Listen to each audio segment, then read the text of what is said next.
Good morning, everyone. Welcome to the Trade Ideas Live Trading Room for Wednesday, June the 9th. My name is Barry Anderson, moderator of your trading room. Thank you very much, William, so you guys can hear me and you can see my screen. Now, guys, this is going to be a big test for me today. I'm using all the dock windows, layouts, and I'm going to see how it works, to see how these columns react. I am noticing, for me anyway, there's some little bit of chart lag. You know, when I click on a symbol, it's not quite as robust. So I'm going to have to see what happens. I may have to go back to my other layout or my other build if I don't like it. So anyway, let's take a look what's going to happen today. Of course, today is the big day, guys. GME releases after hours today. Going to be interesting to see. See, there is a little bug I notice right now. If I click on a weekly or a monthly, okay, just give me a moment here. Yeah, okay, anyway, there's GME releases after hours today, okay? So they released earnings after hours today. See how it reacts. But there are other things happening. Take a look at Campbell's Soup.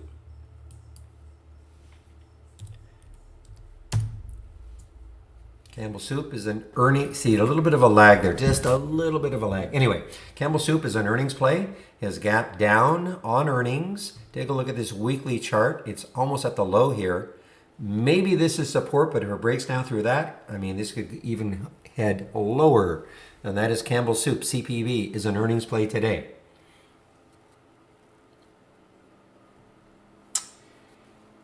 GOEV. GOEV, continuation from yesterday.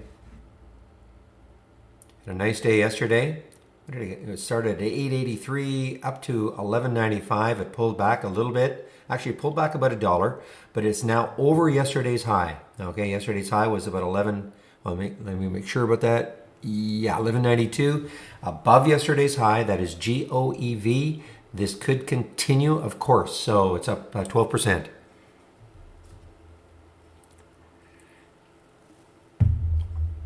OEG was super active when I first saw it. A $64 million order. Yeah, it's still holding. Not a low float. 47 million in the float. Not a low float. But anyway, OEG on the move here. Just look at the daily chart. You look left. The next high is 711. So, you know, it does have room. Maintain 6. It could keep, well, could keep running. And as I say, the next... Let me make sure that the next high is 705 actually.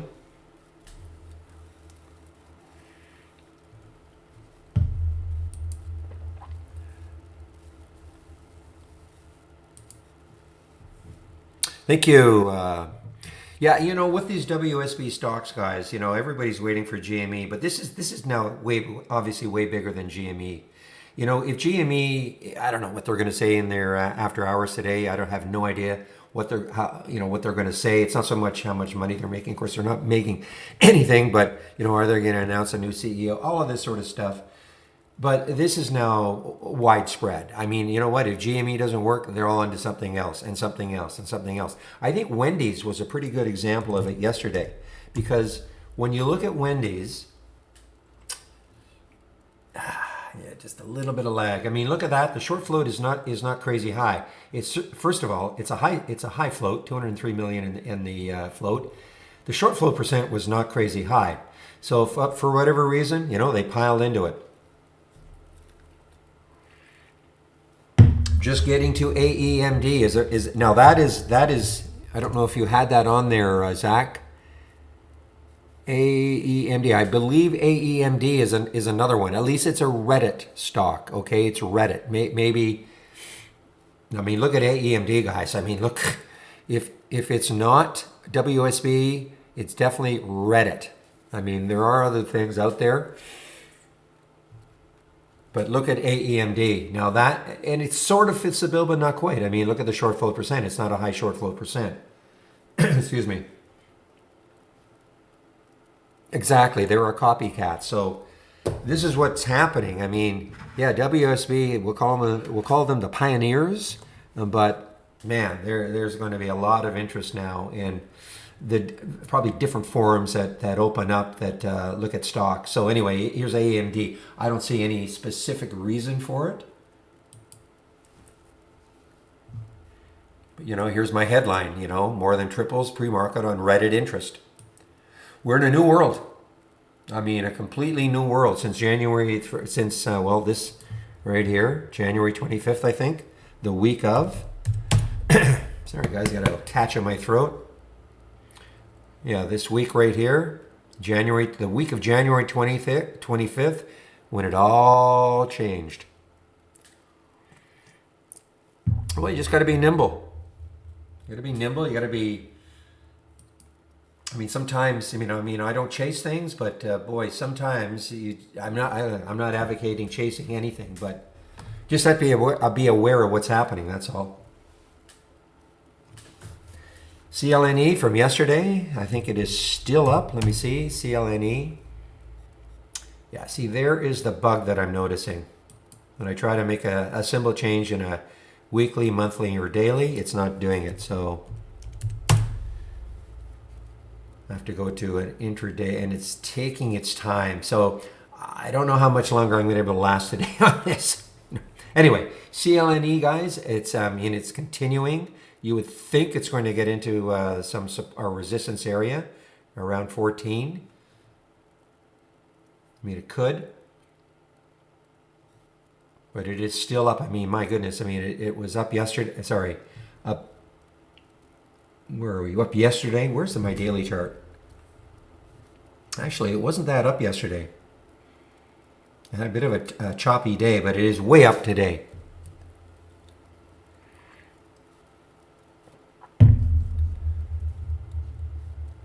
Yeah, off the top of my head, I don't have one, Ahmed. Okay, I mean, I knew off the top of my head, I just don't have. I'd have to think about it. Maybe somebody else has something like that. WPG, guys, WPG.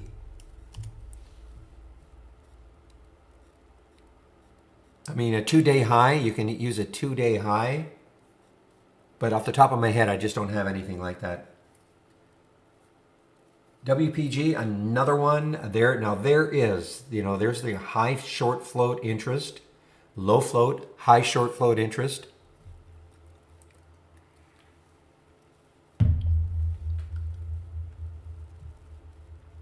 UWMC. UWMC, I'm on turn. Another one. I mean, when I say another one, I'm not. Okay, well, okay, I do see that Zach did put UWMC as one of them. Earmarked by the high short float, 20%. So there's another one, UWMC. The prison stocks are having a bit of a day. Geo, interesting. Wedbush, they haven't recommended it. They just changed it to neutral, I guess, from sell. So the prison stocks are having a bit of a day. But here's another one, high short float. 34%. The other one is CXW.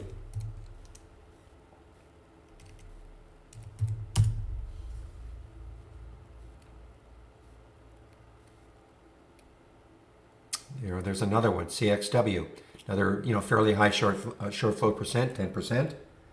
Ride is getting hit. Now, Ride, I did read something about Ride afterwards that they're not necessarily going to be a going concern. They're having. I know I read something about them, and also now I see that RBC has downgraded them with a price target of 5, so they're all over this one.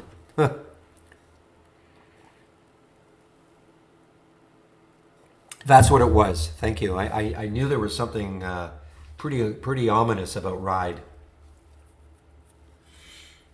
ONDS is a gap down. They've done a financing. ONDS have done a financing. And the financing is at $7. So actually it's reacting pretty well to that financing price. Clovis, I don't know if it's holding its gains. CLVS. CLVS. Are you holding? Yes, and I do not see, I mean, again, now, was that one of them? Is Clovis on there? I don't see Clovis. on your list, Zach, but I mean, it fits the bill, 31% float, short float percent.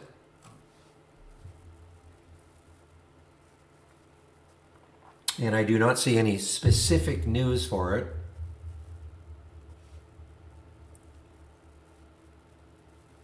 Yeah, CLNE definitely is, but I don't. And Clovis, hey, maybe it's somewhere else on Reddit, but because I don't see any specific news for it, and it's got that high short float percent, 31%. Ah, okay.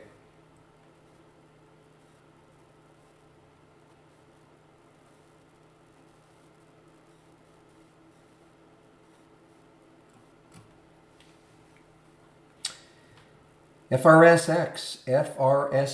I believe this is a fairly high short float. Again, all these are earmarked.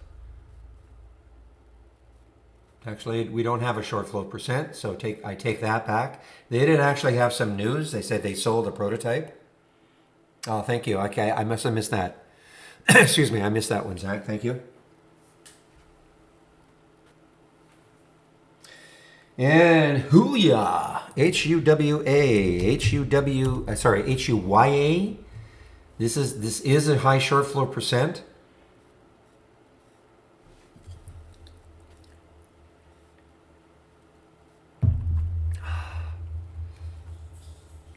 I mean, look at that, 30%.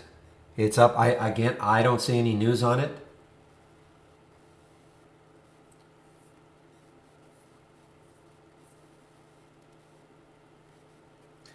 And just as I was opening the room, this one showed up, VIRI. Not a high short float percent, but definitely a low float, 5.3 million in the float.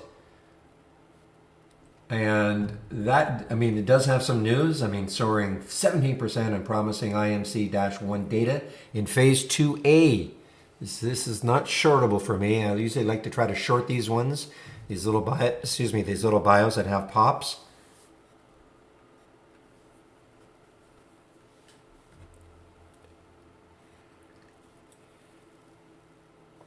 Yeah, Ernst, I have no idea about Bitcoin. Okay, no idea. I don't I don't track. I mean, I know the price of Bitcoin. That's about it. I don't make no predictions whatsoever on where it could go.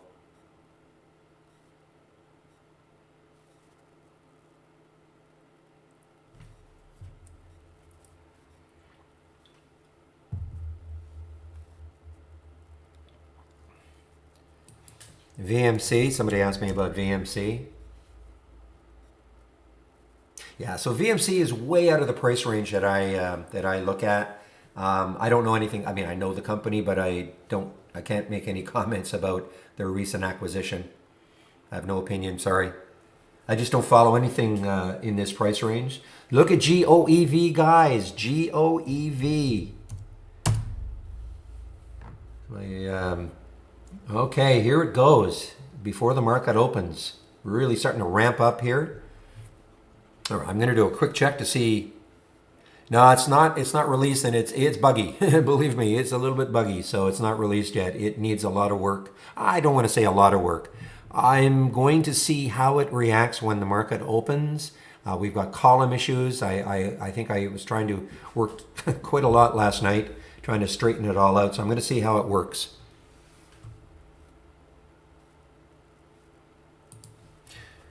All right, I do want to see if there are any interesting upgrades or downgrades this morning from briefing.com.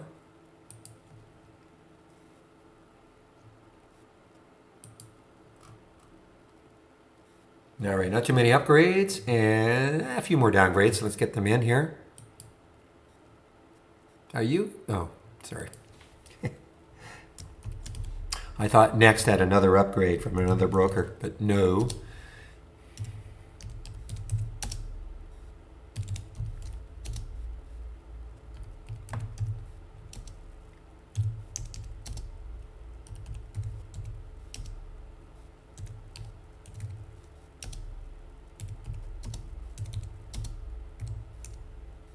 All right, there are some of the upgrades. I'll get some of the downgrades in now. And I'm hearing PUBM is on the move here, guys. PUBM, Pub M, on the move. When I say I'm hearing, this is text to voice from Trade Ideas telling me that it's on the move.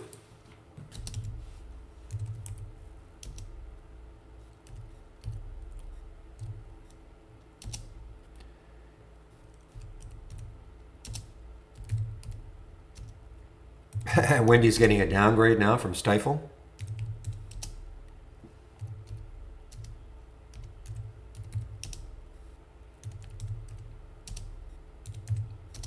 All right, those are some of the upgrades, some of the downgrades. I have not changed anything. Green trades.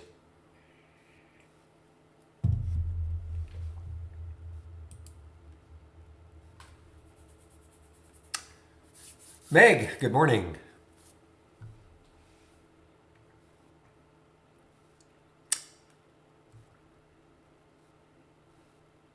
Dreamer, are you in the room? Dreamer, dreamer, dreamer. Can I see you? Are you in the room?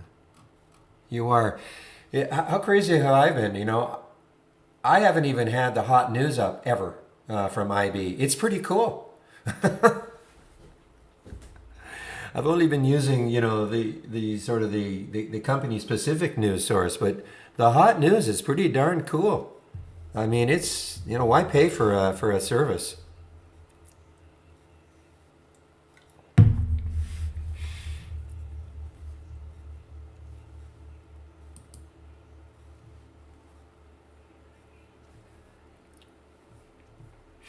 All right, this very, very, very, very. So this is phase 2A, sorry, phase 2B news.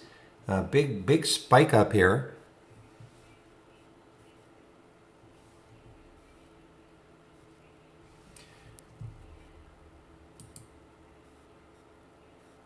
Again, this is an example of the dot. See, here's some of the issues we've got. Okay. I mean, I'm using this for my pre-market scans, but the issues we've got are the columns, okay? So when you try to adjust the size, things get really screwed up. So, you know, sometimes if I adjust the size, I lose my price. So anyway, these are just things that have to get cleaned up. If we unleashed it now, our support people would be overwhelmed. But I do love the idea of having a docked, you know, for me, docking my pre-market scan. So instead of my having to, you know, minimize all these because I don't use them when the market opens, you know, I just do this, minimize everything. And I've got, these are all docked also. This is all docked. This is all docked. I've had to split it up because right now there's no way to dock the Brokerage Plus window. So I've had to split it up. Otherwise I could dock my entire shared layout. I'm noticing a little bit of lag though, also, you know, and when I click on the symbol, a little bit of lag. I mean, it's you know, I'm so used to sort of instantly the charts changing, so it's just a little bit of a lag. Also in the charts, what time is it? 9:23. So in the charts, so there's a little bell there. So now you can do a price alert right from the chart. Here, this little clock here. So now you can change the time frame, you know, within the chart. Not sure what this does. Oh, this is your indicators are here. So a little more user friendly here. Hot news on AB, yeah.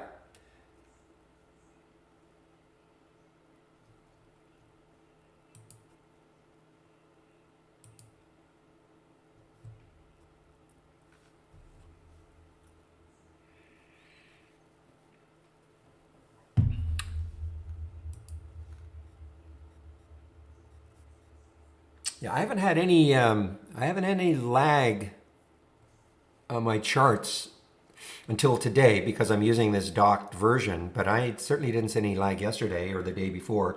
And believe me, I'm the first to complain to our tech people. So I haven't had any issues really. Sometimes it depends on the server you're on. If you're having lag, this is what I always do. Make sure, just go into your account and do a reset. Sometimes that helps. Okay.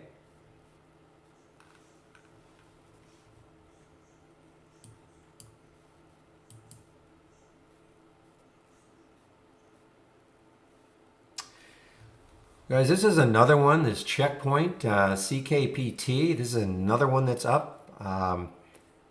It was up here at the beginning in the pre-market, 519, so it's pulled way back here.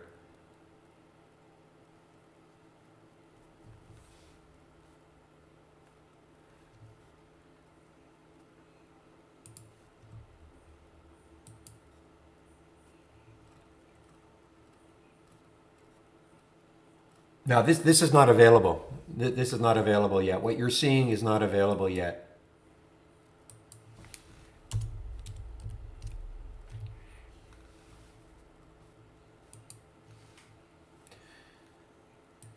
And again, it depends how this opens, and if I start getting some really strange looks, I may have to go back to a previous version, not just a layout, but a previous version.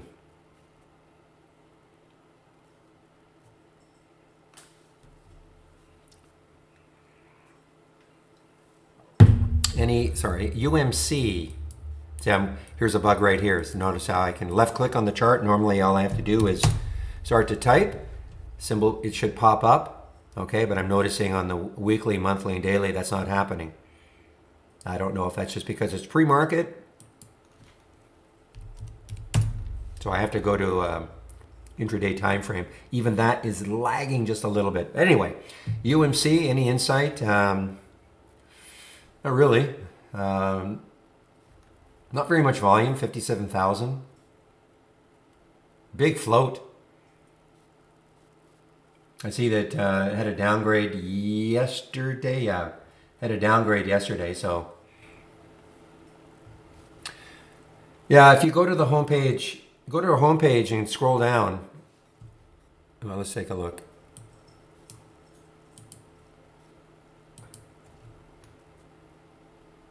So the latest available version is still, okay, so there's the pro version, okay, oh well, pro version. Here's the beta, beta's fine. Here's the beta. So the beta is 4.2.182. Are they the same? Yeah, that's a mistake. They shouldn't have this. They should get rid of this then. So yeah, 4.2.182 is the latest.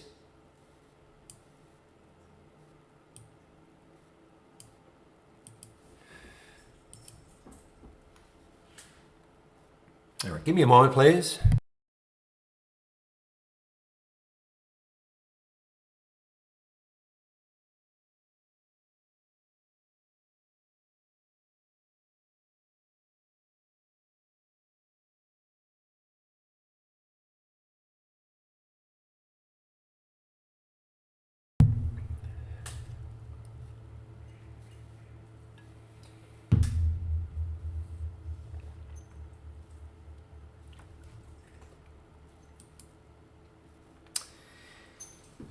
Well, this ride, I mean, is it even short? Yeah, it is shortable for me too. Well, you know, I would keep an eye on this on a 10 break.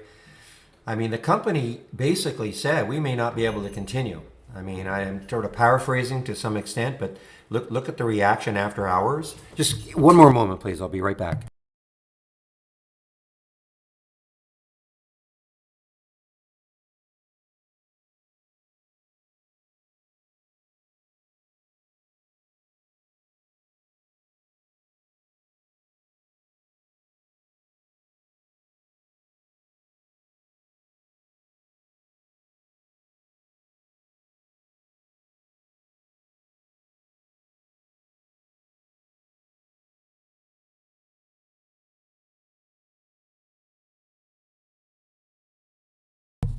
Yeah, so I may be paraphrasing, but they're in trouble. I mean, Ride is in trouble. I mean, they themselves.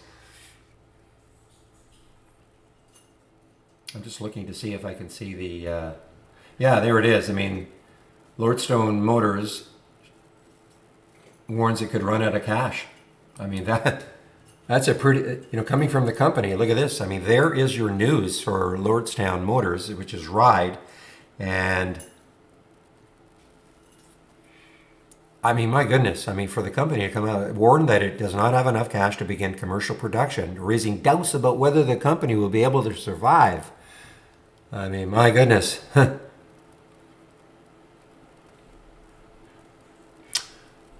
All right, guys, sorry about that. We're now open. Okay, so here's the little issue. Okay, little issue. See what I'm saying here? My price.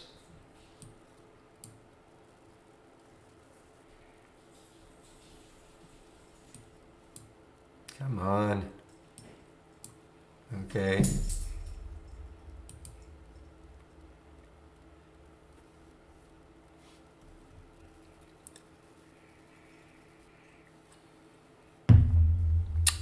All right, we are now open.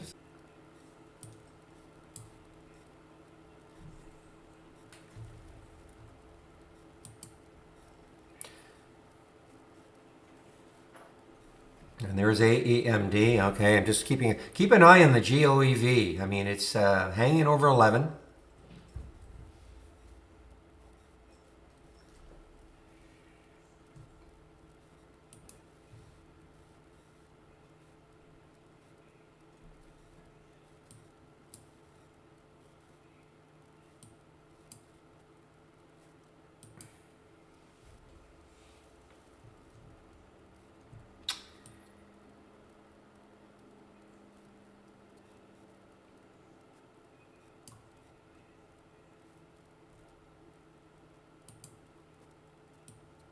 Okay, guys, I'm sorry. I'm just adjusting things on my other screen. You see, boy, I don't know if I'm going to be able to use this build.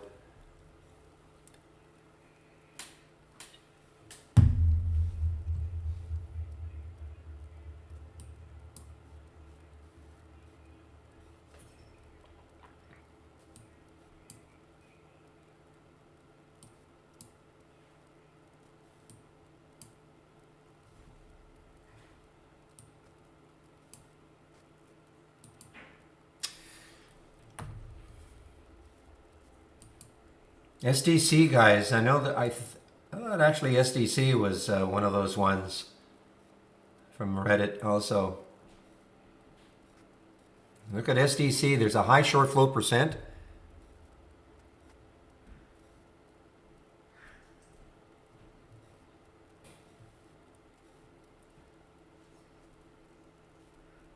Go EV on the move here, guys. Go EV on the move.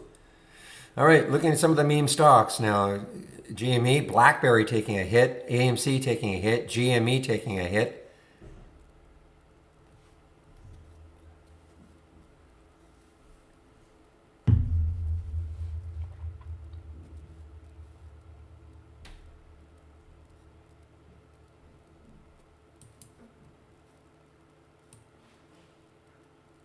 UWMC on the move here.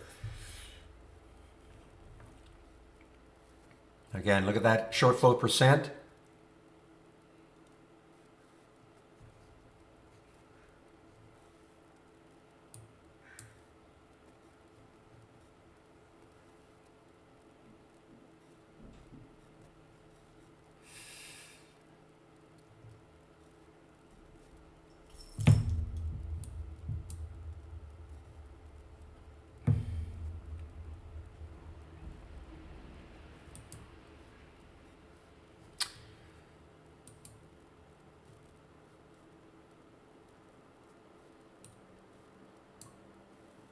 All right, we've got a couple in my, not even GE. GE was a options in the option scanner right off the bat. I'm a little bit distracted here because I'm having some column issues. Sorry, I'm just a little bit distracted here. SPI was this from yesterday? 828. What's the market doing? Okay, so tech is up, Dow was down a little, SPY is up a little. So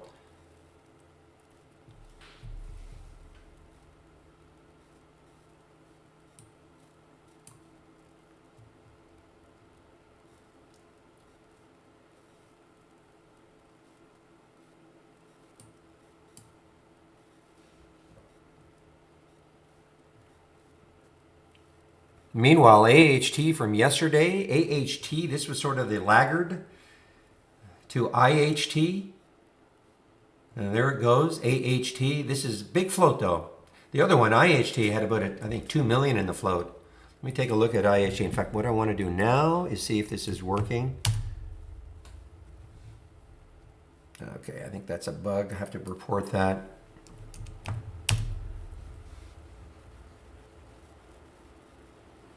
Yeah, look at the float here for IHT. Only 2 million, 2.7 million in the float.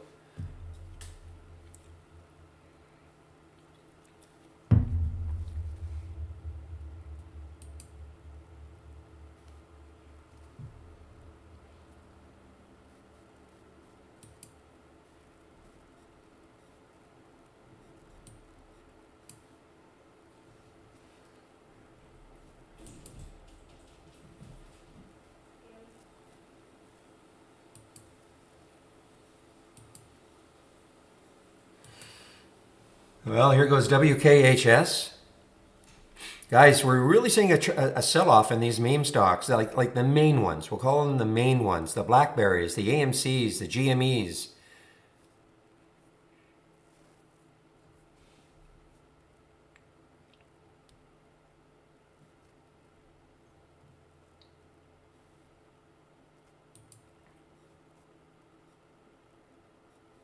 Look at Root. I mean, this is one that's been so alive, 22.8% short. And I typically don't trade in the first 15 minutes. Let things settle down a little bit.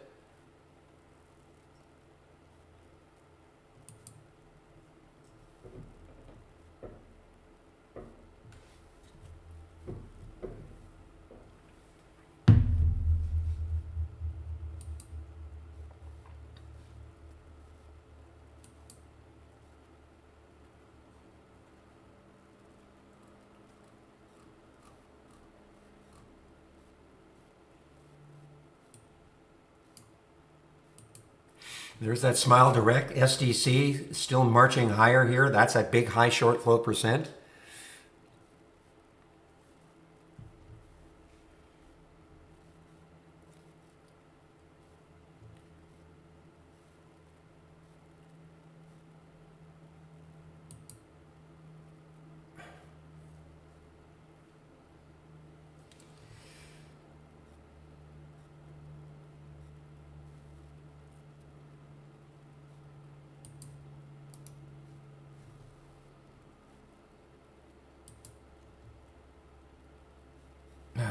Yeah, there's all sorts of, I don't know, guys, if I'm going to be able to handle this build here. There's Wish.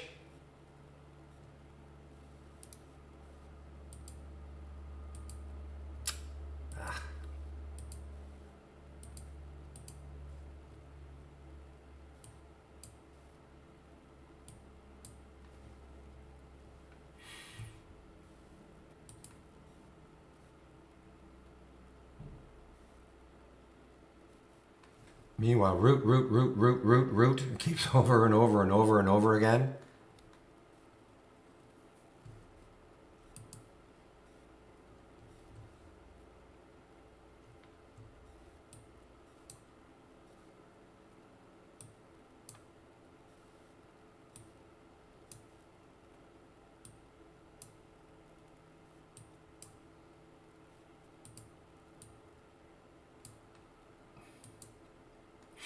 All right, ZIOP 341 came into the option scanner. However, look left, it looks like there's too much resistance around that 350 to 358 mark. So, you know, I'm not wild about it, but look at the volume that came into ZIOP. I mean, it could just crash, blow right through all this, but I'd rather see nothing there on that weekly chart.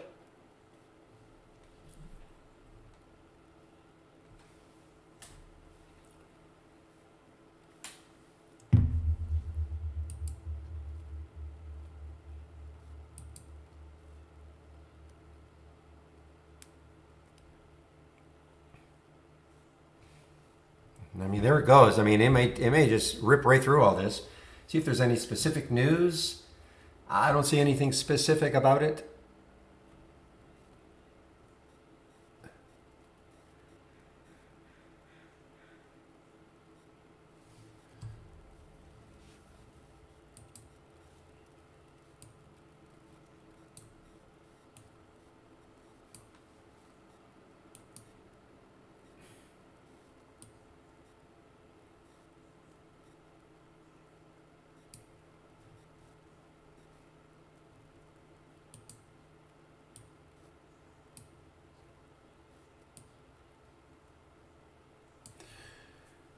All right, guys, sorry, I'm just... And we have a halt. We have our first halt of the day. AEHL. AEHL just got halted. First halt of the day on the way down, actually.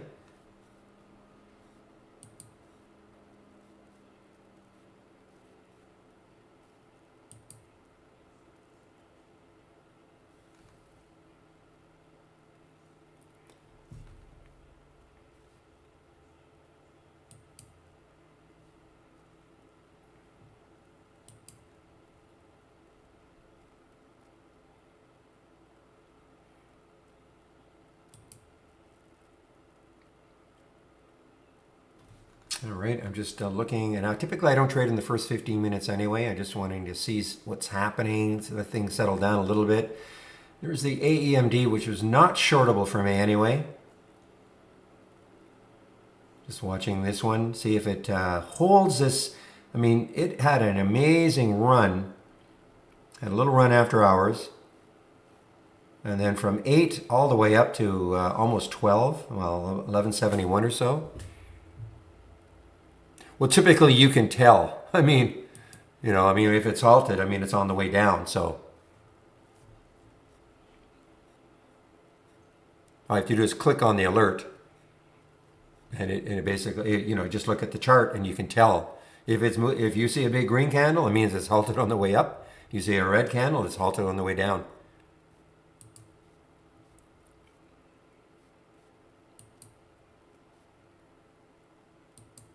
Is that right? Not that I'm too interested in it, Zach, but that's interesting.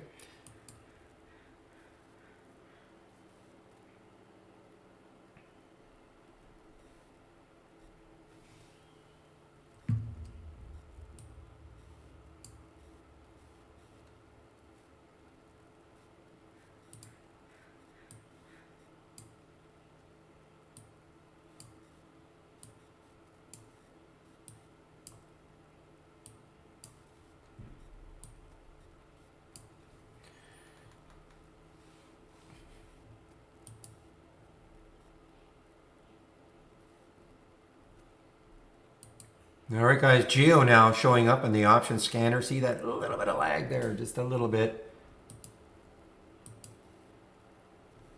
Now, Geo, when you look at it, look at all the resistance. I mean, I think anyway, look at all the resistance right around 9 for Geo. I mean, just look at that weekly chart. Now, listen, it may power right through, but look at that weekly chart right there. So, I mean, it's not that far away. I mean, if it takes that out, wow. But I mean, to me, it just looks like there's too much resistance on that weekly chart. So it could easily stall. So just because I get an alert in my options scanner doesn't mean I just pile into the trade. By the way, this option scanner was a huge, huge producer yesterday. Again, we're not talking about trading the options. We're talking about just looking for stocks that have unusually abnormal option activity.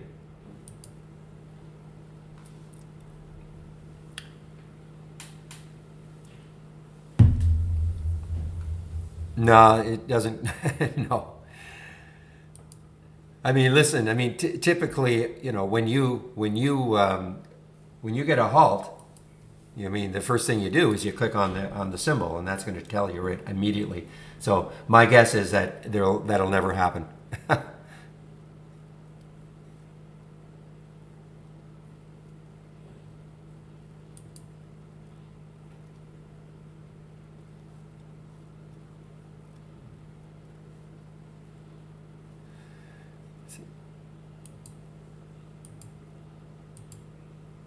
So guys, again, I could be completely wrong with this ZIOP. I mean,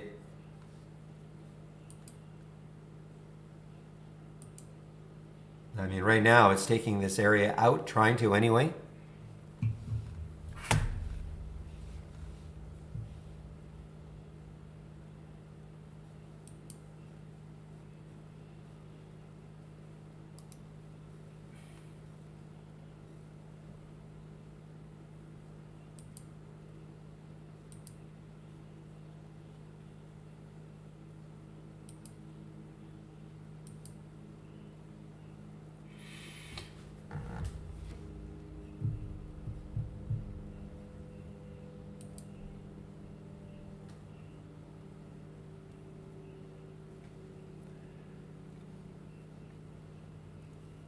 Okay, so AEHL just resumed.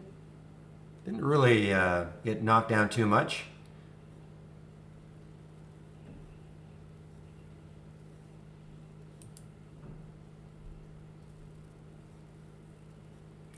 Most of the times that's what we see, Rob. You know, I mean, we see the odd one that gets halted on the way down, but most of the halts that we see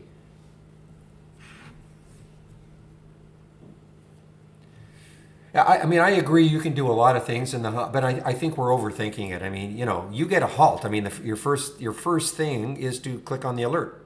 Okay? I mean, that's what you do. You just click on the alert, and you'll know whether it's up or down.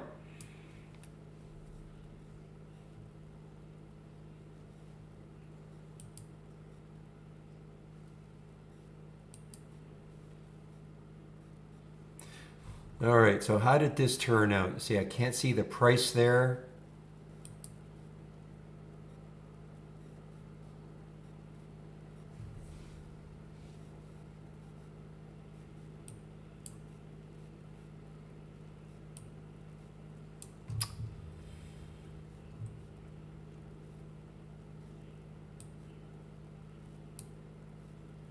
Yeah, son of a...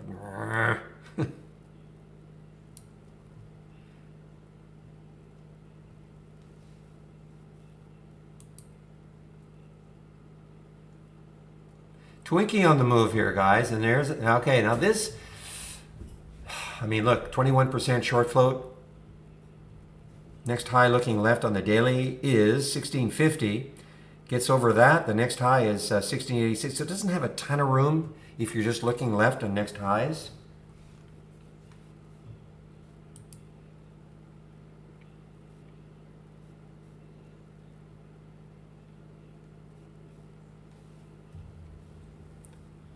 Yeah, you know, the China education stocks, the TAL, this is not going to work, is it? Yeah, here we go, TAL. China education stocks are having a bit of a bounce. I think TAL was, yeah, TAL is up.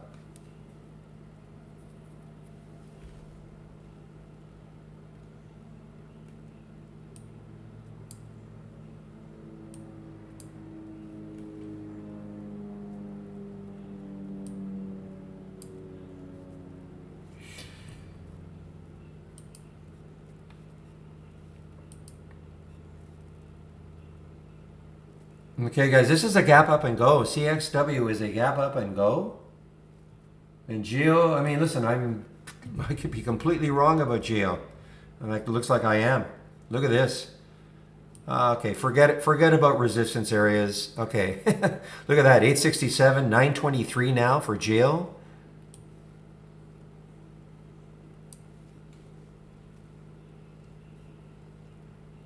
Morning, Ija.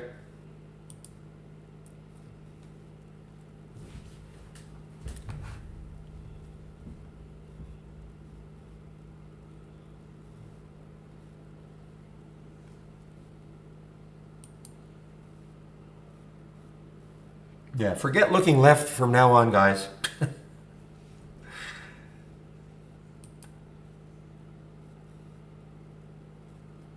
I mean, Geo is just exploding.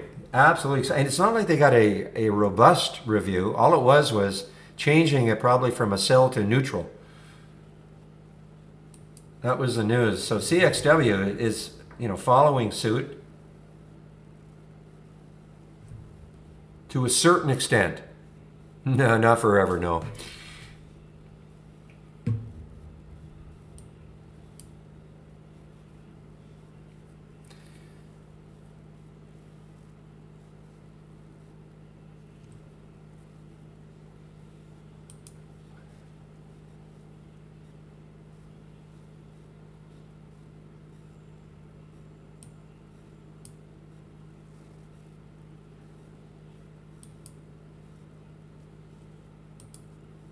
All right, so this is a gap up in reverse, okay, for Rocket, RKT.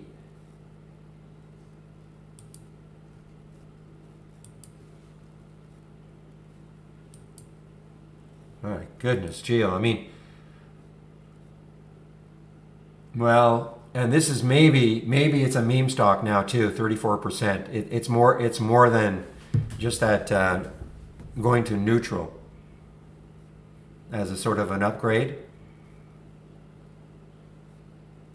Here we go. I mean, there's that 34%. CXW does not have exactly the same amount. It's 10%. And now Geo just got halted.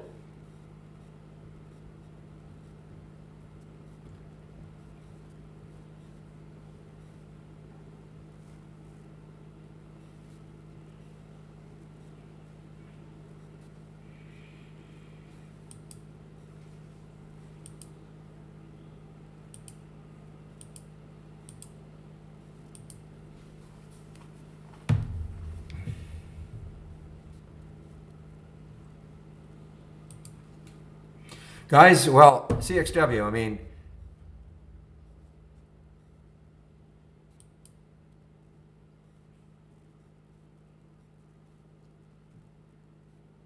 I'm breaking all my rules.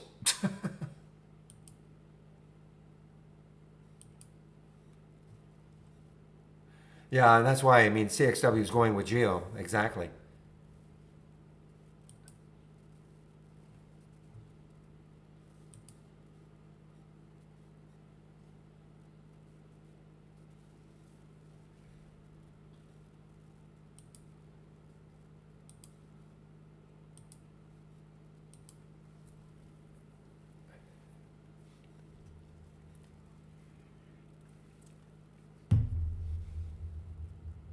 With these sort of stocks, I mean, you know, especially if I can't identify it as a meme necessarily. Wow, look at CXW. I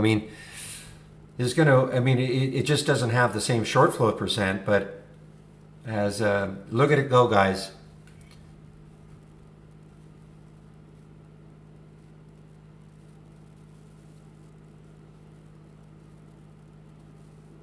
Okay, so Chainlink. If you go to my home page, now it won't look exactly like this, okay? I mean, it'll have the same windows, okay? It won't look exactly the same because I'm on this development build that now has these docks, okay? But you'll see the same windows, okay? So if you go, I just put in my homepage link, go to the scan section, and at the top it says Barry's layout, and that is my layout.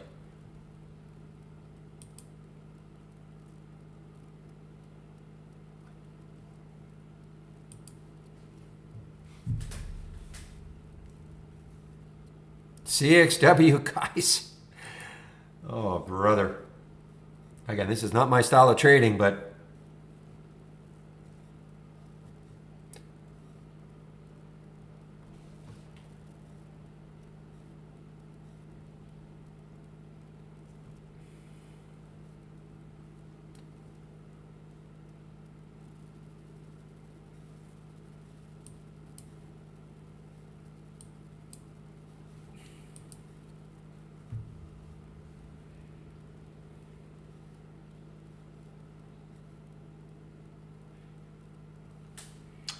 all right, well, Wish is giving it up. Is this, shoot. This was shortable too for me. Wish was shortable for me. So that's an example of a gap up and reverse, gapped up and reversed. So look, the markets are really doing nothing. I mean, Dow's down a little, Nas is up a little, SPY's up a little. Markets are doing nothing. Our scanners are going crazy.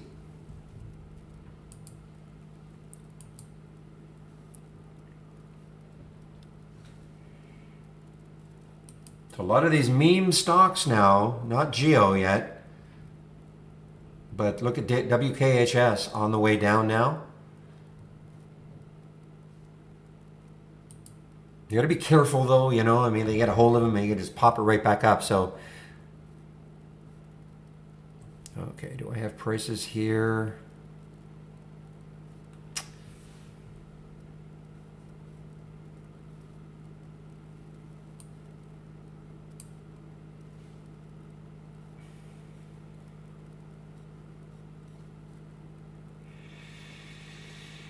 Yeah, go to the scan section. Yeah, so go to the scan section. Asking for my layout. So go to the scan section right here, scans, click here, and right at the top here is my layout. All right, plus a lot of individual scans that I've created. Okay.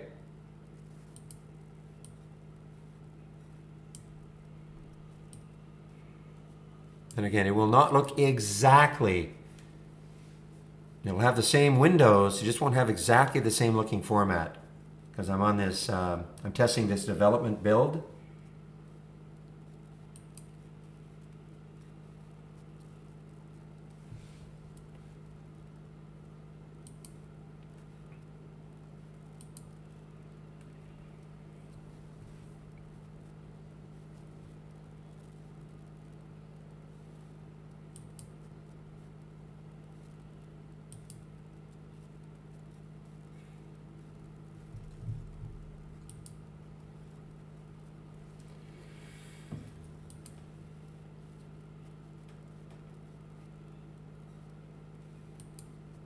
Here's another one moving.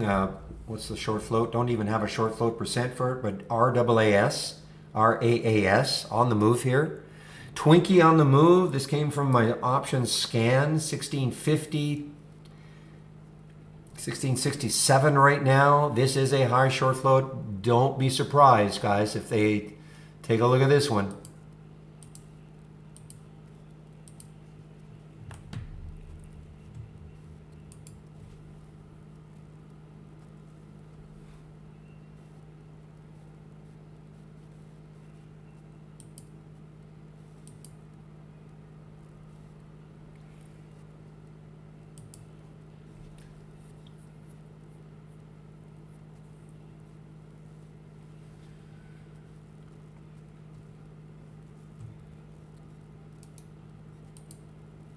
I'm in more or less scalp mode now on these things because I'm just looking at the other meme stocks and they're taking a bit of a hit. Not a bit of a hit, they're taking a hit.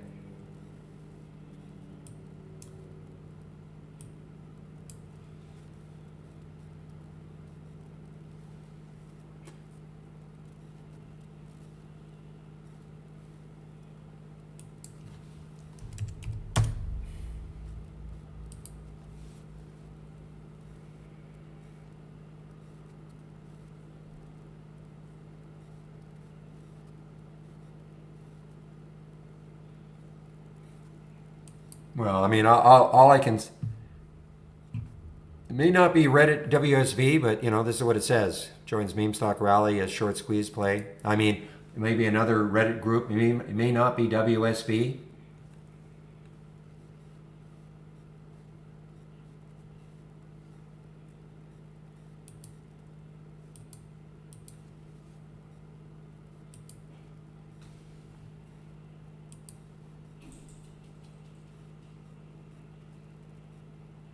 Wow, here's another one. Boy, my option scanner yesterday and today, look at this. I mean, 1030, 1060 now. Not a huge short float percent, but on the move. Look at this. Guys, I mean, this, well, today and yesterday, this has been the golden scan. And you can have it. Just have to go to my home page and go to the scan section. And it's called Moving Higher with Unusually Strong Options.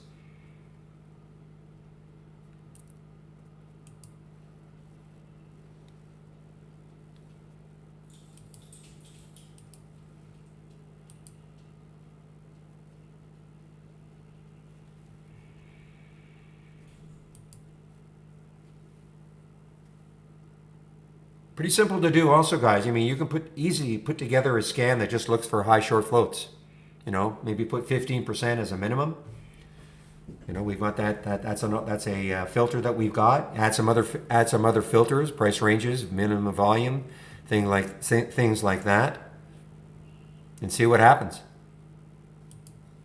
I mean, we're in short float percent mania right now.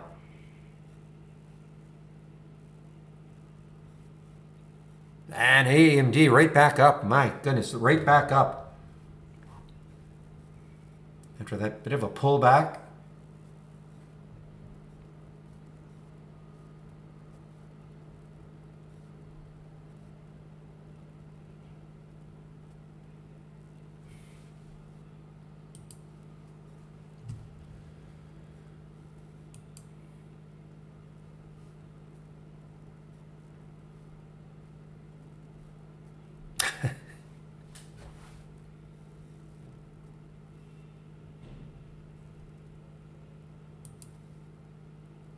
Meanwhile, how's old boring CP Campbell soup doing?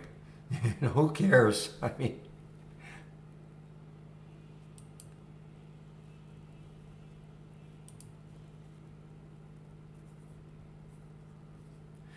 meanwhile, there goes Geo. I mean, Geo is not over yet.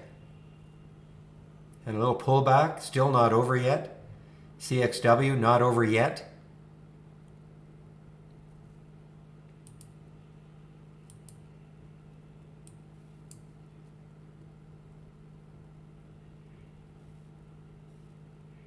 Yeah, the other meme stocks are having a pop now. AMC over 50, GME over 300. I mean, this is going to be, I mean, fascinating for me anyway, to see what GME comes out with after hours today. This is their earnings release day.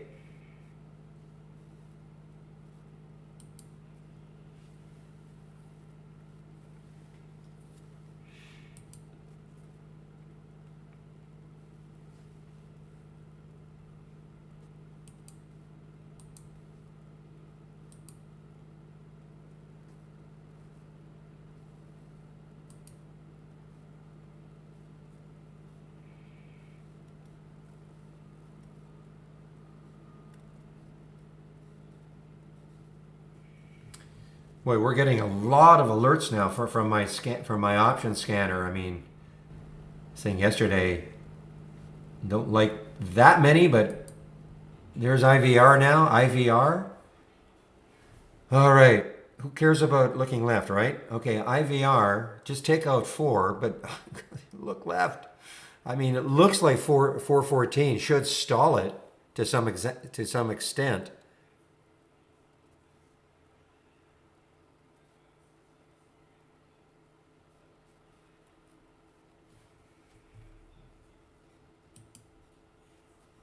Go Twinkie.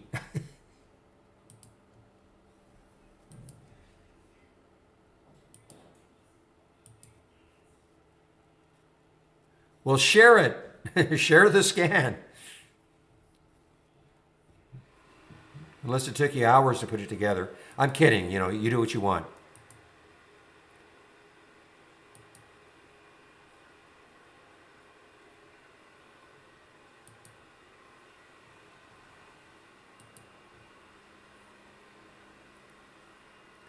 Well, Geo is obviously the one. I mean, and so it's a meme stock. They had a little bit of news this morning. Wedbush said, you know what? Instead of telling people to sell, we've upgraded it to neutral. Boom. But it's a meme stock. I mean, there's no question.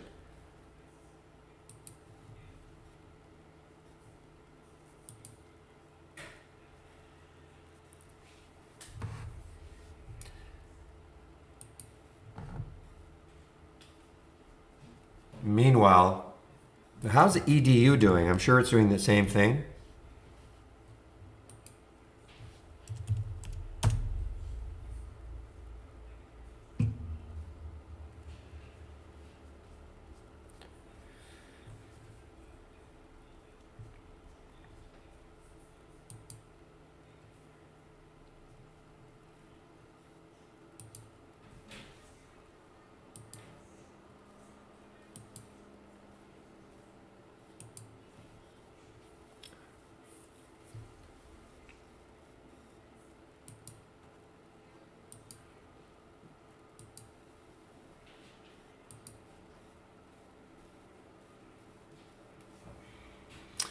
Meanwhile, Mile, is this a high short float? Let's take a look. Yeah, I mean it's not super low, but it's certainly it's not low. 12% is relatively high.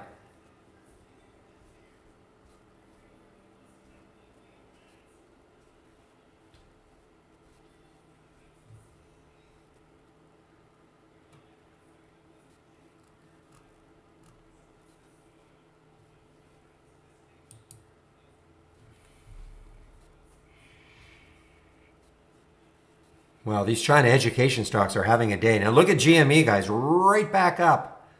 I mean, this got down to 291, back up to 306. It's going to be wild today.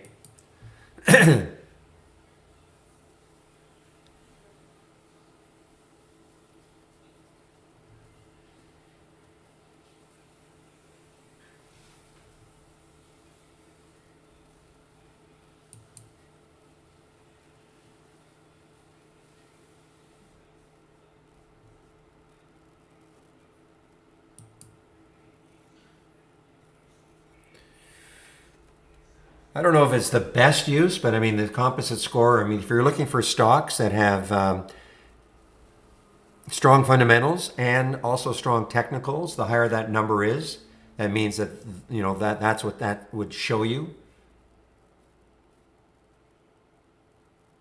Okay, so I mean, if you're looking for stuff, now it doesn't mean that if you get an alert that you just pile into it, but that is what a high number would mean: strong fundamentals, strong technicals. So if you're looking maybe for swing trades, you know, maybe take a look at that. Put I don't know, 80 as a minimum.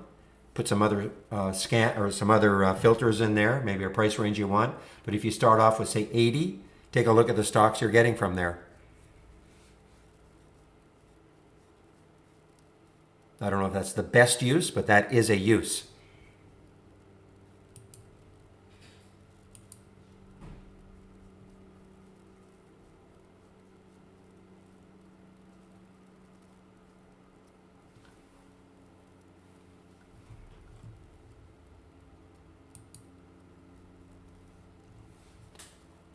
Oh man, meanwhile, what are you doing? 374 was the alert, 374. Okay, I look left. I see some resistance around 423. I mean, I guess that's far enough away.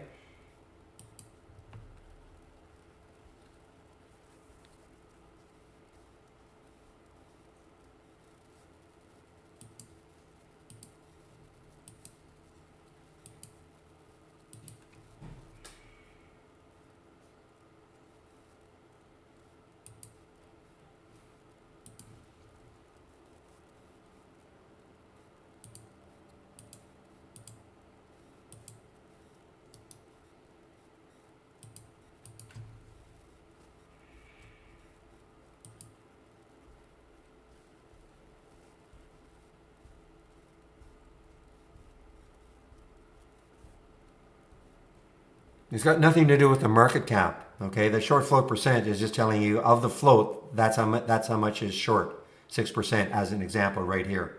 Okay, nothing to do with the market cap.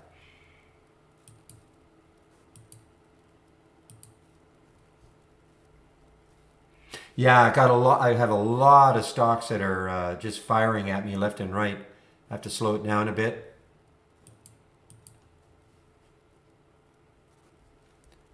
Well, the float is just the float is the available number of shares to trade. So you take the shares that are outstanding, subtract insiders, mutual funds, if any, and that gives you the float. That is the available number of shares to trade.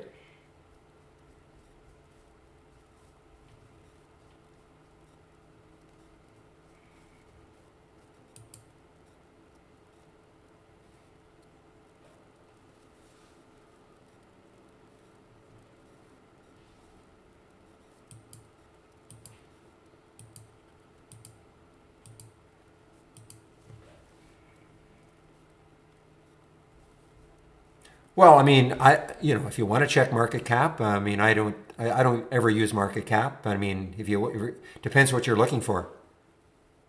I don't know. You see, when you say is using it enough, I mean, some people only want to trade stocks like with high market caps. You know, over 100 million, 200 million, a billion, whatever. So I never look at it, but that's totally up to you.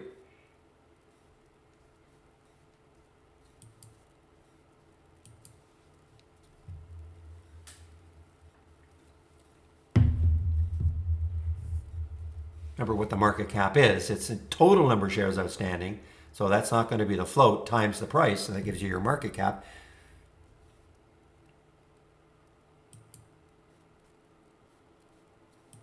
Well, unfortunately, I didn't get all I should have got out of Twink. I only made a little bit out of Twinkie. I'm going to keep an eye on it later on.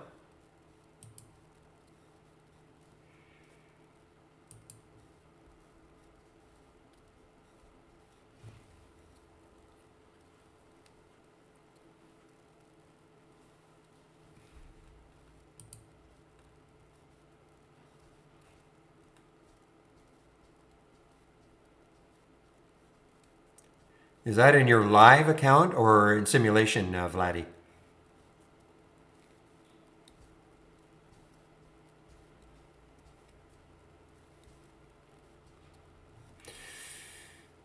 I have no suggestions. I mean, you obviously you should be able to go right into IB and close it out, right?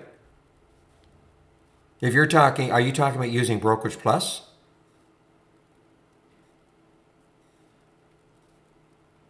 Oh, in that case, I can't help you at all.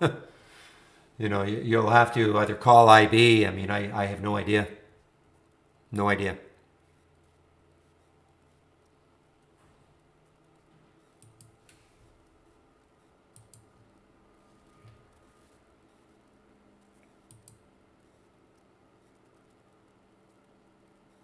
Okay, guys, there's IVR. Well, look left. I do see 414. That might not stall it though. I don't know. What's the, pretty high short float.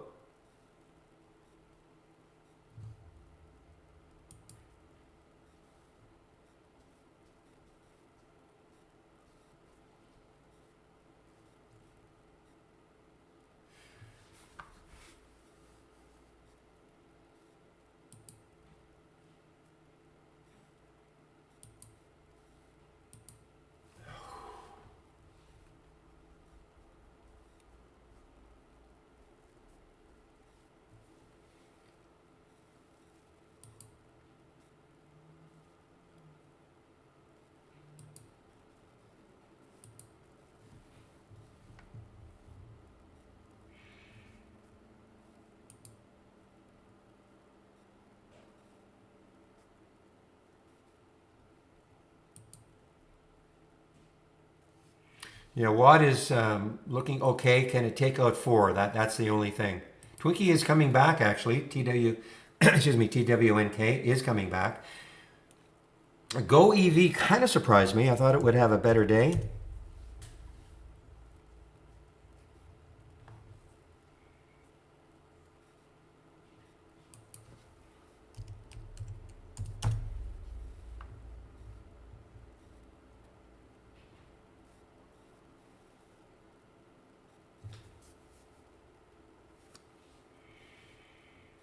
Okay, guys, give me a moment. I'm just going to change headsets.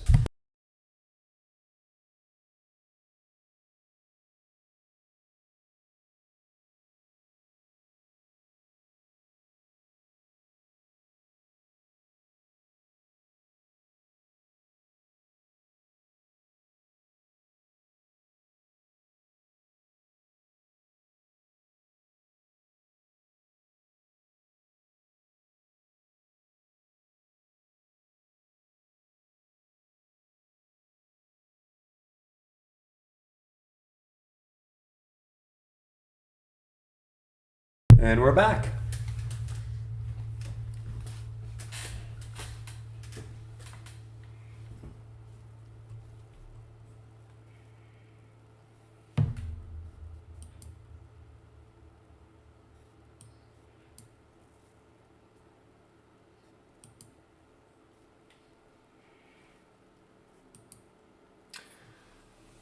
All right, keep an eye on CVA, guys. This is a gap up and go, and it looks like what do we got here for? Well, resistance. That's sort of far away. 1740 or so on the monthly chart. This is a gap up and go CVA.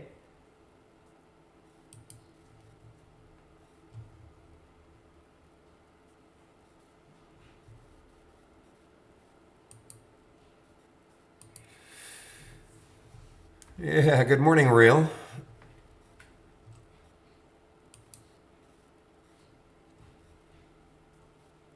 You want Clove, CLV, which was, of course, a flyer from yesterday. Not shortable for me. This is a gap up and a reverse. Coming back down to earth here.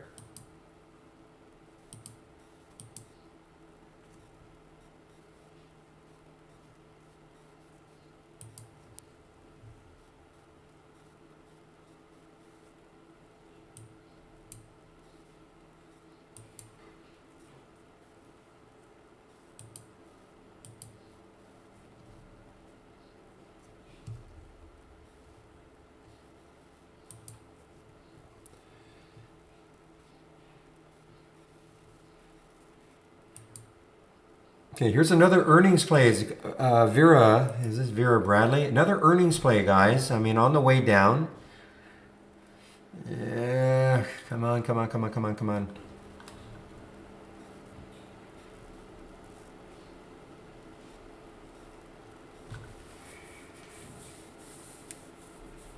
So when you look left on this one, the next low looking left on the weekly is 1134.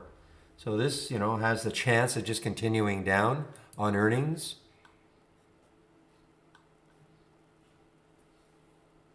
Yeah, this shouldn't be here. Okay, FA. This is a single stock window. This should not be here. So just forget about it. Something I was using months ago, and I don't use it anymore. Don't even think about it. This is one of the issues I have with this build. I couldn't get exactly the single stock window that I wanted in it. So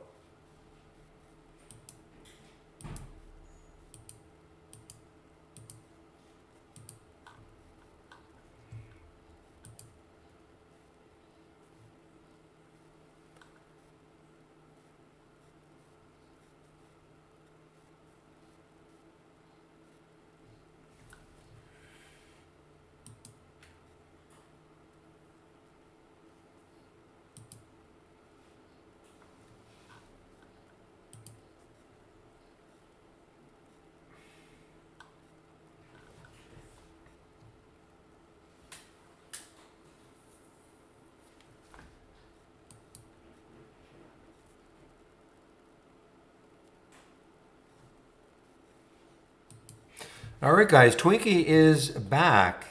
TWNK is coming back.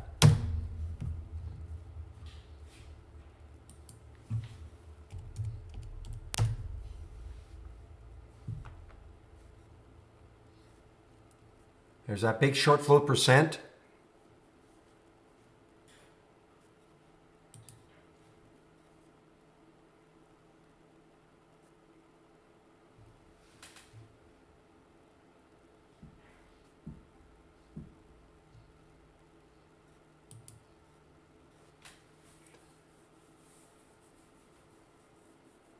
Well, I think if it's not officially one of the meme stocks, I have a feeling it is.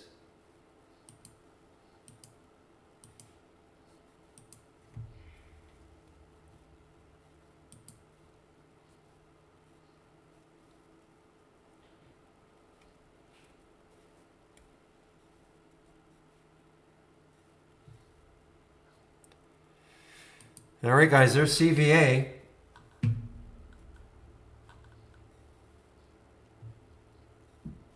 When I say there's CVA, again, that's coming from the gap up and go right here.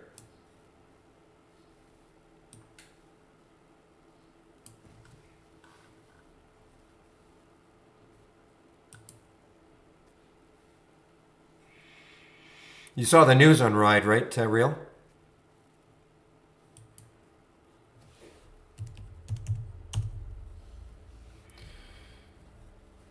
Yeah, I mean, underneath 10, who's going to buy this? When the company basically says, we may not survive.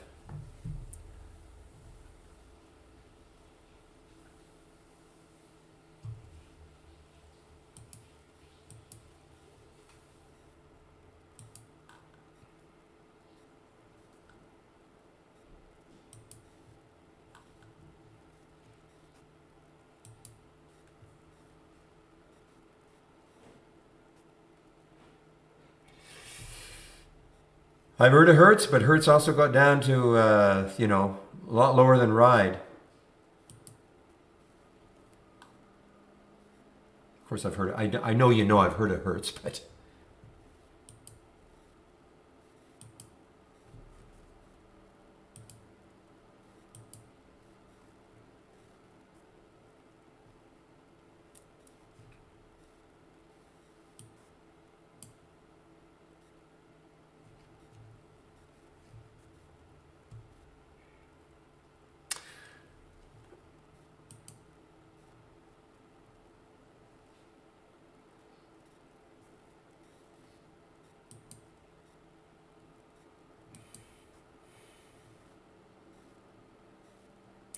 All right, guys, here's MFA.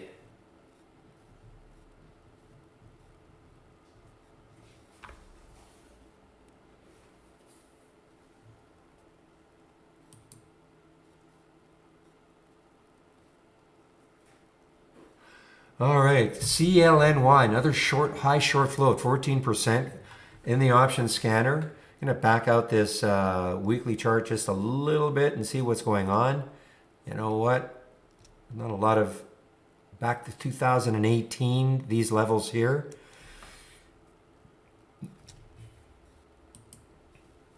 It's a big float. They don't all have to be low floats.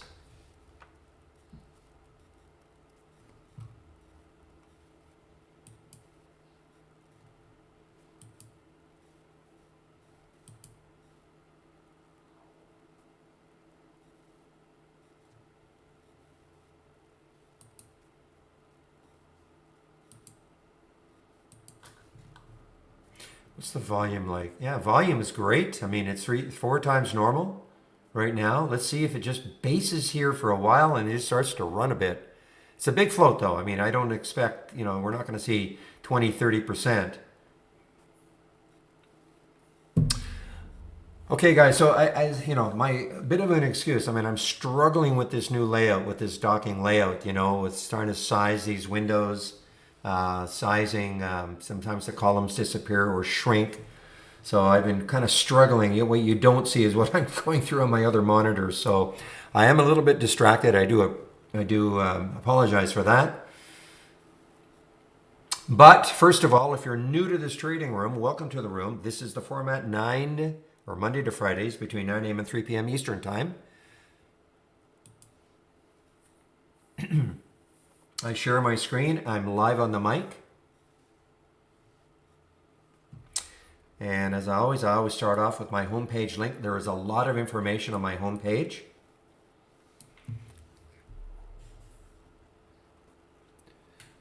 An equity curve program you get with Trade Ideas. Are you talking about backtesting strategies, Stellanios? I'll get it right. Stalianos, I don't know. Are you talking about backtesting strategies so you can check to see what sort of equity curve you get? Talking to somebody in our YouTube room? If not, then there isn't.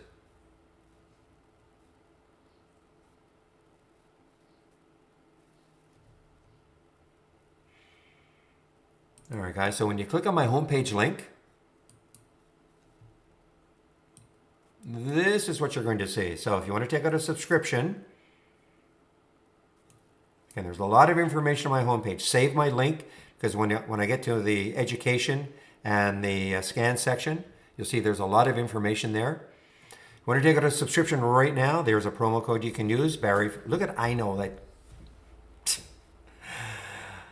Man, I know. There's a promo code you can use.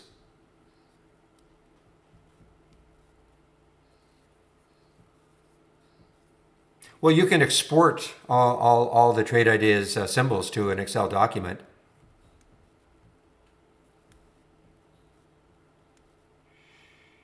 So if you click on Get Trade Ideas, you can use that promo code, 15% off. All right, have 4 plans, annual, monthly for premium and standard. Premium is $22.68 a year minus the 15%. Standard is $10.68 a year minus the 15%. The big difference is the AI, which I'll go over. Not having a great day so far. You don't have to, and so that's the main difference. You don't have to have an annual plan. You want to go monthly? No problem. 118 or 228. Less the 15%. First month only, okay? Please listen carefully. The discount's only good for the first month only if you go on a monthly plan. So after that, if you maintain a monthly, these are the rates that you'll pay per month. Trade of the week is sent to you before the market opens every Monday morning. And I do a stock of the day video at around noon every day. These are all free. Here are my scans that I'm sharing. Here's my layout, the layout that you see, plus all the individual scans. Somebody was mentioning about my gap continuation or reverse and moving higher with unusually strong options. A couple of, I think, really good scans that you can take a look at.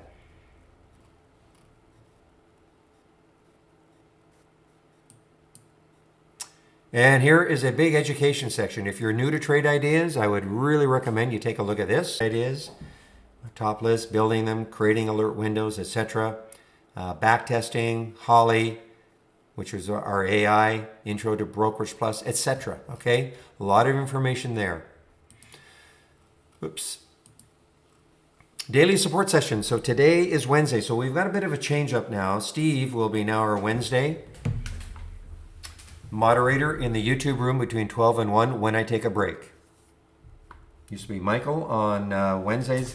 Michael and Steve have now switched. So Steve will be in the YouTube room at noon when I take a break. Daily webinars. Today should be an interesting one. Monday to Thursday at 5 o'clock Eastern Time. Today's this is Wednesday is Dan and Brad, co-founders of Trade Ideas, and I help out in the room. More educational videos, starting trade ideas from scratch. Here's a video about the AI. If you're new to trading, I think a great little series, 36 short videos, starting off with what is a stock. And we created some ebooks also. So again, a lot of information on my homepage. All you have to do is save my link. You can take a look at all the scans, all the education, whenever you want to.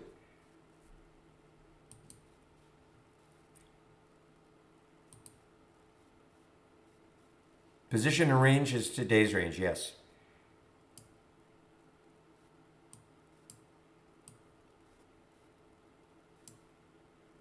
No update. No update at all. I mean, until we get some of these things figured out, especially the column sizing, we can't release it. So I have no update. No. So I'm going to try to pronounce your name. Stylianos. So you can export, if you right click as an example, you right click in an alert window and save contents and see where it says save type, Excel files. So you can save it and it'll go to an Excel file. Okay. So you do have that ability. You're talking here, this is just the graphical presentation, okay, which I like, but this is telling you, this is, if I can't see it, but if I hover over it, it'll say 100% or even more, 103%. So, because this is looking at the past 20 days, so it's about 3% over, but that's all that is. So if I look here, that's all those numbers are telling me. Position in the 60, see, I can't see it. There I go. So the position in the 60-minute range, as an example, it's right at, it's within 6%. When it says 94%. So it's within 6% of the high.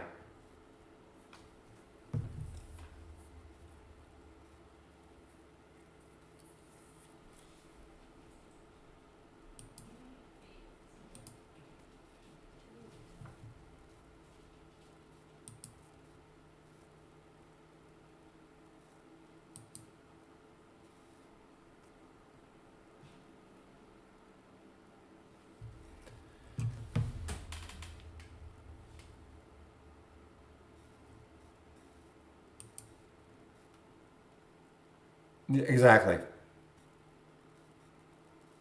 Now, the position in the days range can never be 103, obviously, if it's right at the high. But in the other days, yes, because it could be, remember, because it's kind of looking back the past 5 days, all right? But position in range can never be more than 100 because, it's only looking at today's highs. And obviously, if it's at the high, it can't be any higher than the high. Makes sense?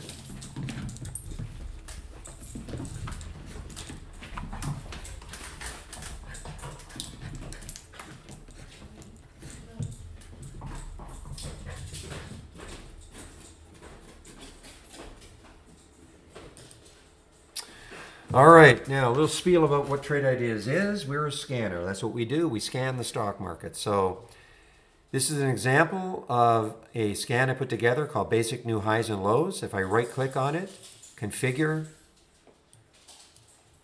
and I should also point out you can use trade ideas with, it doesn't matter who your broker is, you can use trade ideas. Doesn't matter where you are in the world, you can use trade ideas. So here's an example of a scan I put together. So I start off with filters. You know what I'm looking for here, stocks between 1 and 20.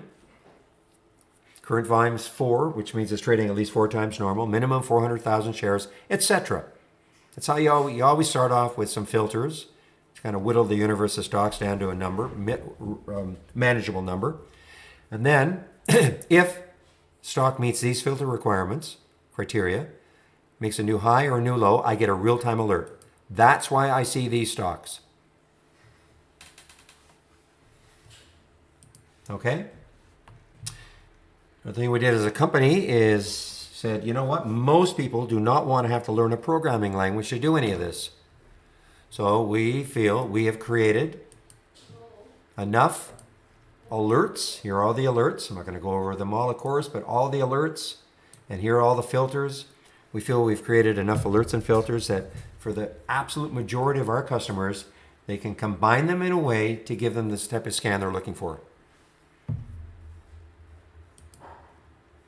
Now, if you're starting out, you don't have to even know how to build a scan. You can take my scans. You know, I'm sharing them, you know, from my homepage. You can have my layout. You can have individual scans. You can go to the channel bar. Now, this is this new dock channel bar. Again, this is the new build. So, for instance, I want to take a look at the sector status. So these are, we don't have all the channels in here, but they're all theme related. Here's the sector status channel as an example. So you want to see at a glance what the kind of the overall market is looking like for the big sectors. You get a feel for it. These numbers are saying, okay, 76%. So in the healthcare sector, the stocks that make up the healthcare sector, 76% of them are above yesterday's close. 23 or almost 24 below yesterday's close. And you can see what they are. There's Biogen, of course, big news about that a couple of days ago. But if you wanted to see the ones that are, you know, low, below yesterday's close, you can take a look. What I like to do is seeing, you know, I mean, look at this one, for instance. Here's financials. Look at all. 90% of the financial stocks are down. 9% are up. So you can take a look. You know, sort of take a look at the ones that are up, wondering why. You know, there's HIG. So this is an interesting, you know, a lot of people like to look at this, give yourself a feel for what the market is doing. And that is available for you guys also if you click on new channel bar. Okay, and sector status. Where are you? Sector status. Nope. I know, there you are, sector status, okay?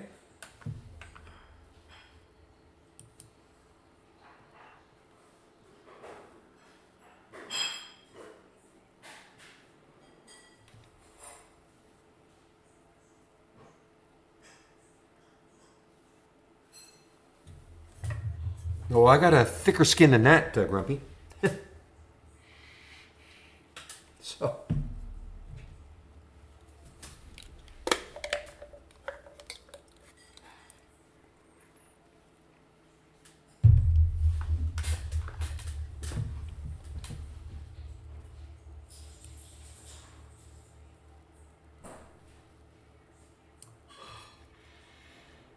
Yeah, and again, just to give you an idea about, I mean, the columns are an issue. I can kind of get by a little bit, you know. I mean, here's some of the others, but I've had to you know, expand columns, and it's not easy because it doesn't work like the other ones where you just grab, you know, the left-hand corner.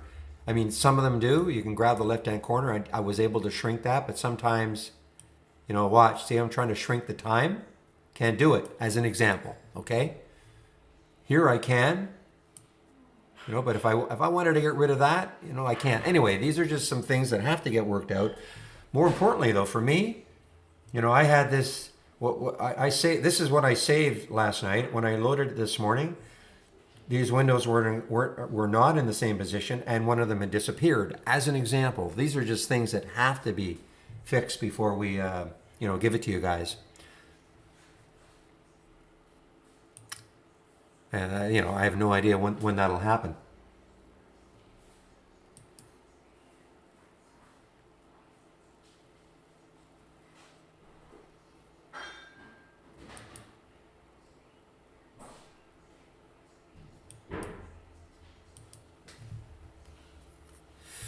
Wow, GME's come right back, guys.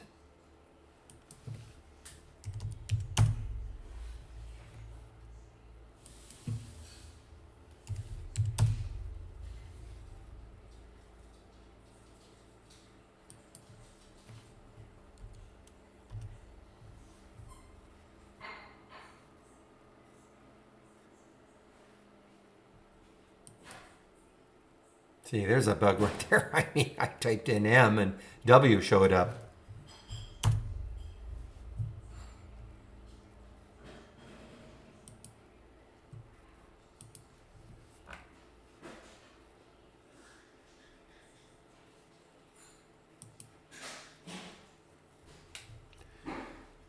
Oh man, I mentioned Vera Bradley earlier today. Let's see what it's doing. Yeah, just drifting down, drifting down. This is an earnings play.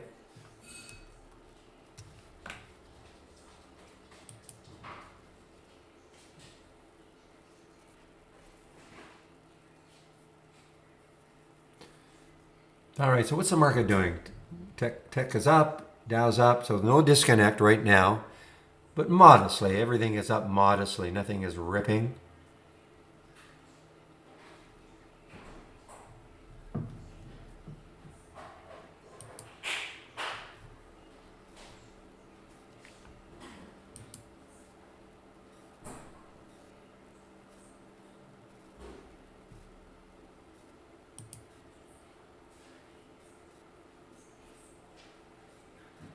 Yeah, I don't use the RBI GBI. Not enough filters for me, so I don't use it.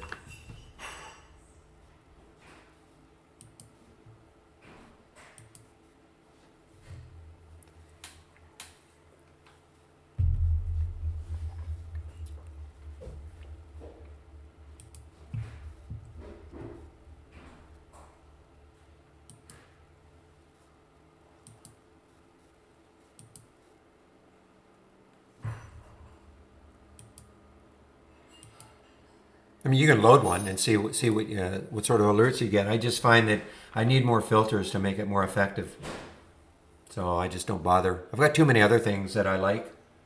Can't have them all. You know what I mean? You just can't. Have to make a decision at some point what scans you want to keep. I actually probably have one or two too many right now.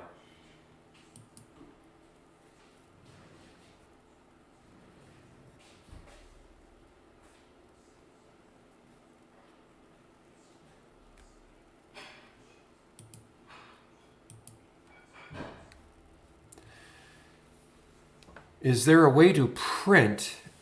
Are you talking about, is there a print routine from within Trade Ideas, a Siri? If you're asking that, no. There's no print routine, if that's what you're talking about. Yeah, no.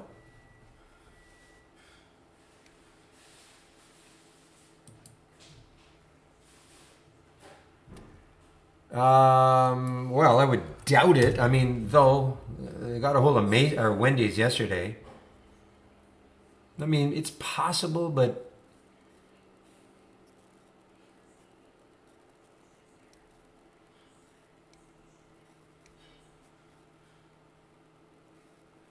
yeah, just right click on a window, save contents, and Excel is actually right here. Save, okay? So just right click on a window, any window, pick a window, any window, okay?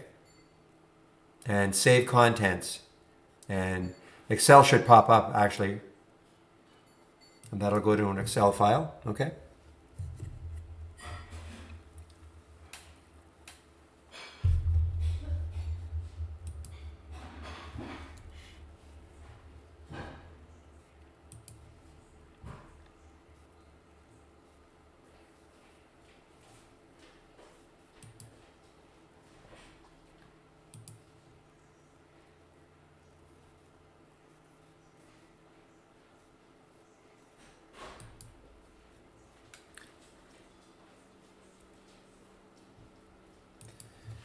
Let me just do something here.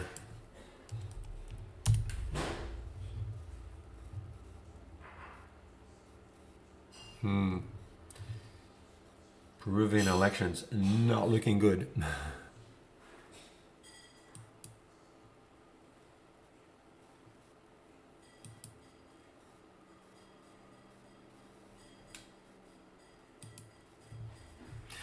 All right, guys, so talk a little bit about the AI. If you have our premium service, click on new AI/Holly strategy trades window. That's all I do. I wouldn't worry about anything else other than seeing this window. And you have an entry price. You don't have to get in right at the price. You have an exit, or sorry, a stop. Manage the trades as you see fit. You'll notice that the OTRK got stopped out almost, well, the entry was 936. It got stopped out at 939. You had a re-entry though, so it was a little bit early. Your entry was, almost right after it got stopped out at 4072. So you could have taken that short again at 4072 if you just have this re-entry time and re-entry price columns up and running.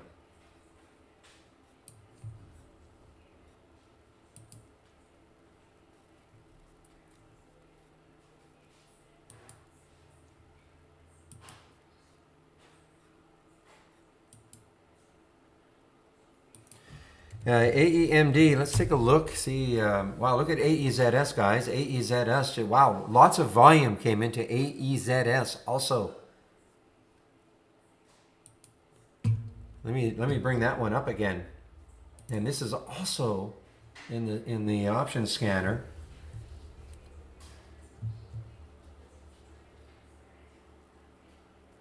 High is 115 looking left on the monthly chart, and then there's 117, and then after that 174. Man, if it can take out, look, you know what, takes out 117, got a ton of room.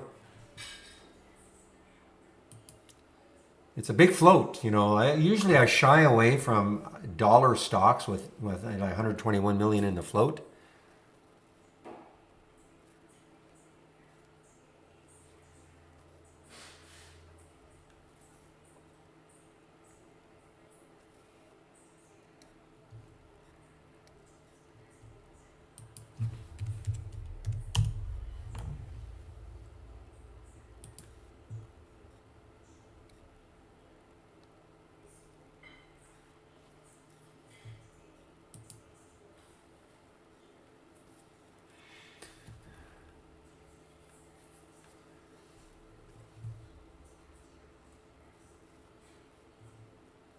All right, guys, give me one moment. I'll be right back.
Sorry about that. Yeah, I just had myself on mute. Sorry about that. I don't know how long I've been on mute. I was just saying about the ride. I couldn't get it. Couldn't get it where I wanted to. The uptick rule probably was nailing me a bit. You know, I was reducing my short by penny by penny by penny. They just didn't get a fill. So this is the Brokerage Plus window. Big use for, again, I hopefully I don't know if I was on mute for this whole thing, but you can use this to trade your IB, Interactive Brokers, or E-Trade account. The videos popped in there, Brokerage Plus videos, 2 of them. First one shows you how you can connect, and the second one goes into all the details, you know, how you can set up buying and shorting, one-click trading, okay? Second huge reason is as a simulator. If you're new to trading, please practice trading first. Okay, trading is not easy. You know, we've got great scanners here, but they're not the be all. They're, you know, just because you get an alert doesn't mean you pile into it and expect, you know, you're going to make money every time. So, you know, there's a lot of work that goes into trading. Understanding chart patterns, what the overall market might be doing.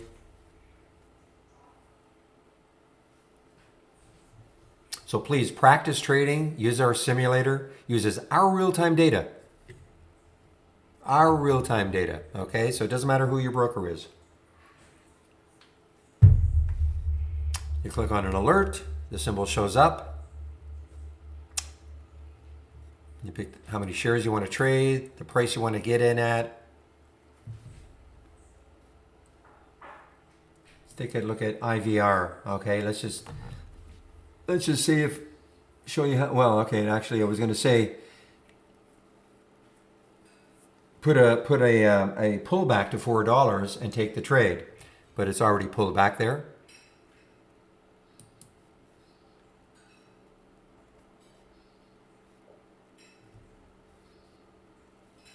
Okay, let's say you wanted to take CXW. We don't want to take it right now. You want to see if it pulls back to say 1060, okay? So I'm going to put 300 shares in here. I'll pull back to 1060. I hope this is going to work. This is, again, this is this development version, so. And we'll click on buy. Hey, okay, and then there's the, so you see the big bright blue line appears on the chart. So if CXW pulls back to 1060, it'll take the trade. Okay, that's how you can take a pullback trade. Yeah, they certainly do not. Now, SDC guys, again, I have, you know, I can't say for 100% that this is a meme trade from WSB, but, you know, look at the short float percent, 28%.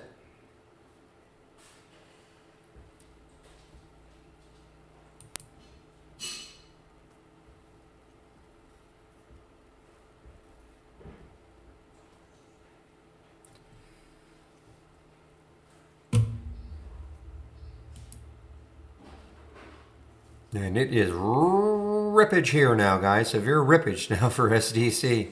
Where did it first happen? Right here at 1029.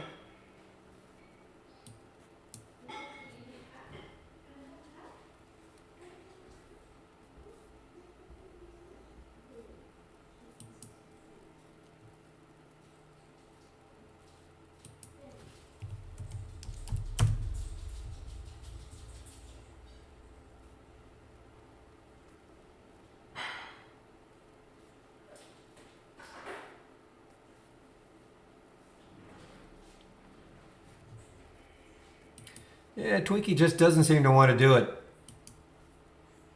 I was in that one. I was in it earlier. I got a little bit of profit on it. Not. I got a little bit greedy.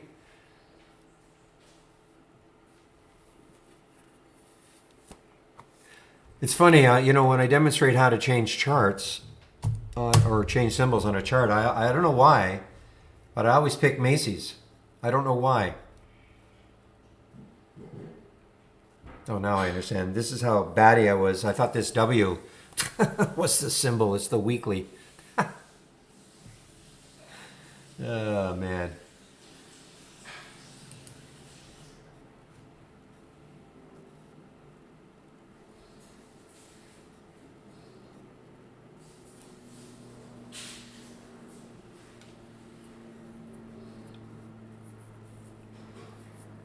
So are you talking about this?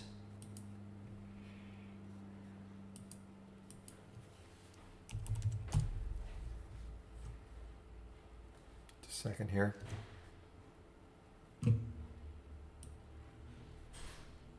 You're talking about this change from the open percent? No, sorry. This is it, the change from the open percent of the average true range.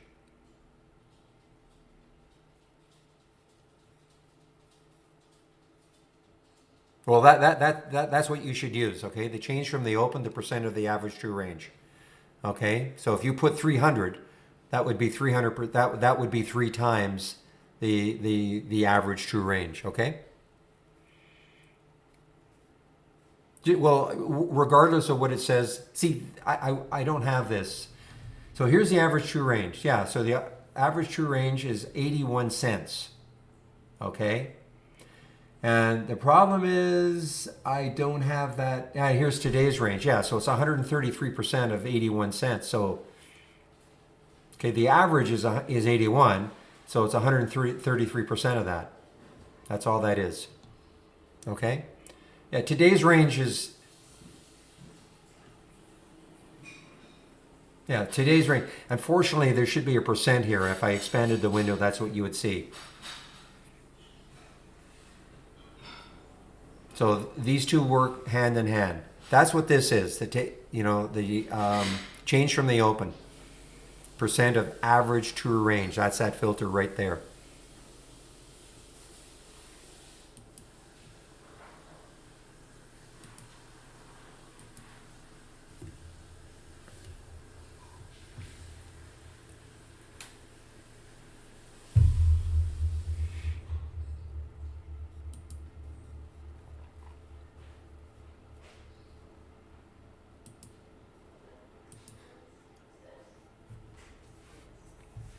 So again, look at this one, CXW.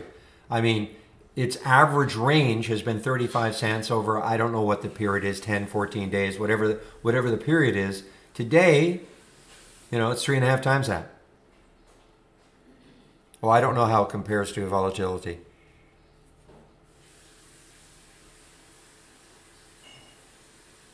I wouldn't concern yourself too much. I mean, I've never used the volatility filter, but you know what? A lot of times all you have to do is click on help, okay? So here's volatility, there's the percent, click on help. And for virtually, and everyone is going to give you the definition right here, okay?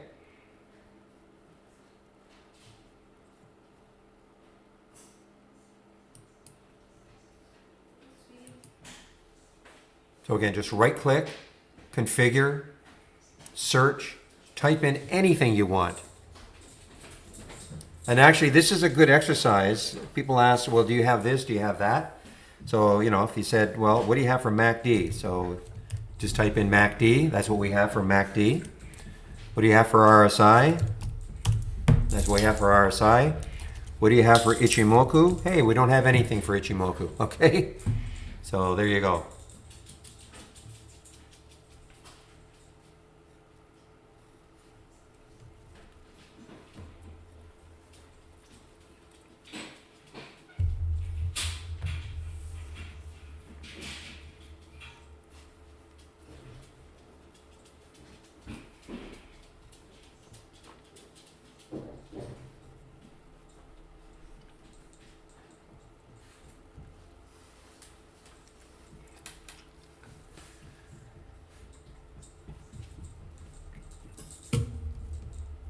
Yeah, another one on the move here. Eyes are automatically drawn to that short float. Now, you can add the short float percent, to any scan you've got.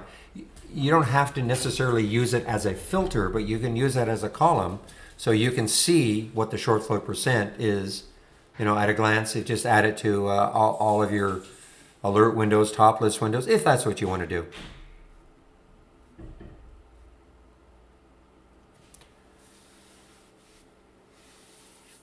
Yeah, I don't use the RBI and GBI's tank. Somebody asked me that before. I don't use them because just for me, there's not enough filters.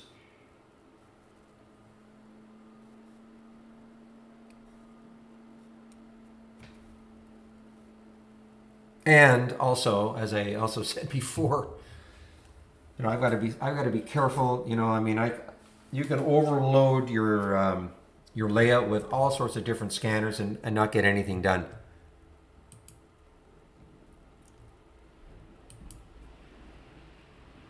By the way, you're seeing Revlon here because this is something that I took yesterday in the simulator as a swing, and I close it out. I close it out. So that's why you see this one. Let me just show you. Hey, Twinkie's starting to work. Come on, Twinkie.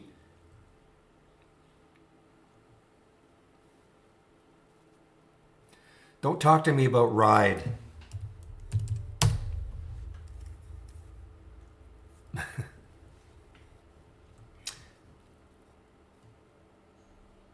Let's take a short. I don't know. I don't often demonstrate how you can short in here, but I mean, let's just take a short.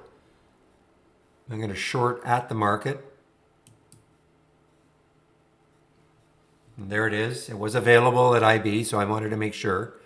Now, whether I could have got it at 947 because of the uptick rule, I don't know, but I'm just for demonstration purposes. Now, I'm going to put a stop. This is the concept. So normally I demonstrate all this on the long side, but hey, why not? You know, you guys should learn how to short also. So notice what I did. I took a short of ride at 947. I put a stop at 967 just to make this math easy, because now we're going to talk about the concept of stops. Excuse me. So my stop was 20 cents away. Okay. So again, if you're new to trading, this is what it really is all about: money management. You have to have a price that you're going to get out of the stock if it's not working for you. Not all trades are going to work. All right. So this is a short. So of course I don't want it to go up. I want it to go down in this case. So I put a stop at 967. I'm in at 947. I put a stop 20 cents away. I put that stop 20 cents away just to make the math easy. Because then the next concept is, once you start to get a feel for where you should be putting stops, where you should be getting out of the trade if it's not working, then that's going to share size you. Should not go into trading, in my opinion anyway, of saying, well, I'll take 100 shares every trade, 200 shares every trade. The number of shares you take should be dictated by the difference between your entry and your stop. In this case, it's 20 cents. Okay? So if you have an account size of, say, $5,000, I don't think you should be risking $1,000 a trade. Hopefully that is obvious. So let's say your account size dictates that you could risk $100 a trade. So what that means is, if it doesn't work, you only want to lose $100 on the trade if you obey your stop. So your stop is 20 cents away. You divide 20 cents into $100, you get 500 shares. Okay?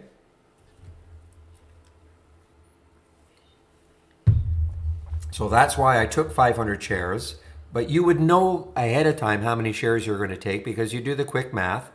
You know, I made it easy. 20 cents into 100 equals 500.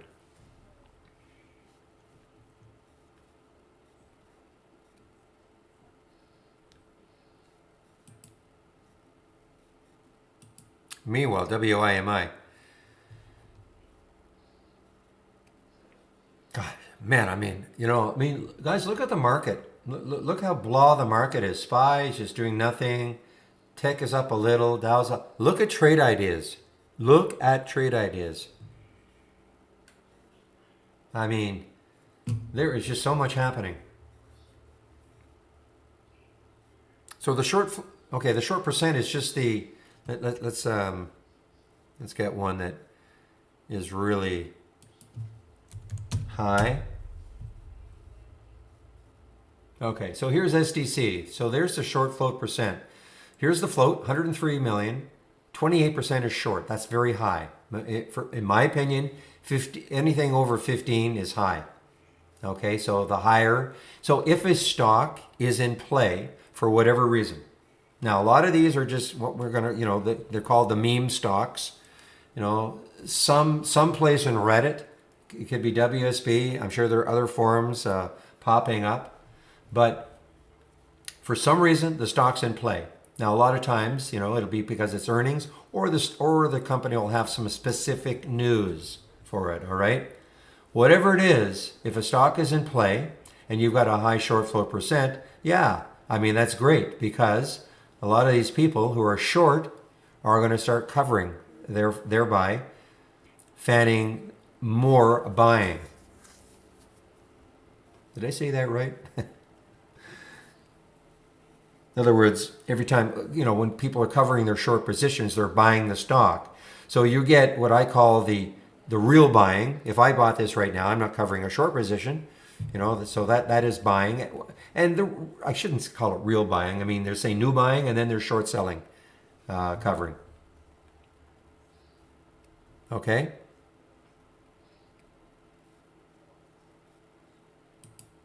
And that is typically what is happening, with these meme stocks. Most of them seem to have a high short float percent. And so the shorts are can start to panic, because they're looking at it and they're wondering, well, why is this happening? There's no news, there's no nothing. Terrible stock, yet it's going up.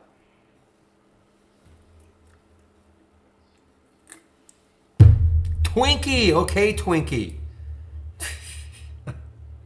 Just like saying it.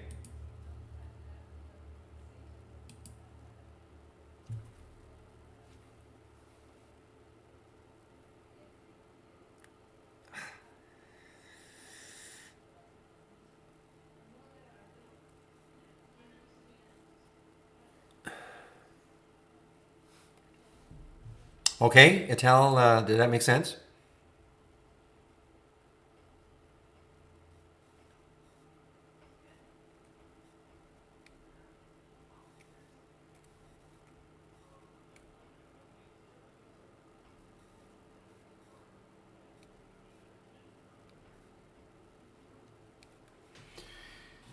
Yeah, so that is the big controversy, all right, regarding the short float. I mean, this is not just us. I mean, the short float the float gets updated twice a month. And that is the big controversy. There's no reason why it shouldn't get updated every day. Because, the public has a right to know. I mean, how much is short, what the float is on a daily basis, rather than having to wait, on the 15th, I'll just say the 15th and the 30th every day, every month. That's got nothing to do with us. Okay, that's just the way the industry has been.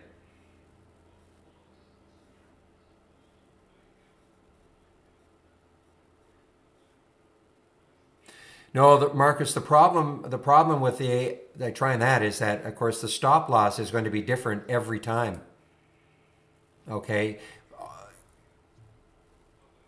you unfortunately that's probably, if I want to call it, the biggest drawback in trying to auto trade anything in the AI is putting a stop in. Okay, based on looking at the chart. So the answer to you is really no.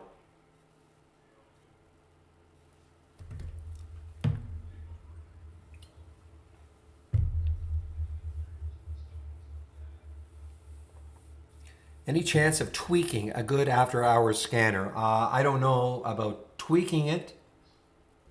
We have an after-hours channel. Okay, you can take a look at it. New channel bar. And then you can take a look at it. You can tweak it yourself. Okay, after hours, you can take a look at it.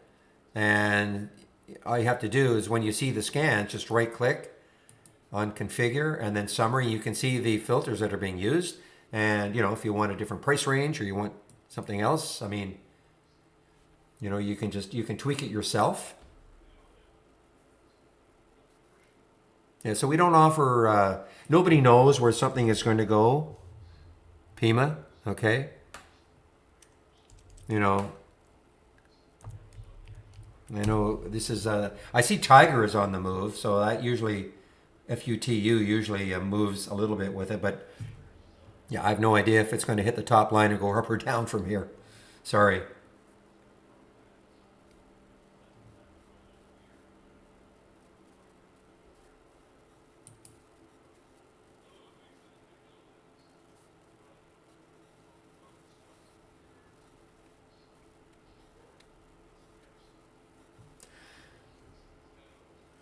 Well, okay. I look at next low looking left on the weekly chart is $140. So it says 150 right now. All right. Where it goes from here, I mean, obviously right here, the high last week was 160. So at this point, I don't know where it's going. I mean, it's either going to pop up or it's going to come down. I mean, you can't really tell. I mean, it's not having a great day. It's not trading abnormally, 0.76, so it's not trading abnormally. Pretty low float for a $150 stock.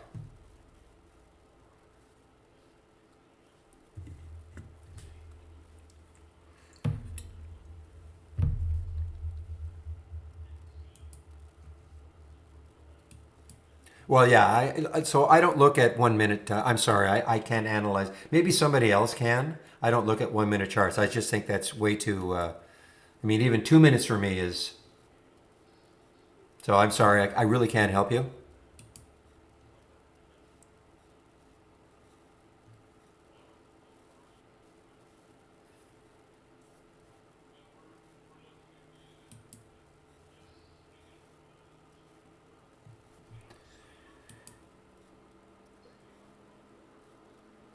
I have Gene halted on.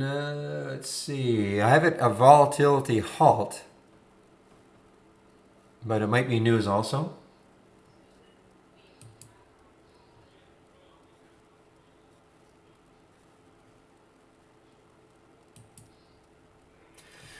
All right, guys. Well, Twinkie did turn into a good trade for me. I traded out of it early. When it got back into the 70s, though, I thought, okay, I'll take another stab at it. And now it's turning. Now it's looking good. I know Real put something about it 1750 call sweeps earlier.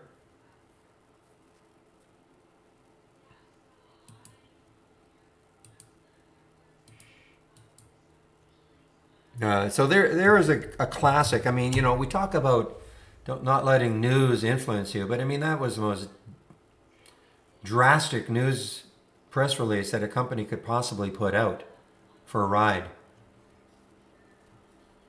And then plus RBC had to pile onto them and say, we're downgrading you to $5 as a price target.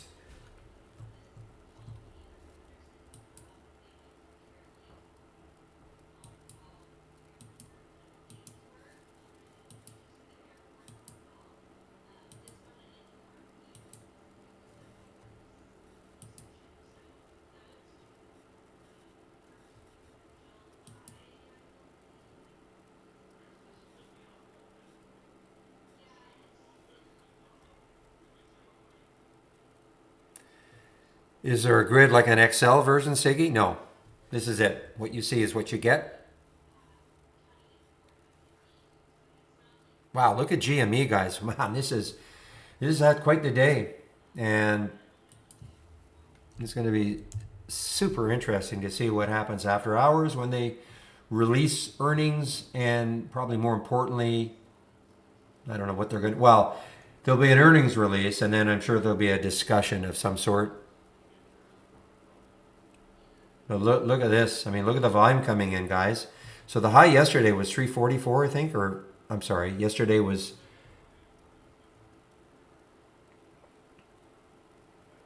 345 or so.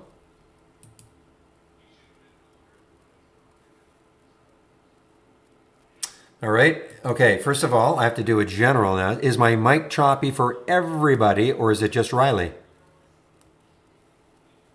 How's my mic, guys? So far so good. Very clear. Very good. So Riley, it's on your end. Okay. So you might have to do a refresh.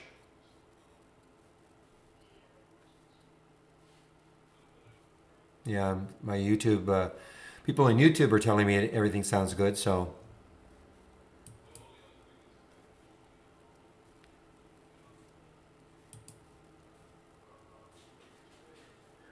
Oh, I know. Yesterday too, real. Unbelievable.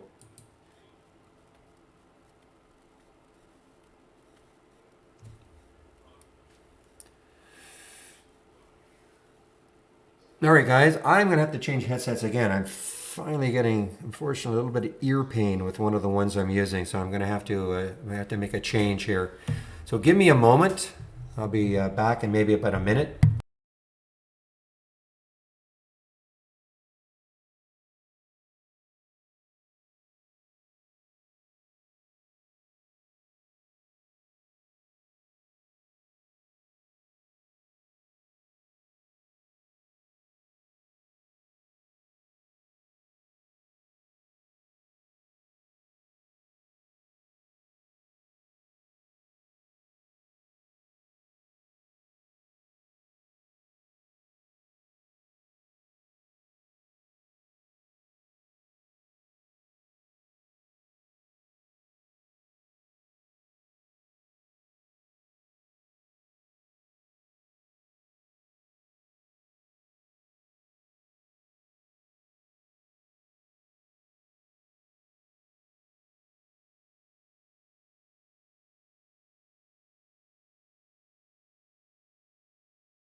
All right, guys, I'm now back with a new headset on.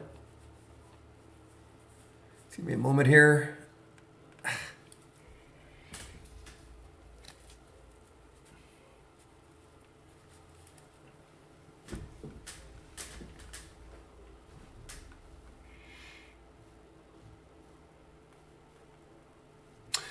All right, so just a comment here too. So in the simulator, I took this short position of ride at 947.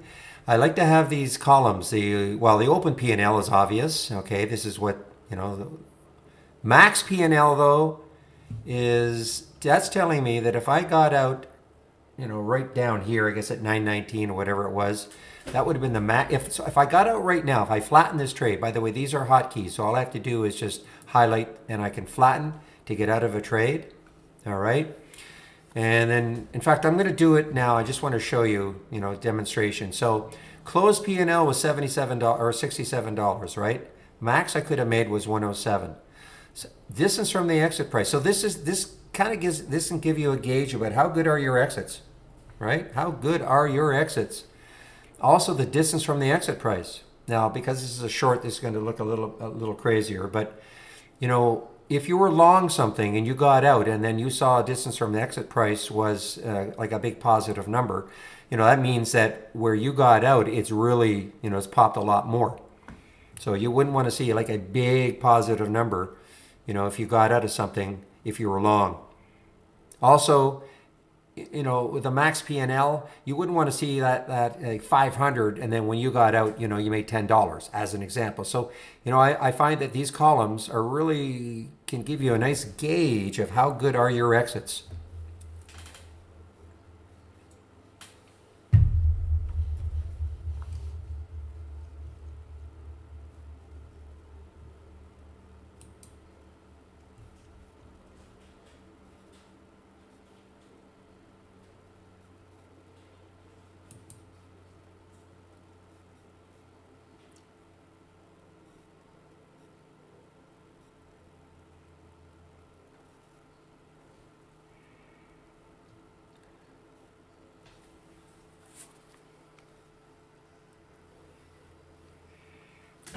Okay, guys, just give me a moment again.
Now, guys, I would not have got out of that, in the simulator. I would not have got out of that ride short. I just wanted to show you how you can use the flatten button. These are hotkeys. Flatten gets you out of a trade, gets you out of half your trade, doubles your trade. And so at this point, you see, this is telling me that it is 22 cents underneath where 27 cents now. So that's bad. I mean, this would be a bad, that would be a bad cover right now.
All right, guys, so let's take yeah, you know what? Macy's, why not? Sort of a little bit like the Wendy's yesterday. I mean, 11%, I mean, that's not low. It's not high. But look at Macy's, yes.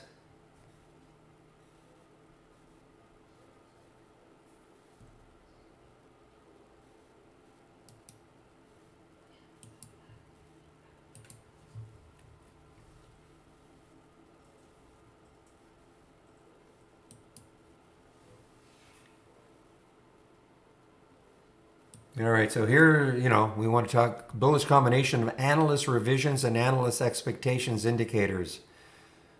Last time I looked, WSB weren't considered analysts, but but anyway, this is maybe a reason, and maybe who knows, maybe the Reddit crew has got a hold of this.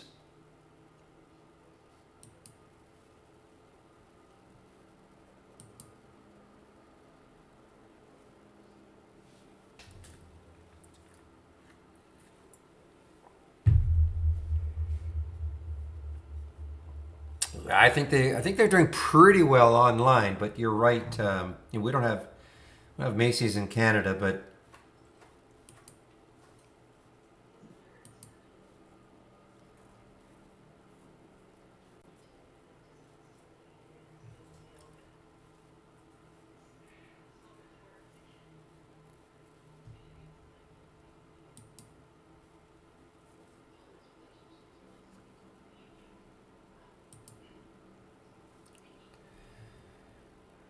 all right, guys. Well, your ride is now underneath 9.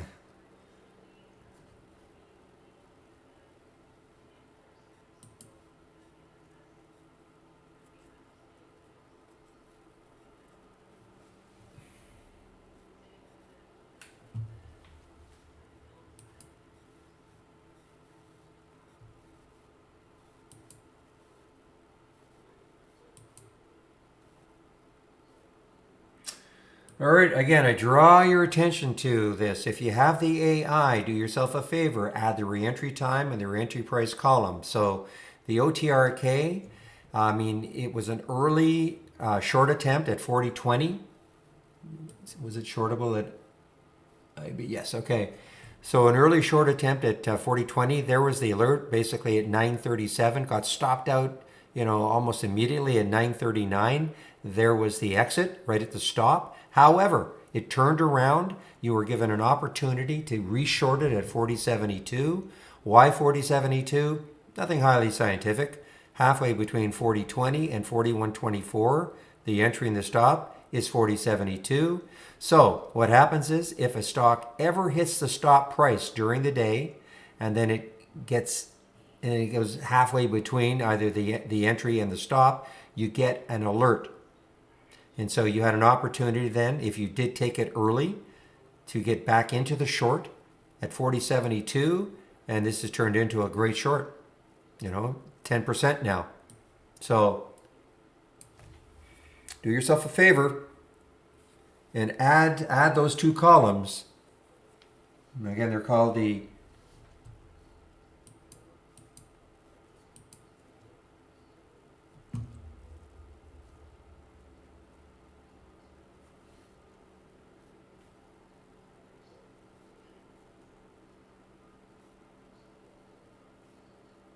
oh my goodness, I hope nobody got nailed in AEMD. I mean, you talk about it popped and then it immediately dropped. And I'm talking about an immediate drop.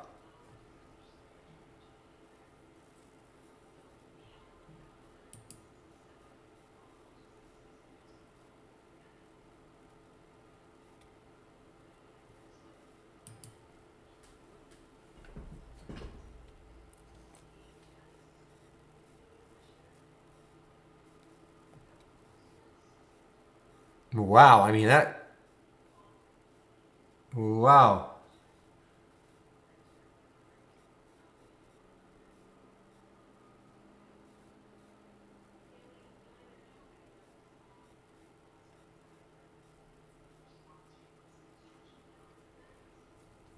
But that was so quick. That was so quick on the downside, up, down, AEMD. So what I'll do is I'll put another alert here around 11:17. But that's kind of scary.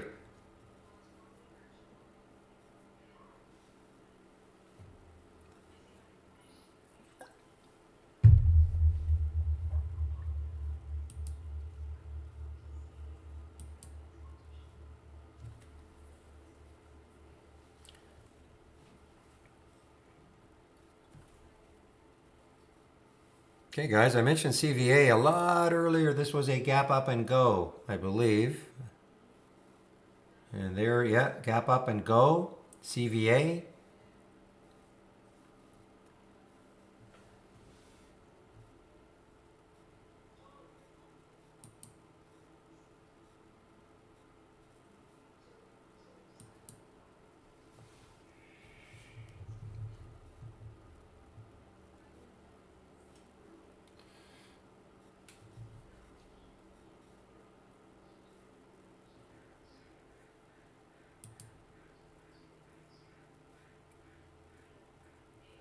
Yeah, I don't know. It's our provider. Sometimes these ones that are relatively new. Remember, Ride is a SPAC. Ride is a SPAC, and our provider. Sometimes they just don't have it. I don't know. Is it listed in, say, FinViz or?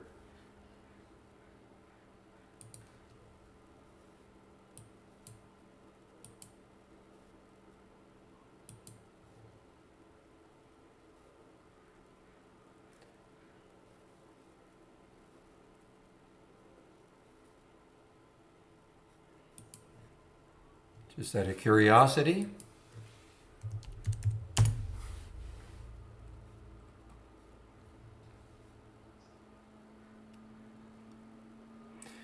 Yeah, I mean, FinViz has it at 30%, so I don't know. I don't know. Oh, we are looking to change providers, but I've been saying that for a while.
Now, in this particular case, so I mean, FinViz has it as 30.83%. In this case, these guys are just hanging on, hanging on, hanging on.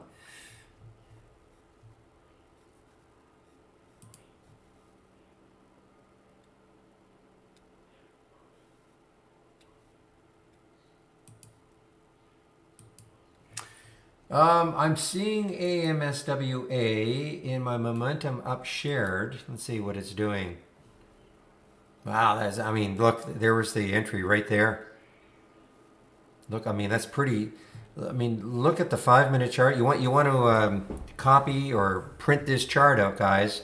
Look at the consolidation on the 5. Look at the break. More importantly, look at the break on volume. Okay, that's what you look for, really. Consolidation, but when you get the break out of consolidation, you want volume. And boy, that was it.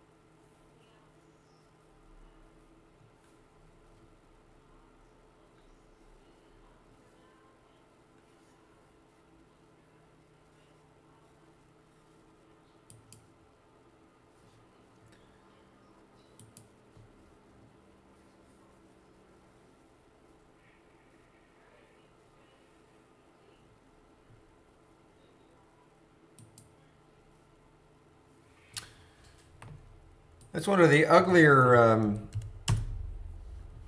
situations I've seen in a long time, guys, really, on the AEMD. Yeah, there's a... Okay.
Give me a moment here, guys. I'm just...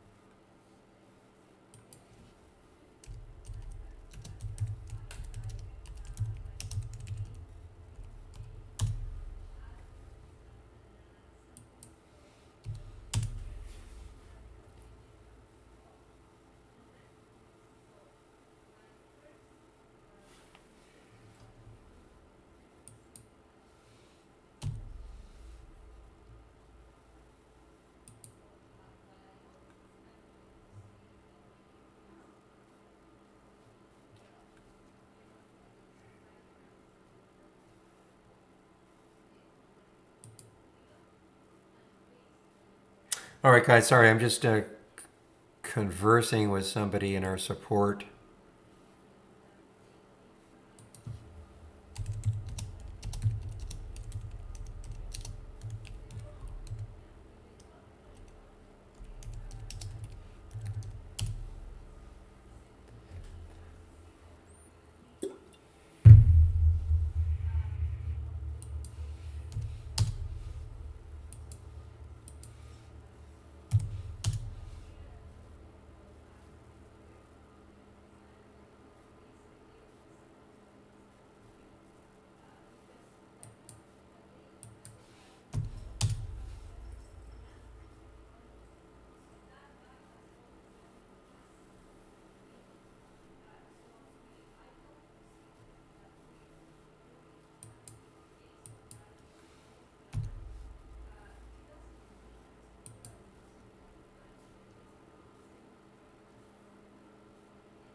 All right, guys, what time is it now? 1:30, 1:39. I wish 11:39. So I'll be taking a break in about 20 minutes, and Steve Gomez will be taking over the YouTube room. I'll pop that link in before I do go to the YouTube room if you want to head over there.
Well, to paraphrase Chandler Bing, could I have been more wrong about IVR?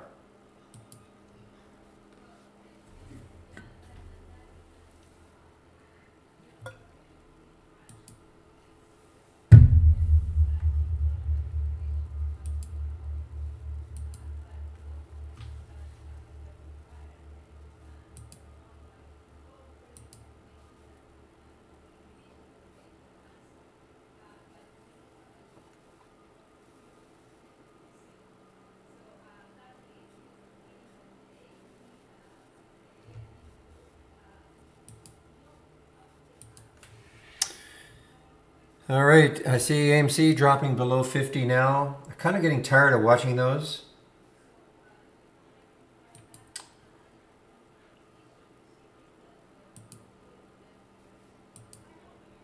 Okay, I'm glad somebody got it, Riley. I've been waiting all day to say that.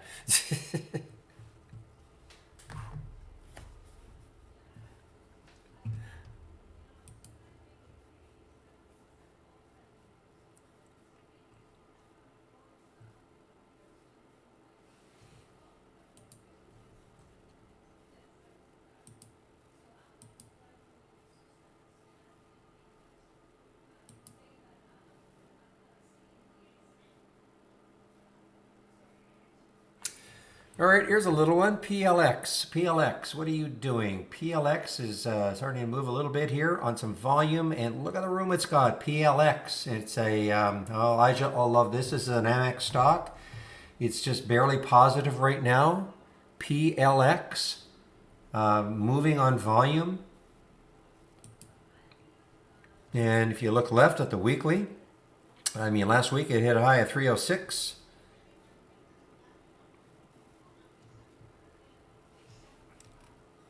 Yesterday's high was about 219. So let's stick an alert right there. Say 221. See if it takes that out. Ah, I didn't have to do that. Never. This is the new charting, so I could have clicked on the little bell there. Not going to look for news, Ija. I just want to see it take out yesterday's high. Thank you. Not looking for news.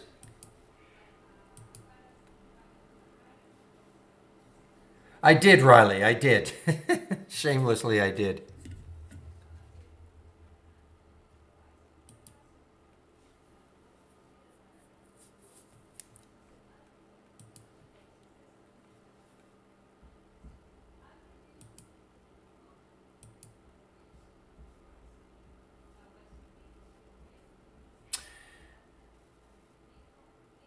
I'm just testing it. It's not available. No, needs work.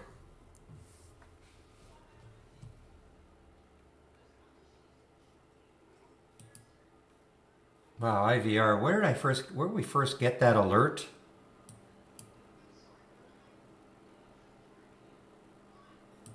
From the option scanner at 397.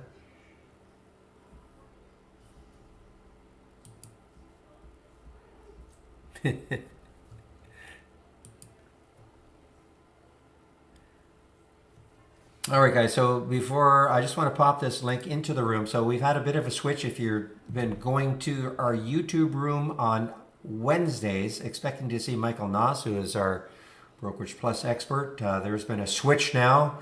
He will be doing that on Tuesdays, and Steve Gomez, who used to do his stint in the YouTube room on Tuesdays, he'll do his on Wednesdays now. So they've just sort of reversed. So what I'm going to do is just put the YouTube link in. If you want to head over there, I'll be taking my break soon. Yeah, it is a permanent switch, yes.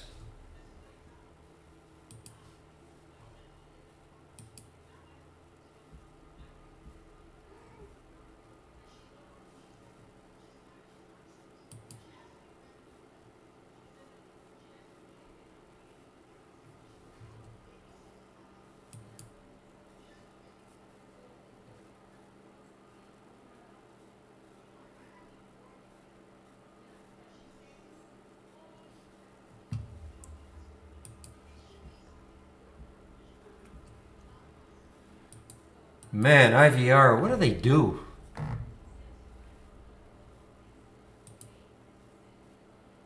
Okay.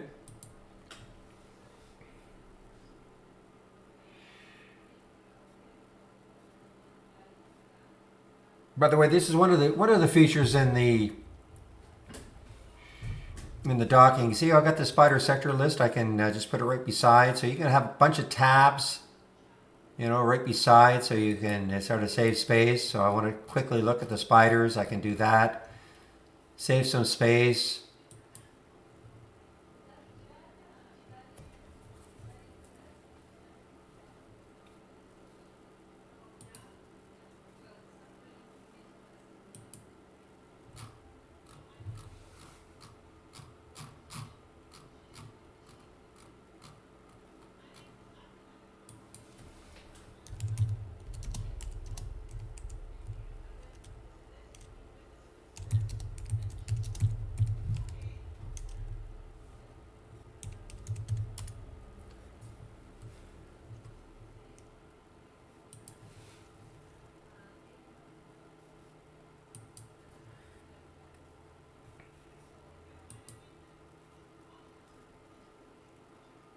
Well, SDC guys, SDC has been again.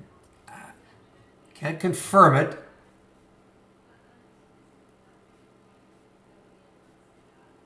Okay, you know what? They actually had some news. Wolf Research reiterates outperform, and then they're also saying could partner with Patterson companies, etc., etc. So there was actually some news too, as well as it maybe being a meme stock.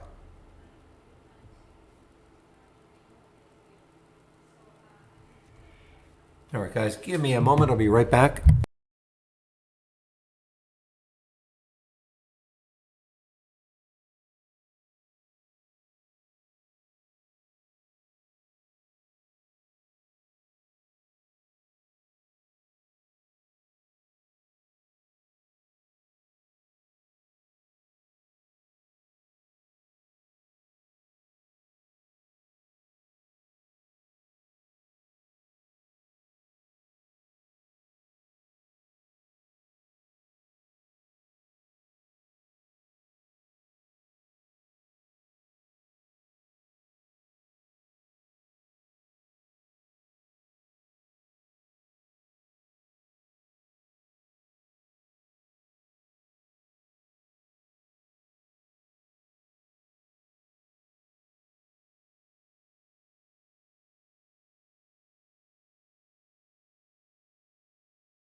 All right, I'm back.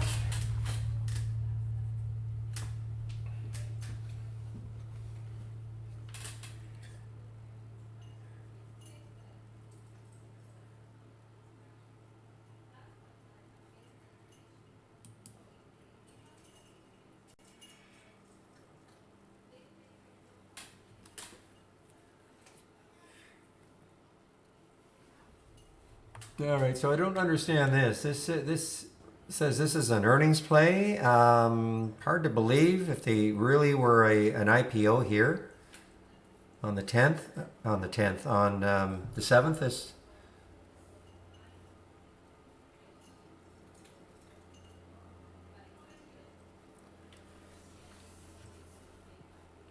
So I don't know what's going on with LTCH, other than the fact that it is moving higher. That's all I don't know. I mean, we have it as an earnings play.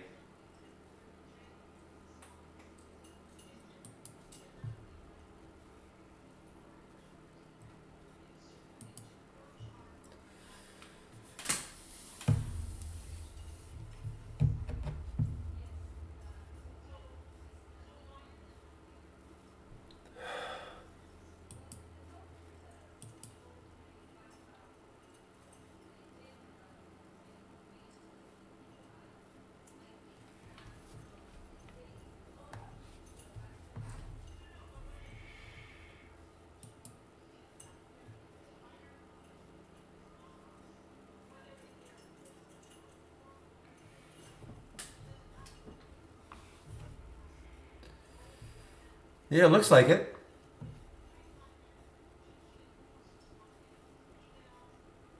I'll be in my break.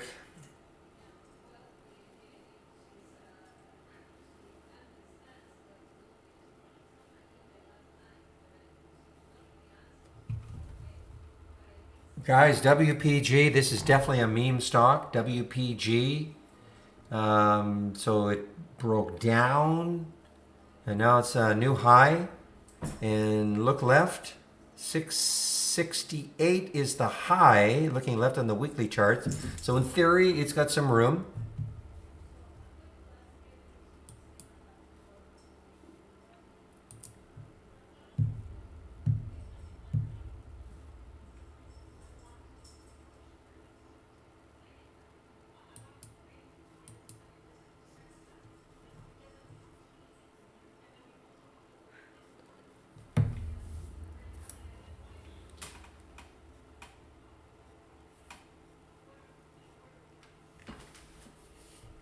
Okay, PJ, yeah, well, one's a little bit older.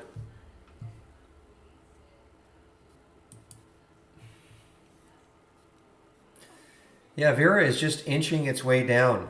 I mean, this is an earnings play, little bit of a pull up here, just inching its way down. Speaking of pull ups, let's just take a look at, I haven't looked at this at all. There we go. So let's just see what we're getting here.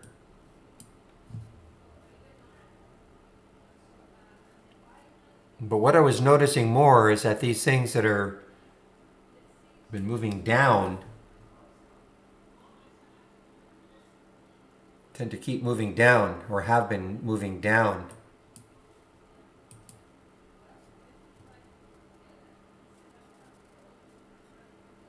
I'll have to look at this later. Again, these two scans are available from my scan section from my homepage.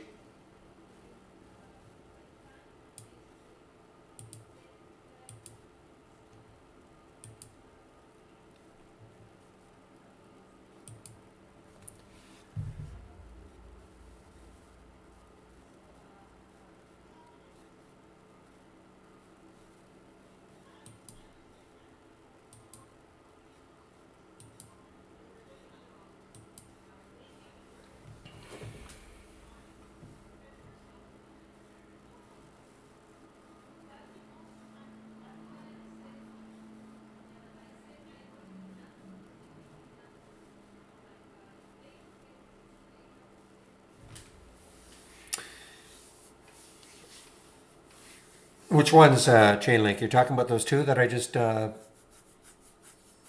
in there, the pull-ups and the pullbacks?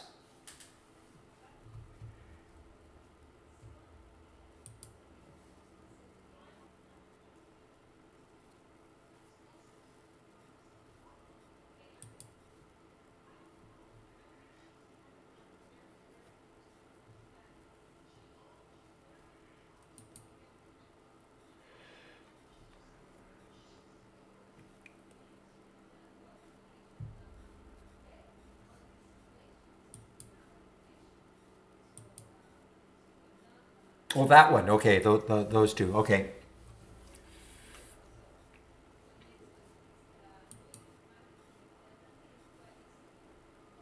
Yeah, see the little lag I'm getting here, guys? That's the other thing that I'd like to MFA, guys. So look at the weekly on this one. Look at the 3 days it has had. Wow.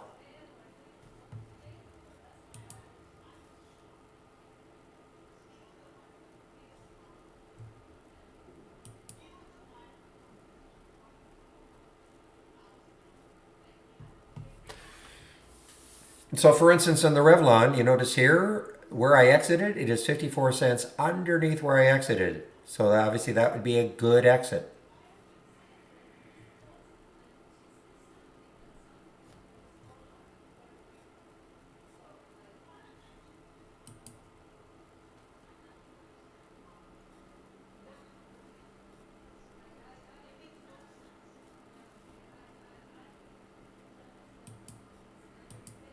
Except for GME, real. Come on. Obviously, they can't hold every one of them, but no, I hear you. Of course, I'm just.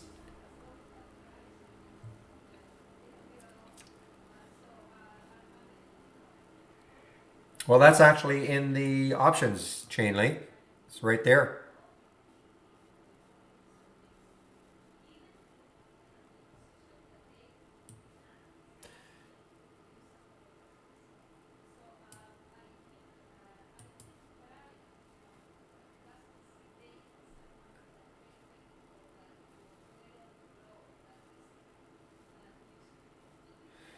For me, you mean a good one in terms of what could be interesting? I think anything 15% and of course and above.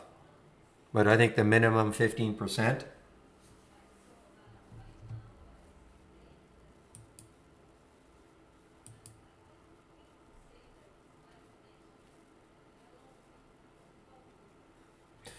All right, something's happening with BCTX. Is it BCTX? Did somebody mention that one already? Can't remember.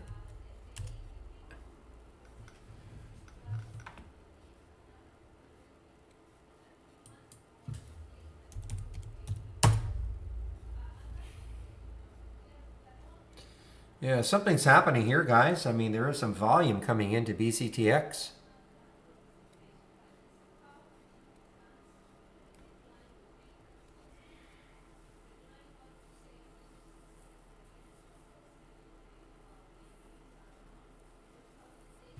All right, guys, I'm just going to get my announcement in as I take my break. What time is it? So I'll be back at about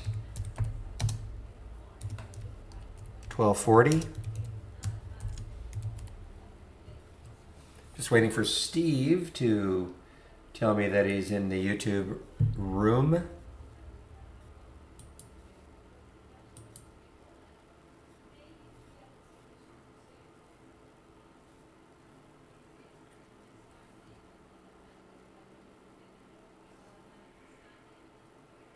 Yeah, CVA guys kept. This was a good one from the gap up and go, gap up and go.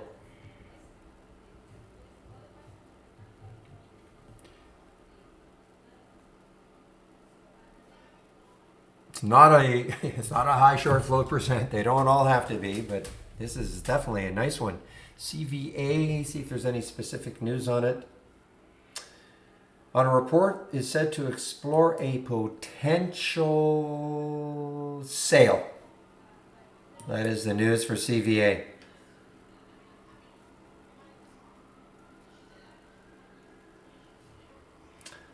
I think Steve may be there. Okay, Steve, I see you there. Thank you. Have a good time for your hour. I'll stop streaming right now.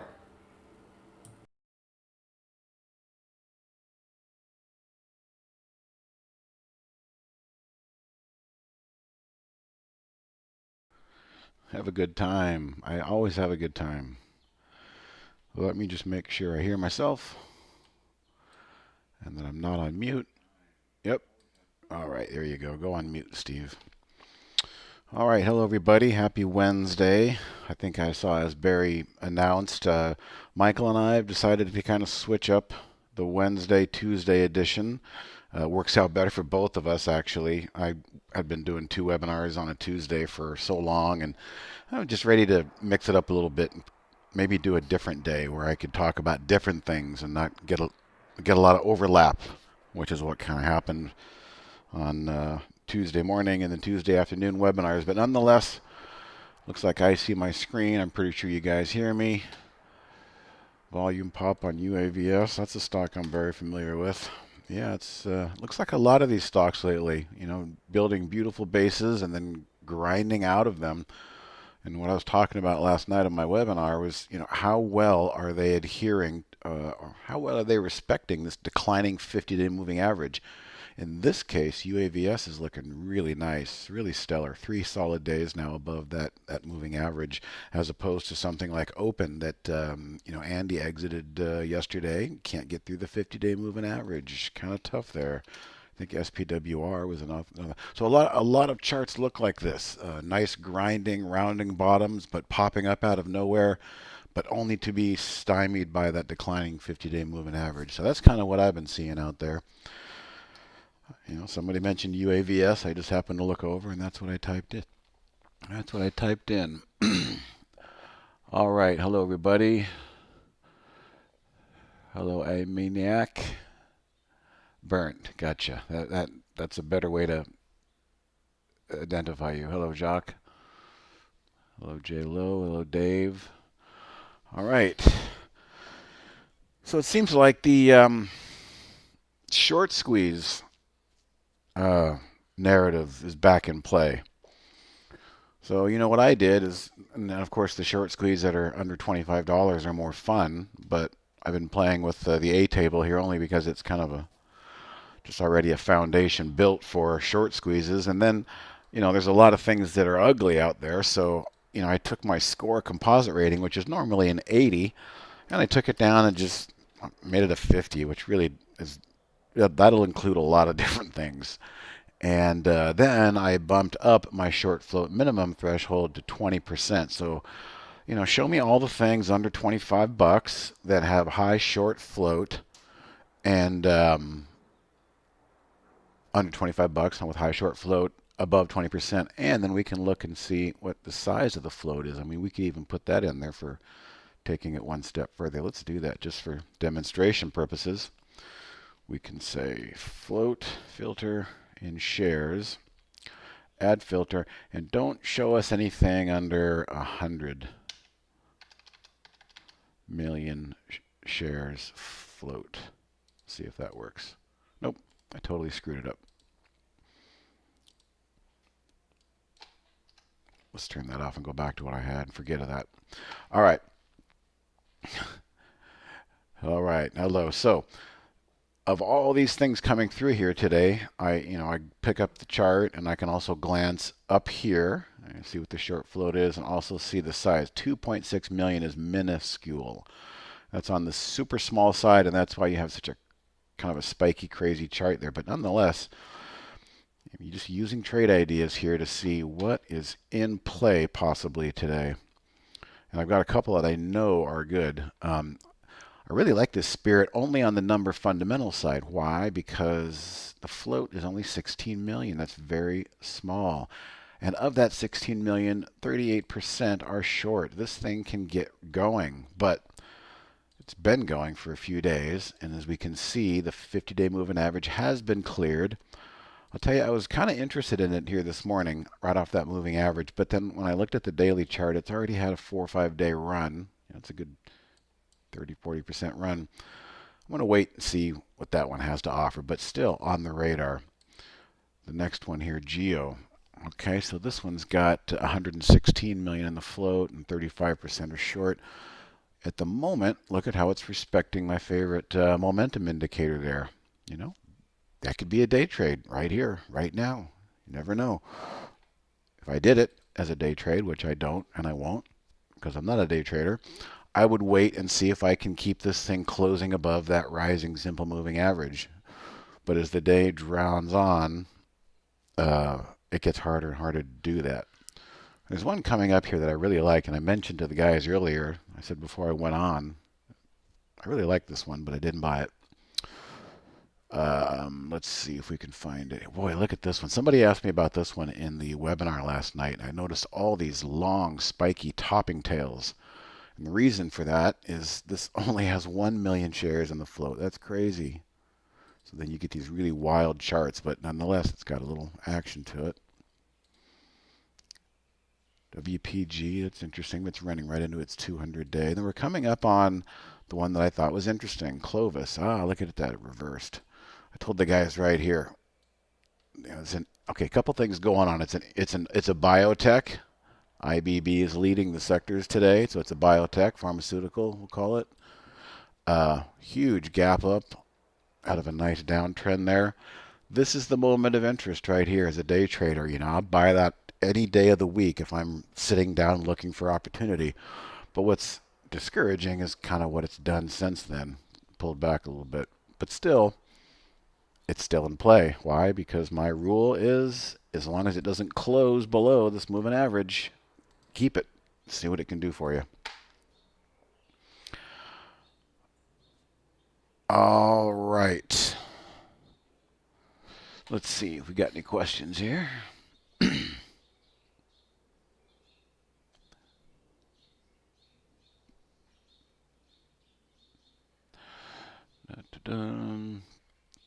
AEMD, that better bounce here. Let's take a look what you're talking about, Golden Joe.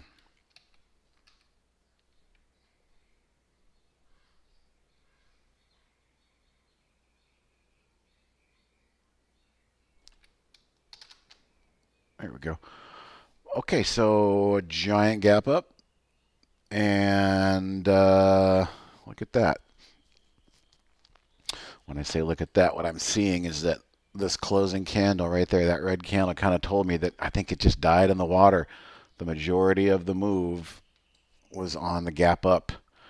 And if it really had any intention of moving higher, it would have bounced right off of that. But it didn't. It's just kind of dragging. Hang on one second here.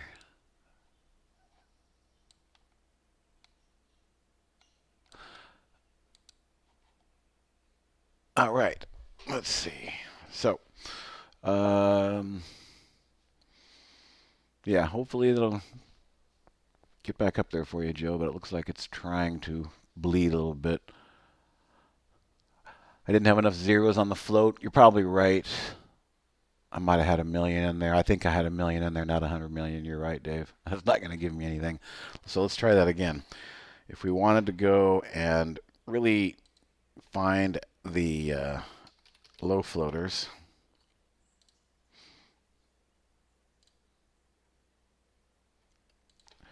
$100. That would give us what we're looking for, I think. There we go.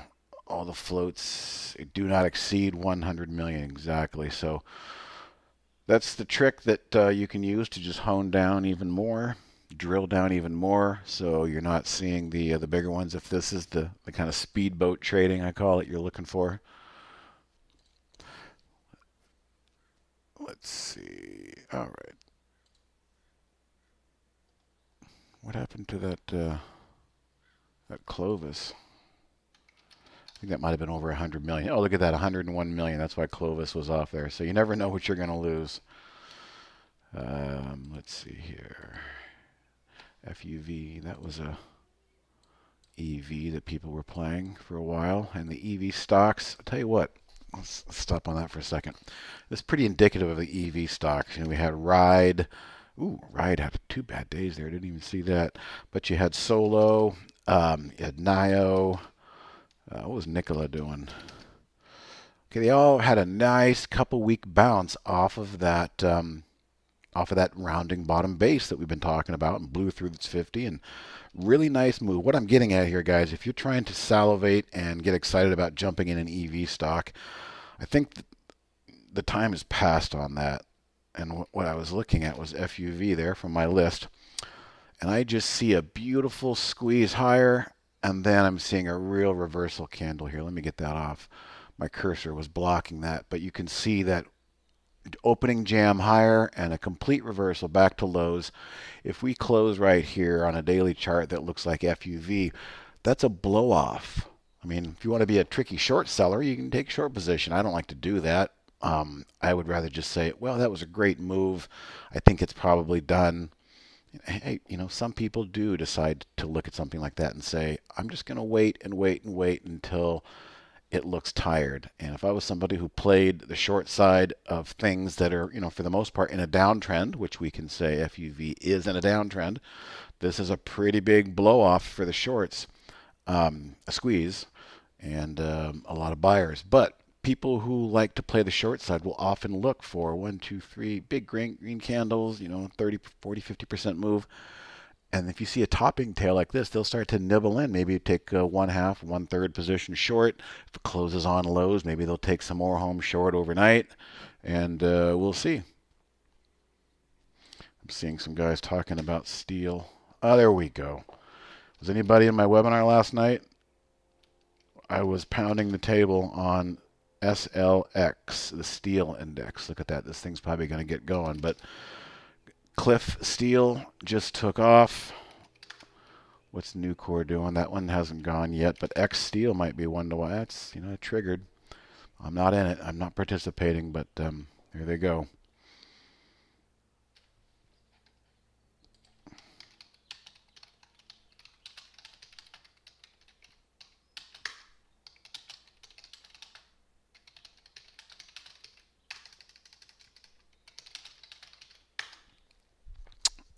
I tell you, I got a good group of guys that I'm able to be connected to every day. All right. Let's see what's going on here in the questions. Where is the momentum indicator? My momentum indicator, Iris, is the 10 SMA, the 10 period simple moving average on a 15-minute chart. I'll say that again. My momentum indicator is the 10 period simple moving average on a 15-minute chart. There's my momentum indicator. And as I was saying earlier, as long as Clovis stays above that moving indicator and doesn't close, a tick or two below is okay, but at the end of the 15-minute period coming up here in 3 minutes, if this thing closes below, then we started to lose our momentum. Conversely, the person who asked me about AEMD, it looks like it's trying to fight back, but when I see that red candle close under that's the area of interest right there that should show, is momentum going to remain intact or not? And for the moment, it failed because a candle closed below it. Now it's getting a little back and forth. I get it, but that's the one constant that I try to adhere to for a rule. All right, let's see.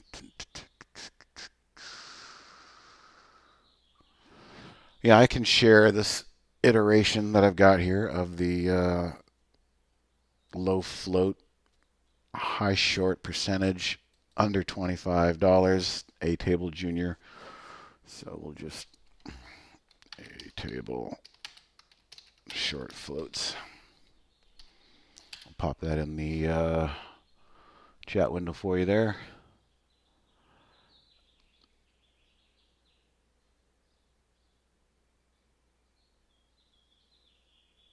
So yeah, I mean, if you're somebody who likes to short, let's go back to that example of FUV. Where is it in real? Okay, so if I was salivating to short this thing based on the big run, and you've been patient, and all of a sudden this big jam up on the open that's being reversed is translating into a wick here, a daily possible blow off top right there. So there is our first close below, so this might be, if I was a short seller, this might be the indicator that I'm waiting for to pull the trigger on and say, all right, I'm going to go maybe 1/3, 1/2 size of what my normal size would be here and kind of dip my toe in and see if I can get something working. And if it confirms through the end of the day and closes weak, I might add to it at the close. So there's many ways, Iris, in which you can use this momentum indicator to stay in the trade, to get out of the trade and take your profit as best you can, or maybe you're lurking and waiting to be a short seller of momentum and you want to fade this momentum and you wait for that closing candle and that becomes your entry point. There's many ways to make money in the market. If anybody wags their finger at somebody and tells them, hey, your way is not good, my way is better, that's ridiculous. There's no one right way. This is an art form. It's not a science. If it was a science, we'd all be doing it the same way. There are people who give it a scientific approach, and I'll put Michael in there, and that works great for him because he uses data to really help him make his decisions. I'm less of a data-driven guy. I'm more of a visual pattern and crowd psychology guy. I got long new. So yeah, Dave, we talked about Nucor yesterday in the webinar. It's got that old-fashioned look, that old-school look. I hope it can hold. For some reason, it seems like Cliff's got the one that had the most. So if we go over here to Similar tab and we start looking for stocks that are similar, maybe in fashion to Cliff. It's a lot of obscure names in here. Oh, look at that, TGB. I'm long TGB, but that's a copper name. All right, I see some more questions here I better get involved with. David. EV stocks, it could be investment on long-term potential.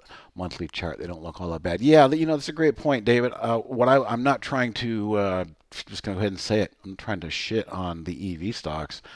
I'm a swing trader, and when I look at things, I look through the prism of how's it going to do over 2 to 3 to 4 to 5 days.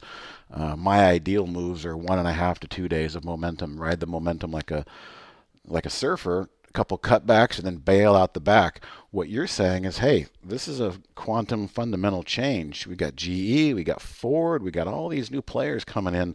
This is a big generational possibility. So when you look at some of these stocks, yes, they got ahead of themselves in the past, but there very well could be a great case to be made if you want to, put some money aside for the kids and try and get that college fund to grow.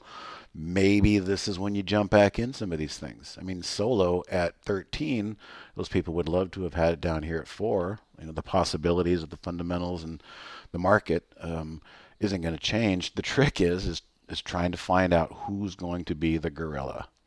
Well, obviously Tesla's the gorilla in this space, but there's room for the next version, and Ford and GM have certainly been making a lot of waves lately in terms of them coming to space. That's some nice sideways action there in GM. But they don't look that bad on the monthly chart. Yeah, so let's see let's look at the weekly and monthly to just try and continue the point there. NIO bounced off a beautiful 50-week average. Yeah, when things get parabolic, they can only go over there for so long, and then when they break, it's just a matter of, are they going to find support and build a higher low? So in the perspective of things, yeah, I didn't mean to poo-poo on the EV stocks, but just from a perspective of a short-term swing trader like myself, I'm no longer interested in trying to buy them here. I just think your timing could be a little better, and that FOV chart really just shows an exhaustion move to me. That's what an exhaustion move looks like. But I do, I've known a lot of people in the past that would look at charts like these and they just salivate on this candle here and they start entering a short position. That's a whole different game, the short side. You start paying different fees and overnight costs and hard to borrows and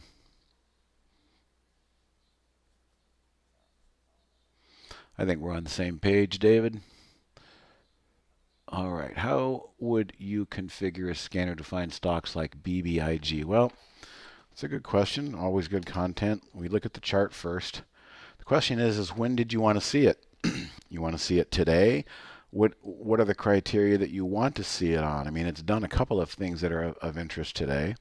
It gapped up and filled the gap and then went back to highs. Yeah, I mean, the question, it has to be qualified a lot more. What is it about BBIG that you like, that you want to see? And we have to work backwards from there.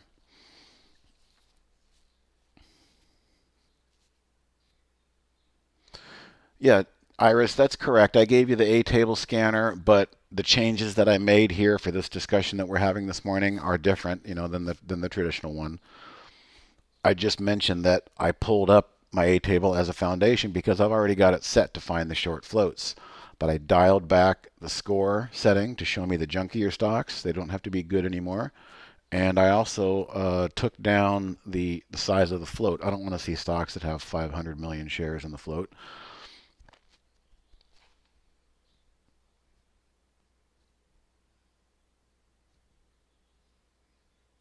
My techniques for losing money beat yours. Let's see what it looks like. AEMD. Okay, so here's what I see at the moment. Let's see how it resolves. So clue number one was most of the gap, the money was made on the gap, but we have this closing candle right here. But now we have an attempt to fight back, and I've seen this before, and I don't know how it's going to resolve, but I'm telling you, the underside of this moving average, the underside of this momentum is now an area of interest. And as you can see, the current high candle here in the 15 is running right smack into that. So there's some sell pressure on the underneath side of this momentum indicator now. Now, I'm not sitting here predicting saying it's not going to make it through. It might, but I just feel like the odds are with a giant gap up, it's up 360%. This is the area at which a lot of these guys who are sellers might just say, I'm going to making a bet that we're not going to get above there. Okay, so back to that one for BBIG, right? To find the best entry breaking out of consolidation. Well, again, what time frame? So nothing really comes to mind to me to look at this and say, at what point would this have been a great buy? We have a giant spike in volume here. Our relative volume is 4.34. Let me look at something. Let me pull up an old scan that looks for high relative volume. And let's see if it's on there. Extreme volume, high-low pro. And we'll look at all.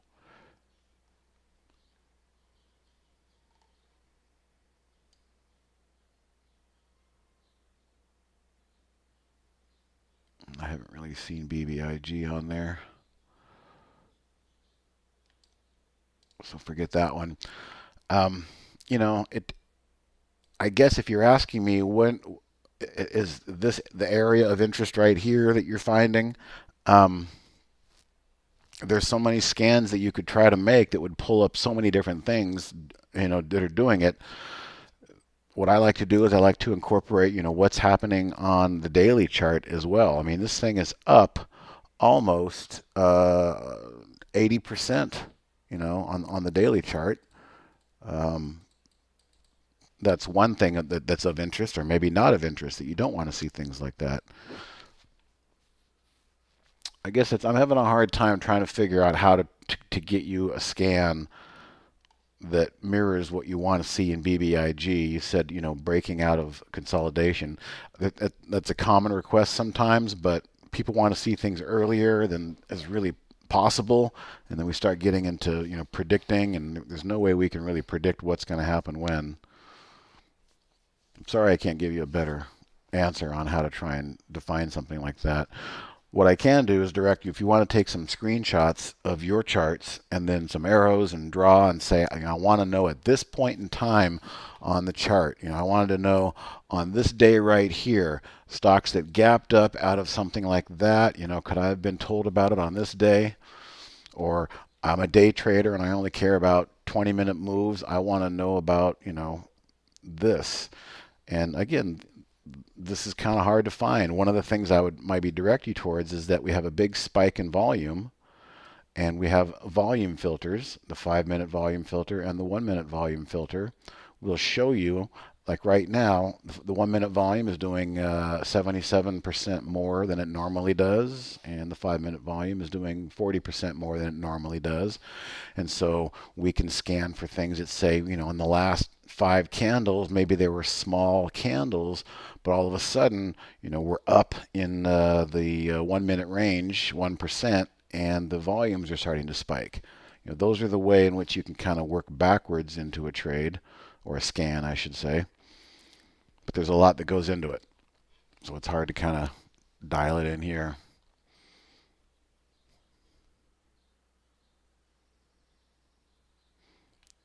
Okay.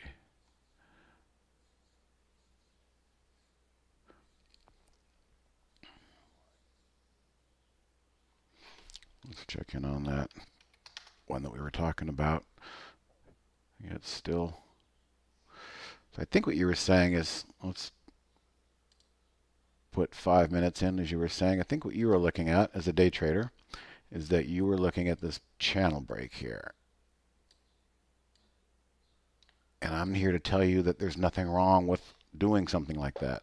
As I said earlier, there are 900 ways to try and create a system to pull money out of price action and have the right timing to do it. And if that's something that you see that works and your time horizon is very short, then that works. But for me, I'm a bit more of a longer term pullback trader, swing trader, and I just see something that's up 300%. It's just really hard to gauge that intraday action. And now we've drawn a new candle here almost, I believe. Have we? Yeah. And it's having trouble there. Ah, interesting. Oh, because I drew a 10-minute. That's why. That didn't go to 15. I thought, wait a minute, it's not the bottom of the hour yet. Okay. But we still have a big wick going on there with no color in the candle left now on the 15 in that upper end of that broken line. So I just prefer to look at the market intraday through this prism, but I went to the 5 minutes and I see what you're seeing. There's nothing wrong with what you're seeing. It's just a matter of how you want to approach it. Trying to find the move before the move. Yep. So chain link, that's what happens is we start to try to get things too early. And when you're trying to get things too early, you get too much noise and too much mess, and then you're still guessing. There's no way to really predict when the engines are revving up and you hear the transmission go into gear and you know it's time to go. Now I can tell you, not to tease you, but when a lot of us started trading back in the 90s, electronic trading was brand new, and it wasn't computers. It was human against human, keyboard against keyboard. And the way in which we had our indicators configured, we could see all of the electronic traders getting hit and cleared out of a level first on level 2, and all that was left was the old stodgy dinosaur market makers that had to be good for their price at the fraction level. So, I mean, we literally had like an early warning indicator to see that the market was revving up at this price level, and more than likely we were getting ready to move and jump to the next fraction. That was nice. That was like shooting fish in a barrel. We just don't have that anymore. That was the closest thing we ever came to like getting that feeling that something's getting ready to go. The best you can do is just watch the volume. You can watch the amount of trades that are happening, and as those things start to rev up, it's still a guess. They work sometimes and sometimes they don't. So there's no real one way to have the crystal ball to say this is the scan that's going to tell you what's about ready to go.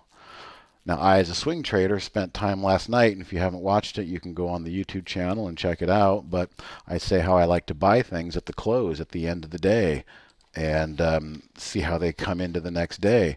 REI was the example I did yesterday. I bought this one at the close because I just felt like it made its move, consolidated back, touched the moving average that I liked, and was closing back up here, with a nice green candle. So I said, yeah, I'll take it home. And I'm barely up in the money, but it was no sweat. I like to look at the bigger picture of the daily before I jumped in, and I kind of forgot where I was going with that point. But yeah. Oh, where I was going with that point was that is my way of predicting, because sometimes when I see like a really nice close, and catch myself thinking, all right, well, I'll watch this one on the open, and if it breaks above the open, I'll buy it. It's either going to gap above the open or it's going to trade above the open in the first 5 seconds, and I just don't feel like chasing it.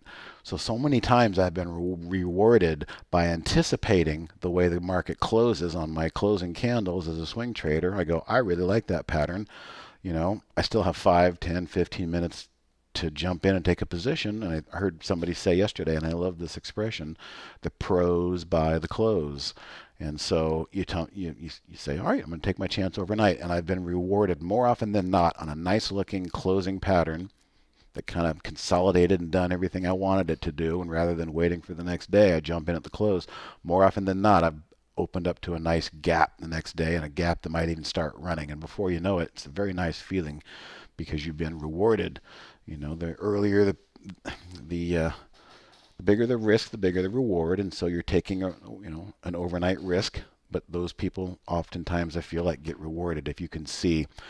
So back to the point, there's no real scan to show us those. It's just a lot of years and a lot of knowing what I like to see at the close. I'll take a chance as a swing trader and see if I can get some follow through and get off to a good start the following day.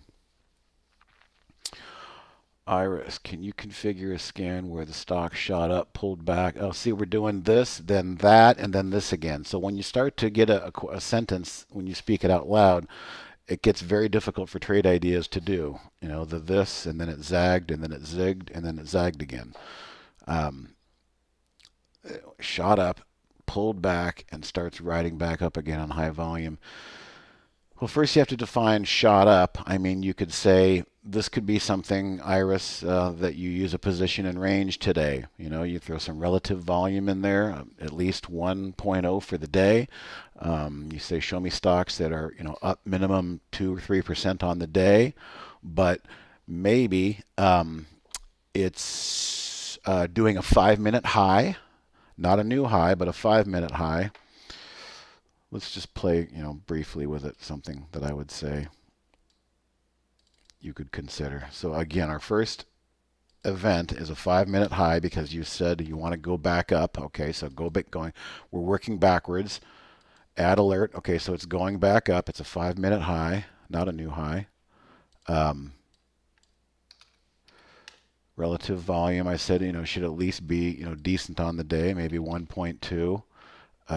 Today's change on the day would be change from the close would be at least 2%, up 2% on the day. But this is where you might get a little interested. Before we get to that, let's do 5-minute volume. And say the 5-minute volume has to be above 100%, maybe even above 130%. It's doing something on the new 5-minute high. All right, it's up 2% from the close, but here's the kicker. It's not at highs. As you said, it pulled back, so we have to use what's called that position and range.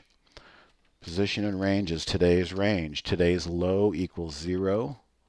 Today's high equals 100. So we don't want to be at 100. We want to be somewhere down in the middle. So why not do like what people would call a Fibonacci, right? Which is, 38%? So I think it's that 61% minimum. So if you pull back to say 61%, let's just do it this way, Iris. Anywhere from 60 to 65% on the day. Yeah, anywhere from 60 to 70% on the day. You can play with that, all right? You can play with that, maybe start at 65. But that's kind of down in the Fibonacci pullback range, I think. If not, somebody correct me. I think Fibonacci is like 38.1. So that would be 61 or 62. Call it 62. 62 to 67, just for having fun. So this is the only range of the day that you're going to see the stock is moving back up, making a new 5-minute high. This is really the closest thing that we could get. Pull back, 5-minute highs again. Let's see what it brings up.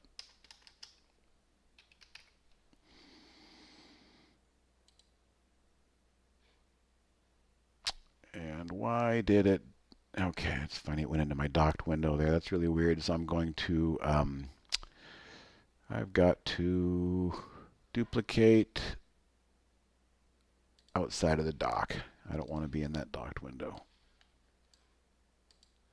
All right. So the first or the last thing it gave us is MIH. Okay, and it gave it to us where the arrow is. It gave it to us at 20. It gave it to us 5 minutes ago, right about here.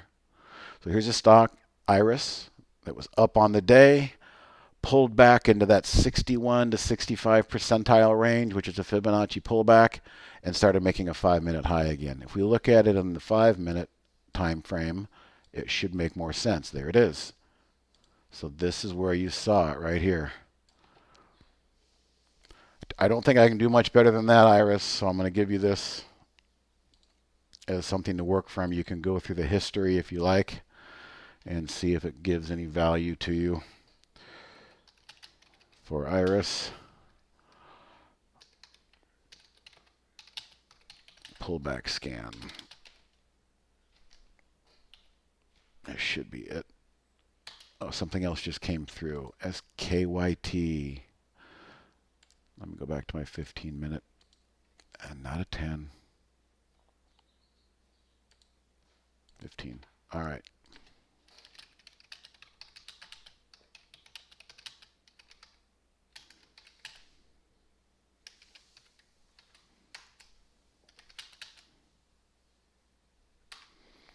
All right, let's see where we are here. Configure scan. Okay, so we're close. Mic's up. Yes, you provided a scan, the jam down to the 10 SMA, which I like. Some days, though, it's money, and some days it's not. Yeah, so that's the quagmire we've kind of been in lately. There was a period in time where that thing was money just a lot of the time. Let me do this. I'm going to go back and just load my original layout because I had that docked window which showed a couple of those.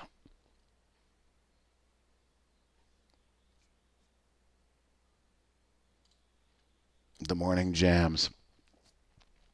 Yeah, so some days it works and some days it doesn't. We just never really know. That's a tough one. And I talked about it here and there over the past few months, and we back tested it. And there was a period of time where this thing was a money trader for like 2 to 3 day holds because it was finding things that popped down that were good trends that popped down on the open, tried to shake out the weak hands. Oh, that's the jam up. Hold on, let's do the jam down.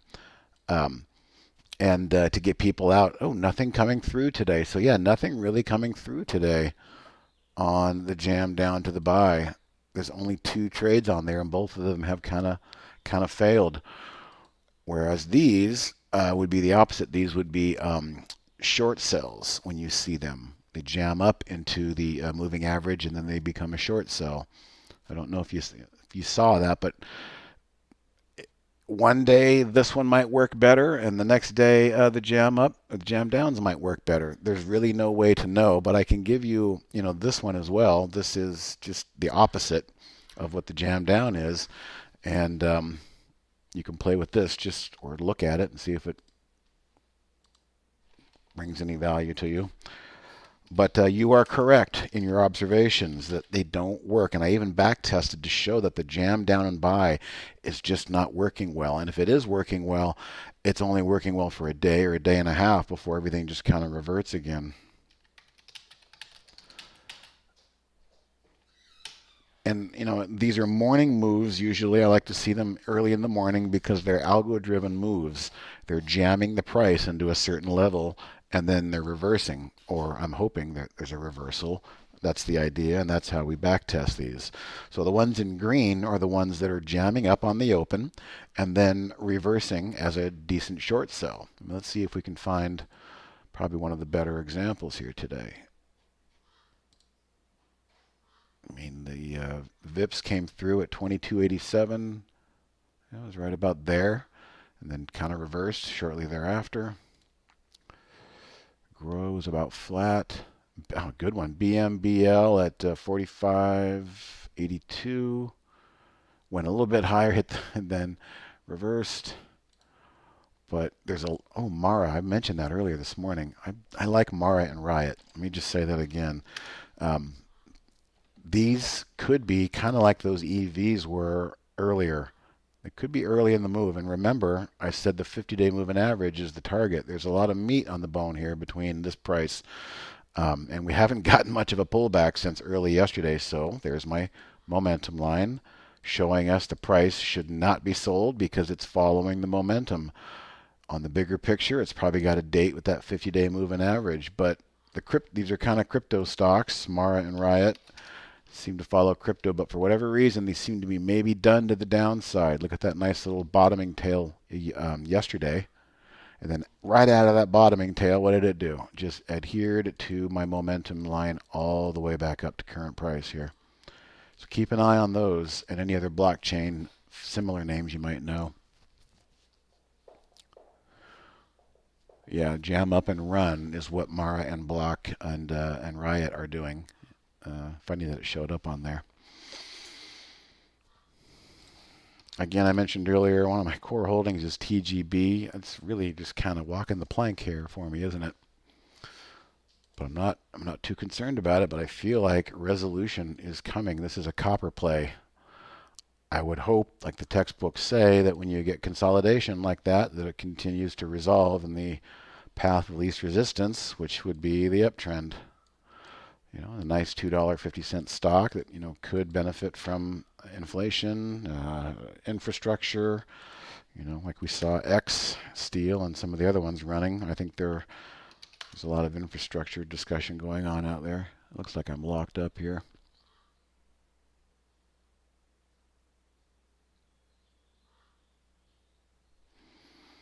Come on. Let's try again. Yeah, there we go. X is poking its head up. Cliff still moving nicely. And who was it? Bought Nucor. Nucor looks really good. The only thing I don't like about it is it's come from $50 all the way up here. I mean, at some point, these trends do die. And we've seen a lot of that. That's why some of the other things we talked about last night, the stuff that are basing and bouncing quickly, like some of those EVs and possibly Riot and Mara, might be just a little bit more interesting to me right now. STLD was another steel name. It's not really doing much, but it's kind of a different space. Okay, so yes, you were asking about a morning jam. You want the jam up. Well, it's jam up and sell. That's the idea of it. I think I mentioned I was going to do it and I never did it, so let's go ahead and pop it up there. Jam up and sell, even though a couple of them didn't. And again, these are normally occurring in the morning. I'm not interested in them after lunch. These types of, you know, jam moves, quick stop hunts, they're usually running through stop orders that are more prevalent in the first hour of the day as people set their risk for the day. All right, so the jam up and sell. There's the cloud link for that. All I really did was I took the jam down and buy and duplicated it. And then once you duplicate it, you have this really cool feature that we have in configure called flip. And flip allows you to just invert, allows us, the program, the servers, to invert everything instead of having to use your brain. And then you just rename it and maybe change any filter if you need to.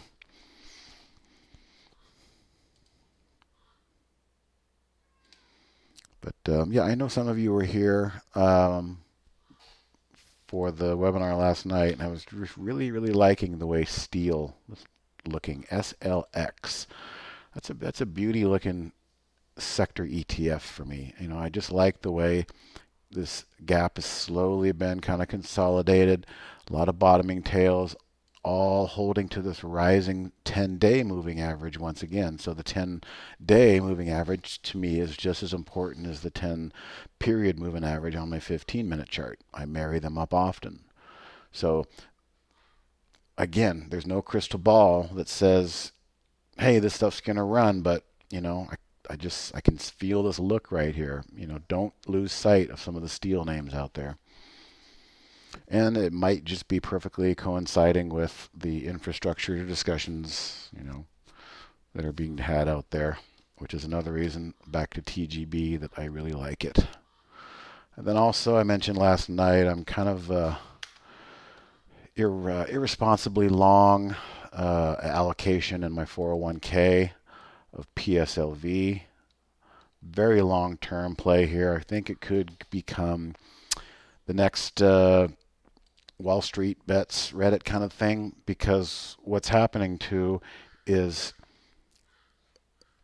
there's some regulation coming that's going to make it harder for the banks to sell paper silver and synthetic shorts, and that's really what GameStop and AMC and all that's been about, hasn't it? And there's really been a public education recently as to what's going on and why some of these stocks are running as insanely as they are is because there's a lot of shenanigans going on from institutions, hedge funds, big people, banks, Citadel, whatever you want to say it. And so I think, over the next few months, next 6 months, maybe by the end of the year, we could look back and say, this SLV story, there really was something to it. This is the synthetic hedge, the synthetic paper that J.P. Morgan and Deutsche Bank have already been caught and slapped on the wrist a few times for doing things they shouldn't be doing for their own proprietary desks. And if you want to hold the price of something down, as we all know, you can synthetically short things out of thin air that don't exist, and that's not fair, it's not right, and it's not legal.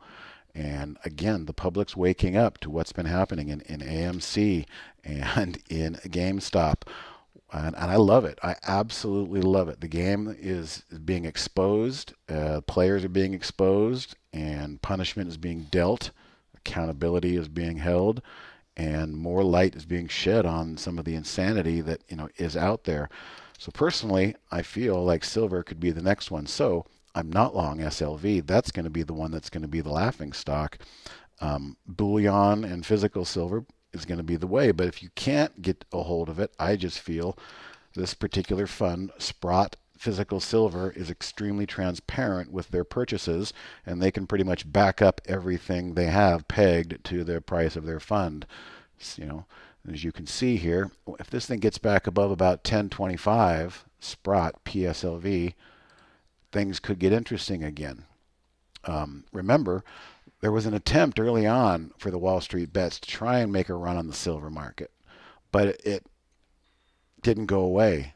It's kind of slowly coming back. And so I'm a swing trader, but this is one of the long-term plays I've kind of got in the back of my head. I participated in AMC last week. I thought I was a genius making 60% from here and then selling here.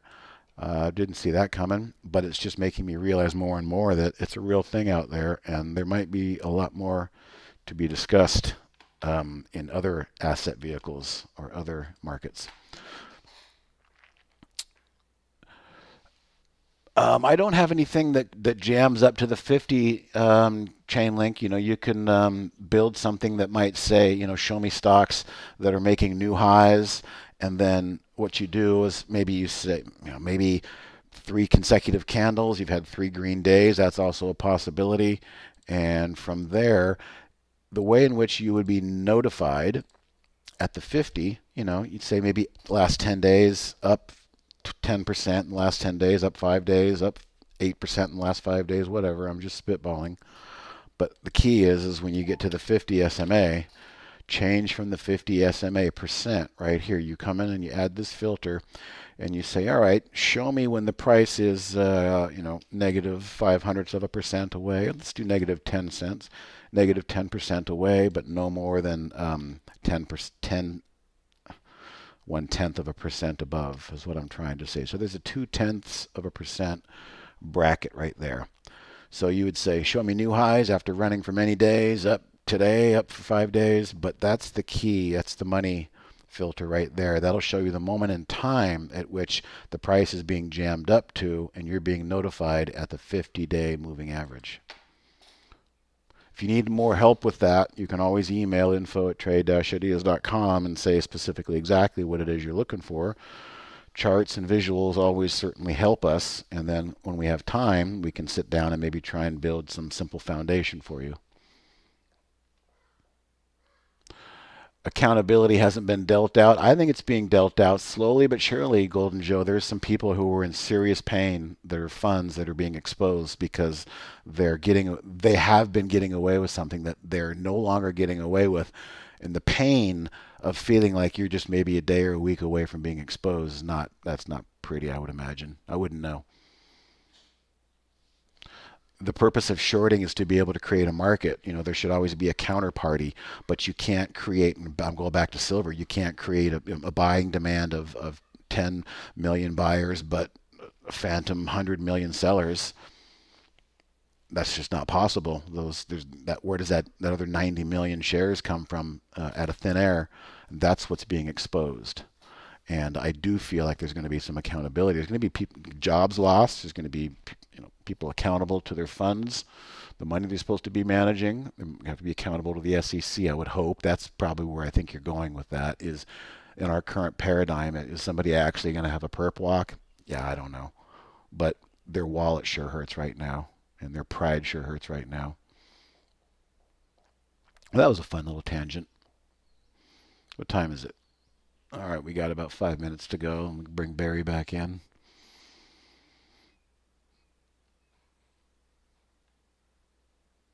Yeah, Dave, the synthetic shorts, it's not right. It's everybody understands it once you figure out that's what they're doing. It's no brainer to say that's not ethical, that's not fair, that's not good. Nobody benefits from that except the sleazeball cheaters. All right, can I look at Pola? Sure. Great day yesterday. Really solid, definitive day. Let's look back in history. You can see it was doing what we've been talking about, rounding out these bottoms, coming up, and fought with that 50-day moving average for 3 days. Couldn't get a close above it. This is why I wait for the close before I would buy something. And that's one of the checks. Hey, is it going to close above the 50 finally? Well, maybe I'll jump in. But in this case, it pushed yesterday and closed definitively above the 50. It's probably going to close again above the 50 again today. I would say it's just kind of maybe setting up for more of the same. Watch what happens when that 10-day moving average, comes up from underneath. I'm going to go back to REI. That's why I took this home yesterday, because it's my contention that touch right there, all right, the algos are touchy-feely, and they're also OCD. They like to touch their targets, and once they've touched their targets, then and only then can they reverse and go about their day, move to the next room, go flip the light switch on in the next room. So back to your chart there on Pola, once the consolidation touches that 10 SMA, that's when I feel like, okay, maybe the consolidation's complete, and now we're ready for the secondary push higher. Let me just, I mentioned yesterday in the webinar, I got long SOL, and I didn't do what I say I was going to do a lot of times, which is I got long here. I participated in this candle, and I probably should have sold half up here. I mean, this thing pushed way through and got ahead of itself, but I didn't. I got distracted and probably greedy and just whatever. So I'm not going to sell. I'm going to say, okay, well, I'm going to stay in this trade a little longer now. I didn't get off half my shares. I'm going to hope that this thing is going to move sideways, and I'm going to hope that this 10 of SMA comes up. And if I just have a little patience and staying power, maybe by next week, we're talking about this SOL moving up out of that consolidation. So I kind of missed my window of opportunity to take half profits there when I knew I should have, but I got distracted and probably got greedy and didn't do it.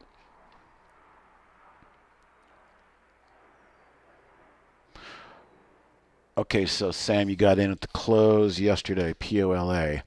One of the things I would say about the close yesterday is that that's a lot of give back right there. I mean, I love things. If POLA had closed like right there and did it on highs, you got yourself a nice little solid green candle. But it kind of really got extended, and then it showed you the extension by that tall wick.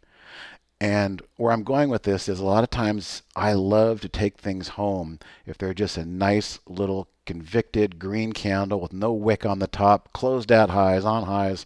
That's when I feel like I'm going to get follow through the next day. So I feel like you're probably kind of like me. You're just in that purgatory, churning around back and forth. You're just going to have to accept the patience of consolidation. But in the next few days, when that price candle touches that rising 10 SMA, that could be the moment in which the quants and the algos flip the switch and do what we want them to do. All right, guys, I think that's about it. I'm going to go ahead and let Barry know that we're ready to go here. If the funds weren't getting away with shorting or cancel about being liked, they wouldn't be shorting. Or cared about being liked. Yeah, they don't care about being liked. I just want them to be exposed. And then I hope that there will be some sort of accountability. I don't have a lot of faith right now in our government and holding people accountable. So I agree with you on that point. All right, guys. Coffee's kicking in. I'm going to let Barry know it's time to come on back. And Again, announcement, if you have any questions, I think somebody saw that they're going to take me up on that. You can email info@trade-ideas.com for scanner help request for a foundational design build. We can give you something that's at least a starting point, kind of like what I did with Iris earlier. And then this is going to be my permanent home now on Wednesday. So if you're showing up on Wednesdays asking about custom formulas and auto trading like you used to do with Michael, I'm not going to be able to do that as well. And I appreciate you not doing that to me today, because I kind of thought I would be running into Michael's buzzsaw of his usual audience. All right. Let me let Barry know I'm ready here.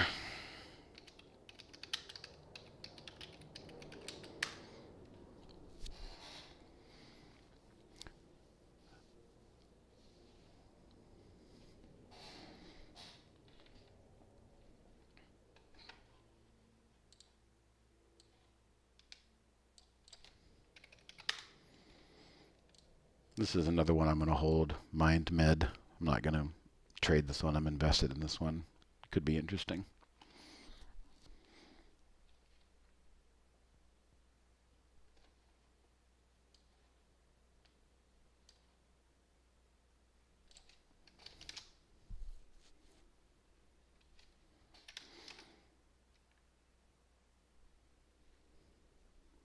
All right, Barry says he's starting. All right, guys, I'll speak with you next time. Take it easy.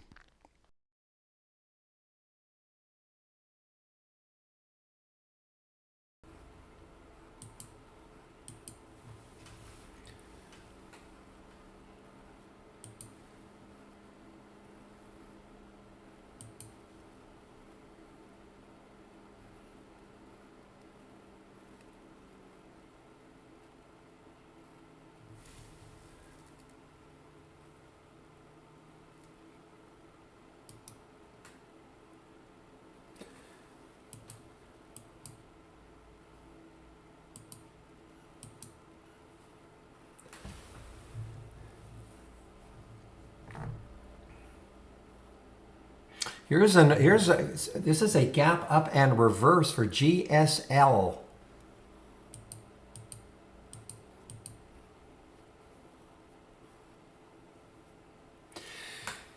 All right, I have to ask somebody who has Interactive Brokers. I asked this question, I don't know, 2 or 3 weeks ago. I'm now starting to see a lot more, and I apologize for, maybe you can answer me in tech support or off topic or something like that, but seeing more and more symbols not showing up in the, or the price in the bid and the ask. I see it in the time and sales. I just don't see it in the bid and ask, the little more and more. And somebody said, just do this. And it's probably, man, it looks like about 10% of them. Maybe that's even high, but sort of annoying. I think if you have IB, you might know what I'm talking about.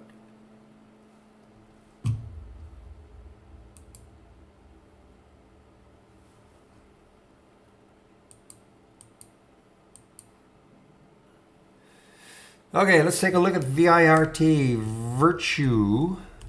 VIRT. No, wrong one. VIRT.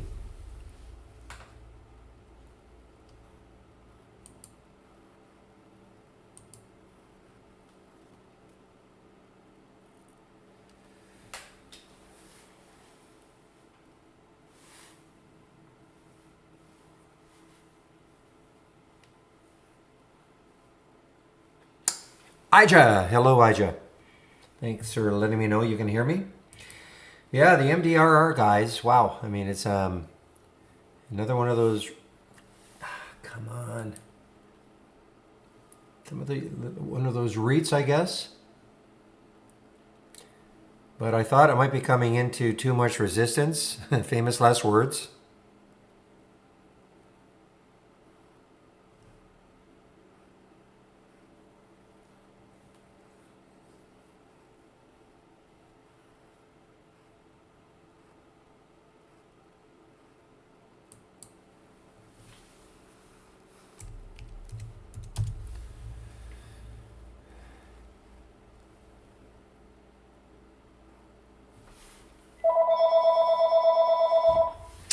One moment, please.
All right, sorry about that.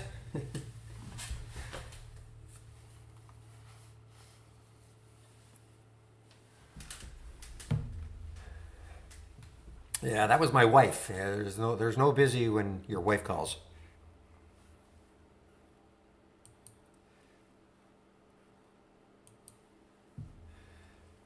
How's it going today? It's going okay. You know, I'm testing out the new layout.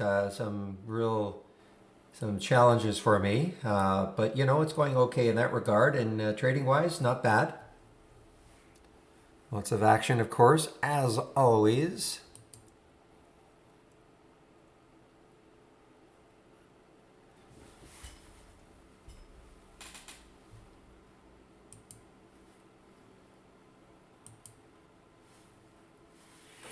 So somebody earlier was saying, well, who the heck would buy Ride? Well, you know, like everything else, it doesn't matter how bad the news is. At some point, usually there's a little bounce. No matter, you know, I mean, I know I never would have tried to play this for a bounce, but you know, I mean, at some point, even though the news is just devastating for this company, there are traders willing to take a poke at it, and then you know what? If more and more come, and then you know this is what happens. This is what can happen. I mean, that's a great bounce. You know, 887, 954, or 970. I mean, it's almost a dollar. Now, what we were waiting for, of course, from the company to say, you know what we said yesterday isn't exactly true. We've really got money. We just wanted to drive the share price down so we could get some cheap shares for our friends. And I'm kidding, of course, or am I?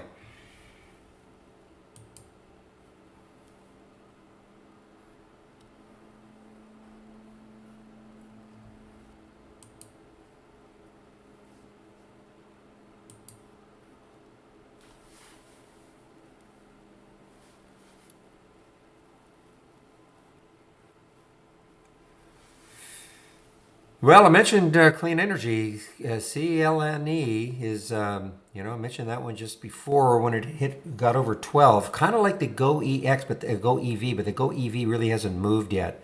I'd be really watching that one for a late dayer.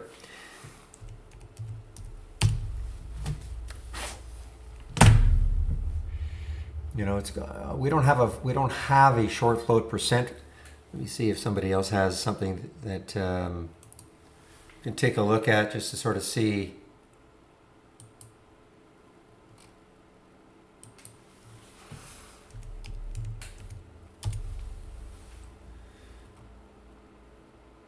Yeah, 29%.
It's just too boring for me, Ija. I know. I know what you're saying. I happen to see the JAGX. It's actually showing up in the option alert. Maybe I'll take it as an option play.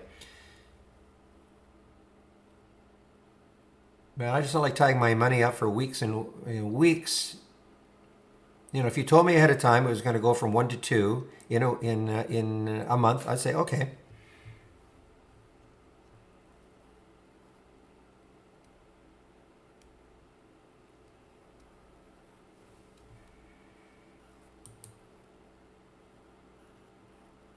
Well, this is not over yet either. Look at the CXW.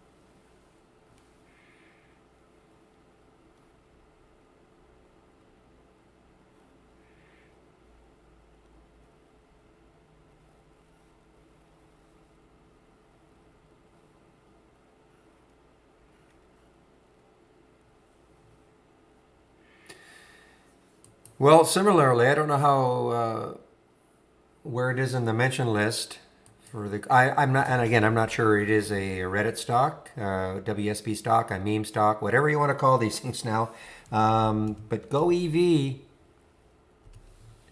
This has the look for me anyway, and it has the look. The more it bases here, and then if we get some volume.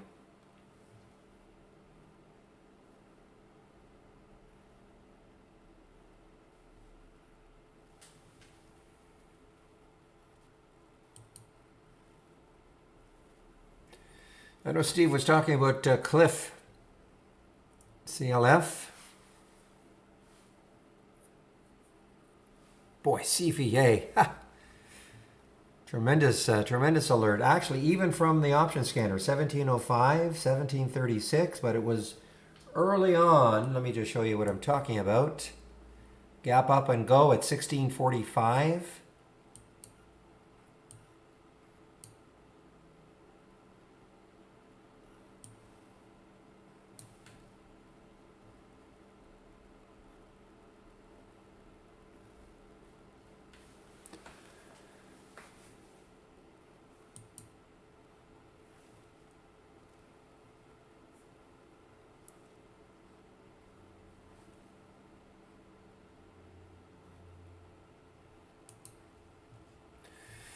You see how ugly this looks? Oh man. Okay. I think I can shrink this down. Okay.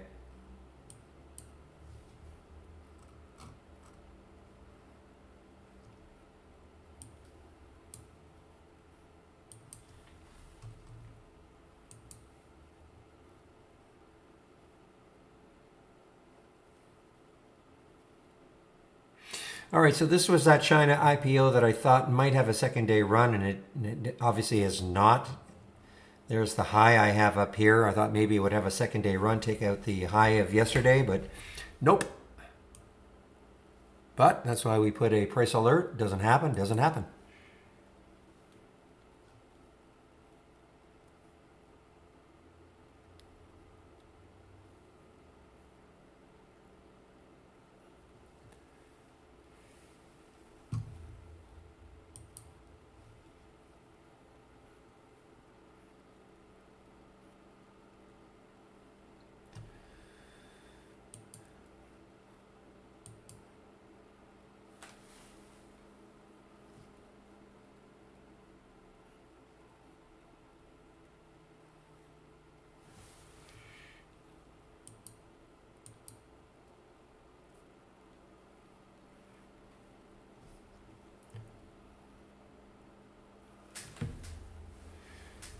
I wouldn't mind taking a short on this PROG. The only issue is it looks like there's pretty decent support in the 15-minute chart around 267. That's the only issue I've got. Otherwise, I think I'd like to take a short of this.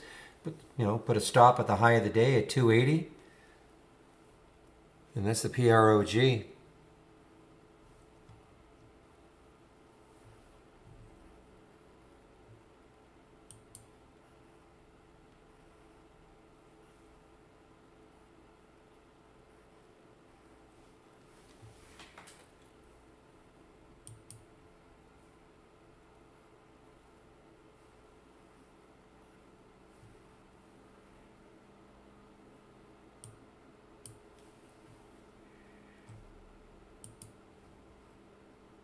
All right, now I think I will take a look at the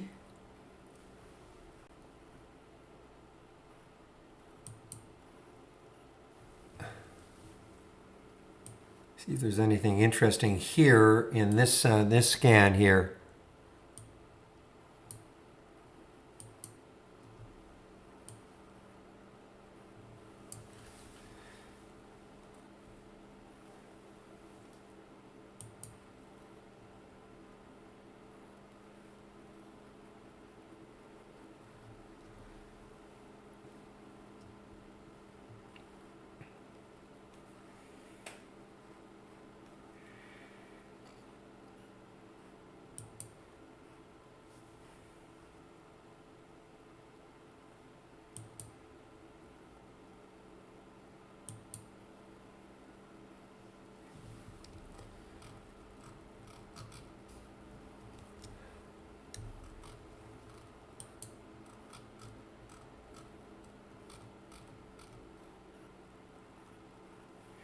All right, this AMS, oh, this looks kind of interesting for a short here. AMSWA.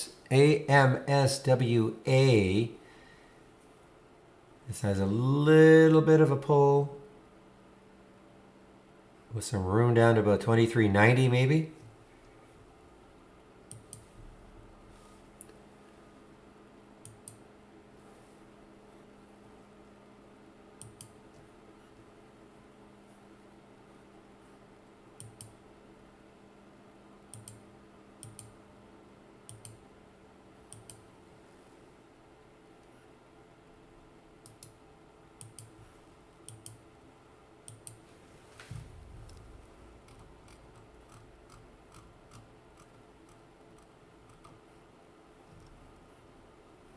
Ah, the cross happened up here. There's a great cross on the SDC. 1073, so it's about almost 20 cents away here. That is the new version, yeah.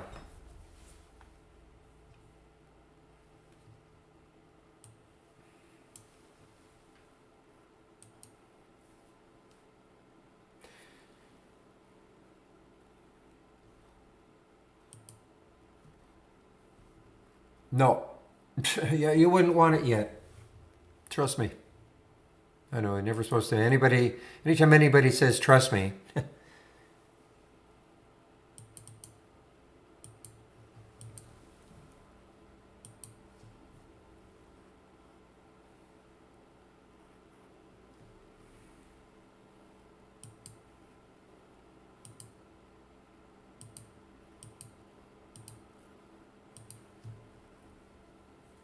yeah, it's too buggy. It's just got too many. One of the things I don't like about it right now is a little bit of chart lag. In fact, it wasn't that bad this morning, but I'm seeing more and more chart lag. See, I'm clicking on a symbol, and now I'm used to lightning fast, of course. So, but other things, I mean, you have to really fiddle around with the column widths.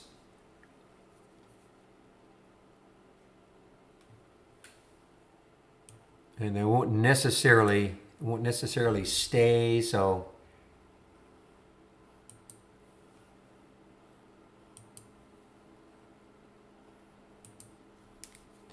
but when we get all that fixed, it's very cool.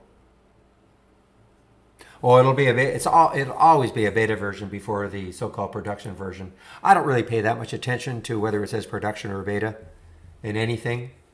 When we release something as a beta, it's not like it's like jam full of bugs.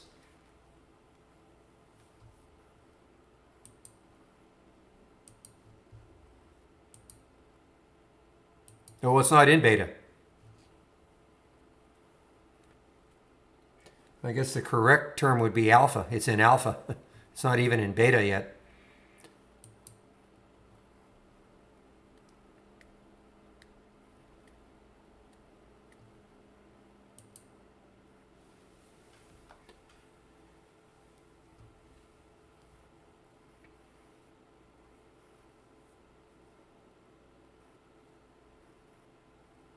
All right, guys. Well, AEMD, which proved to be a really tough one earlier, is starting to come back.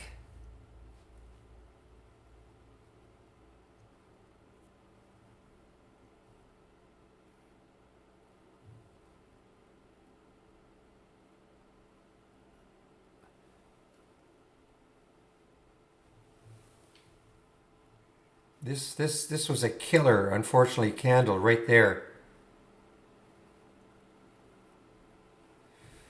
Because it looked like it was going to pop up. It did pop up, but it was so brief, and then it just absolutely. I mean, you got to remember this. You're looking at a 5 minute.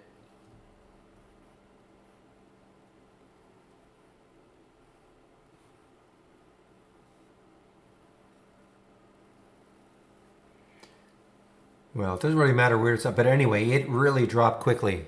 You know, that's a 5 minute, but that really dropped in about 10 seconds.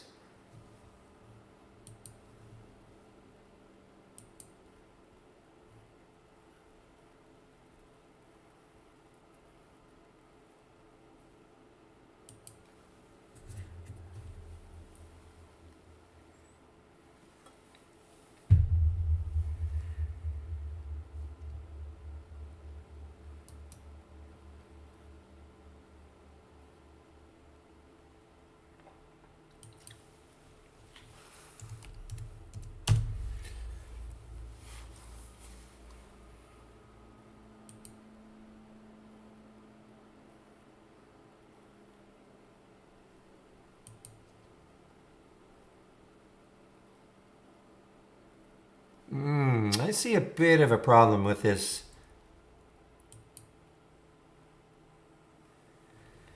Yeah, so we do have one of the new features in the charts is, okay, there's a bell icon that where you can, instead of having to go right click, the only problem, and to create the price alert. The issue though is that, if you want to just use the chart and say, oh, okay, there it is. So, I mean, it's saving one click, but then you have to type in the price. So I don't know if that's a big saver or not.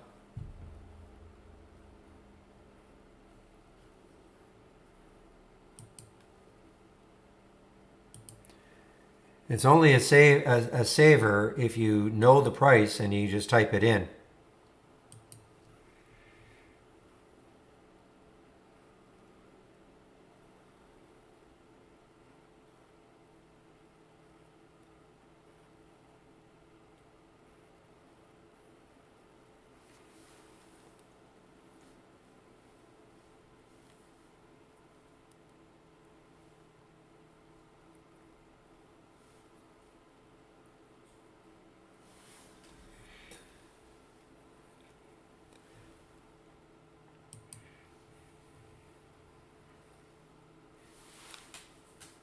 A little pop for the SPY even. Not that I've been really watching the overall market at all.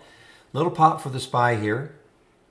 Dow is still down a little. Tech is up a little. Really, if you're looking, I'm sure if somebody's watching TV and listening to them talk about the market, they're probably saying, oh, very boring, nothing happening and all that. They obviously don't have trade ideas.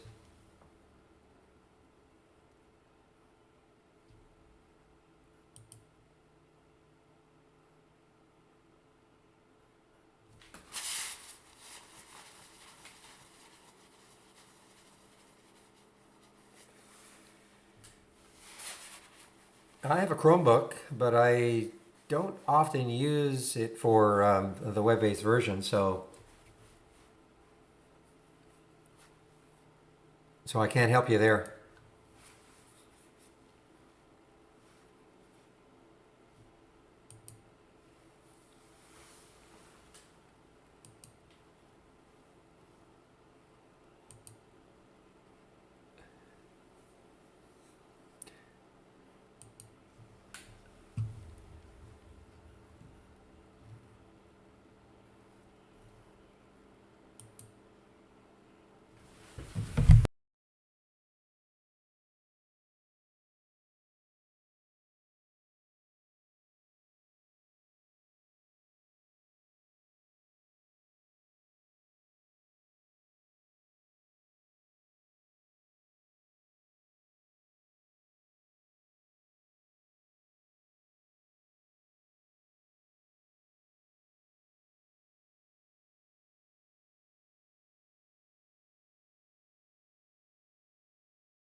All right, guys. Well, for the first time in a while, I have my alerts have kind of dried up.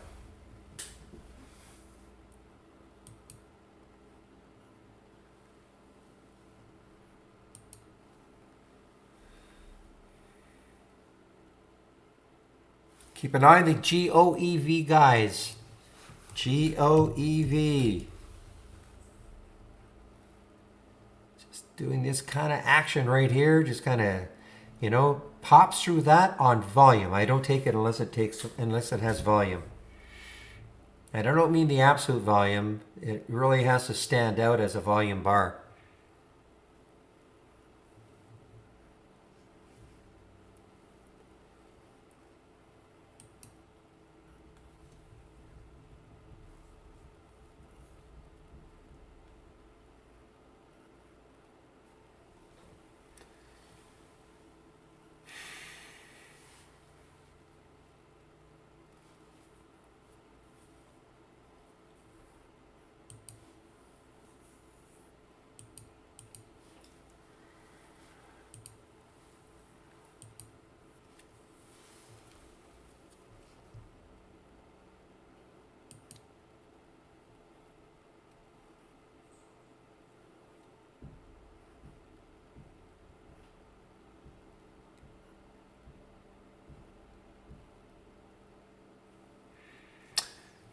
Also, I'm seeing here, I don't see we have a company name anymore. Not that I care that much.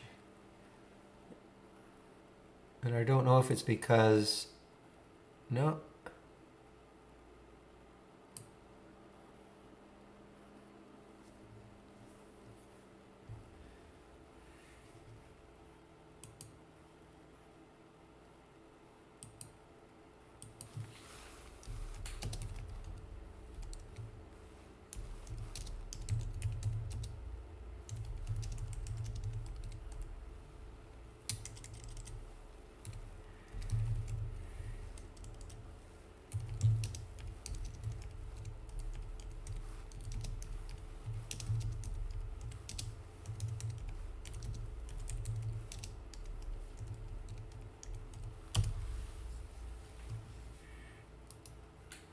What's that is a,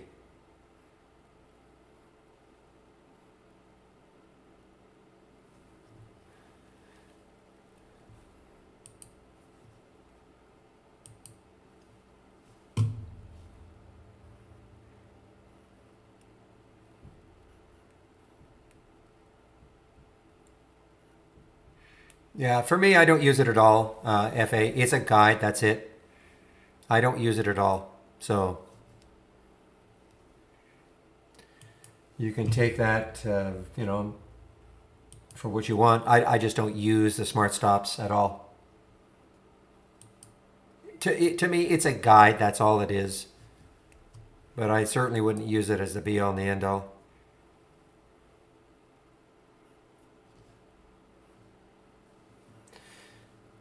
Meanwhile, CVA as a gap up and go or an options play from at 1705 for my options scanner, 1752 now.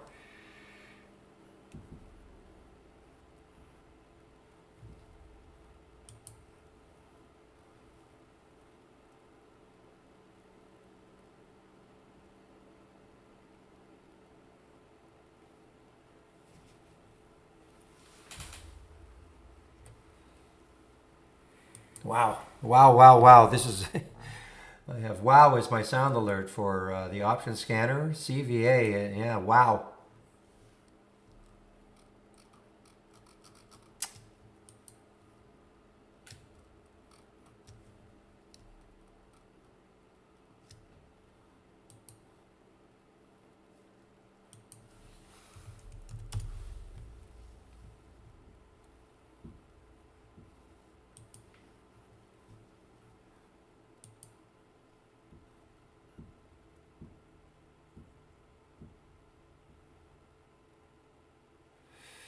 Oh boy, I'm so eager to take this GOEV, but I will not do it unless I get the setup I want, which means volume. 1034 is the high right there.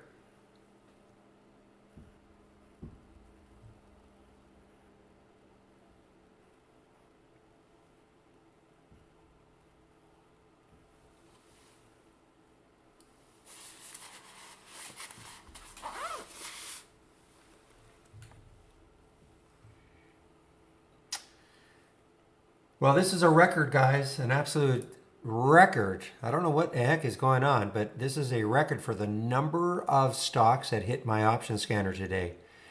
You know, we went weeks with only getting 3 or 4. I mean, one day I think I had 12. This is an absolute record. I'm not saying I like it because, you know, the whole idea is to put filters in that are really tough to meet, but it is what it is.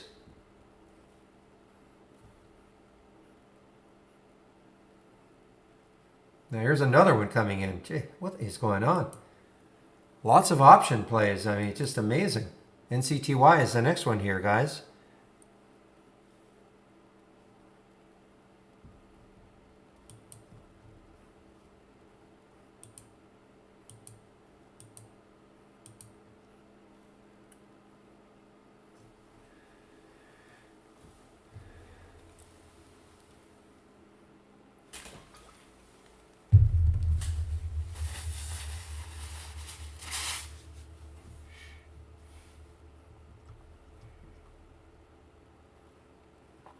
We have 1629, looks like, is the high of 3 days ago for NCTY.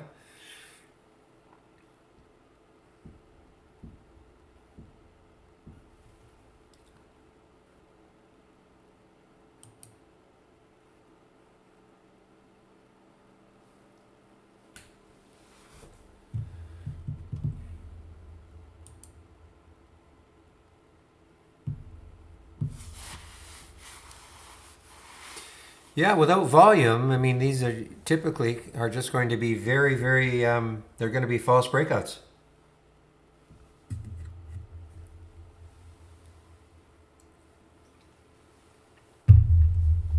Maybe that's it, Aja. But I've not seen a day like this.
Well, it strikes again. I mean, goodness, look at this. 1548, 1578 now.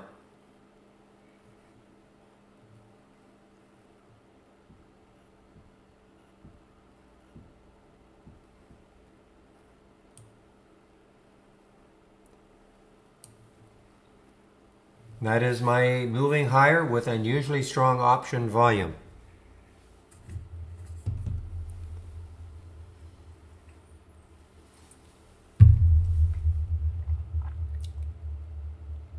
There's the alert at 127. The alert was at 1548, 1593 now. And we're talking what, in 4 minutes? Are they all like this? Of course not. A lot have been like this today and yesterday.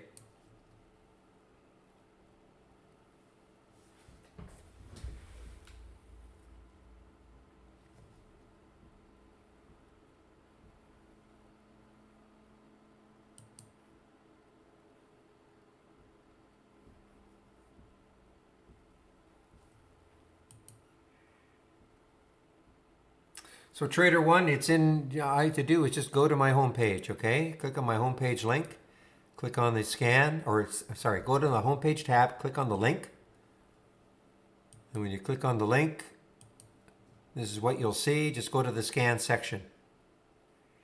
Okay, when you click here, then there it is. Okay?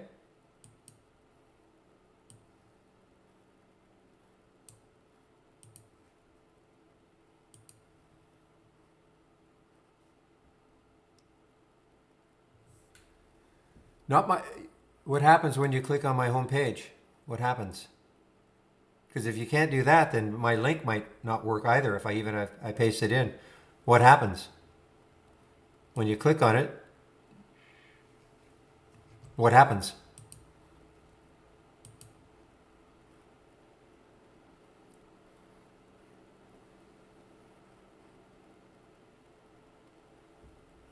What? That seems very strange. Well, I'll put the link in for you. Hopefully you can load it. That doesn't make sense at all. Let me ask the general question then.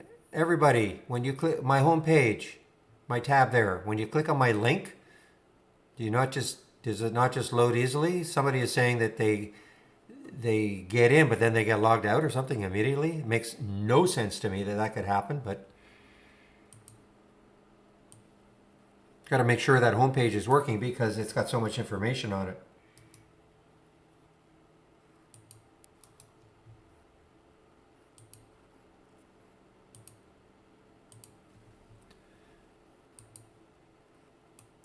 Oh, it is just you. How could it just be you? Anyway, there's the link. Okay.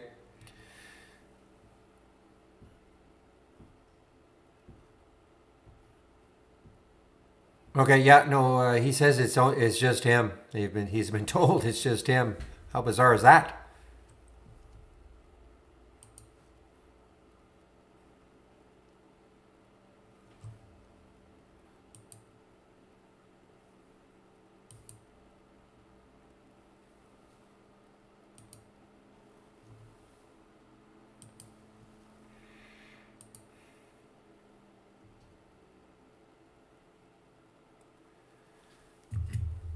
What do you mean you guys have blocked me? Why would we do that? Trader One, why would we do that?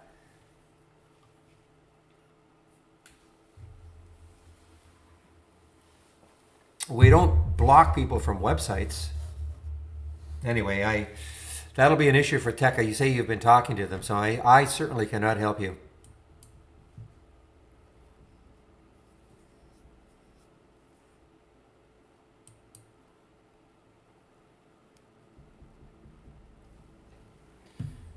All right, WMC. Another one of these asset REITs, whatever they are. Okay, WMC could be interesting. Look at the void, guys. I mean, the next high looking left on the monthly chart is 410. Look at this. Look at this if this gets running. I wish this had a bigger short float percent.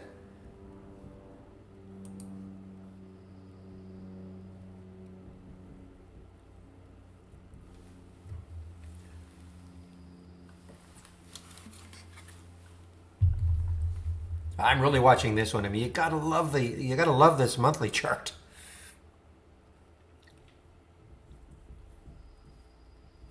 Yeah, I'll just put a stamp on this one, Trader One. There's no way on purpose that we are blocking you from accessing our websites. As you say, something is kind of weird. We haven't singled you out as somebody that shouldn't come to our website. So please don't take offense.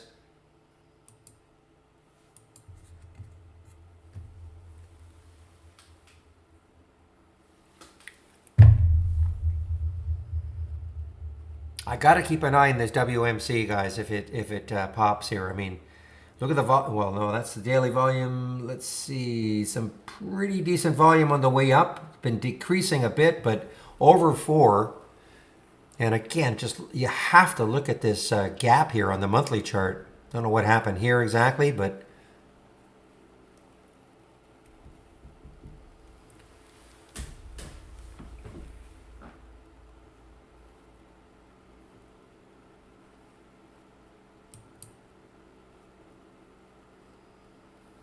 it's another one that is on the option scanner. Hit at 395 just after noon, just around 12:03. So not that, not that dynamic.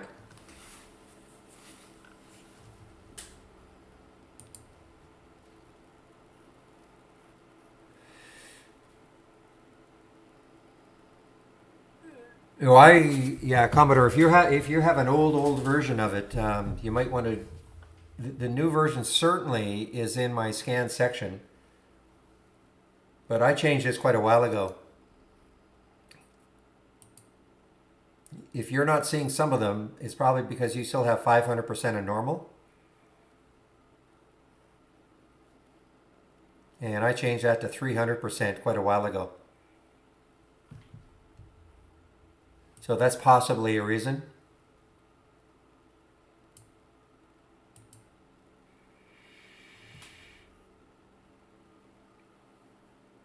Though this one should have shown up because this is, 1900% of normal. So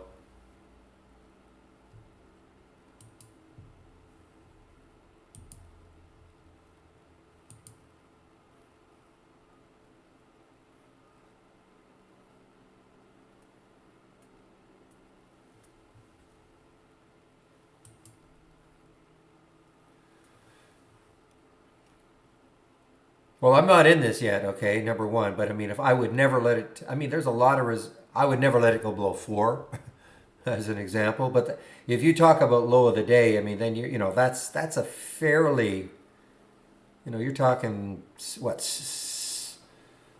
30, 40 cents on a $4 stock. For me, that's too much. For me.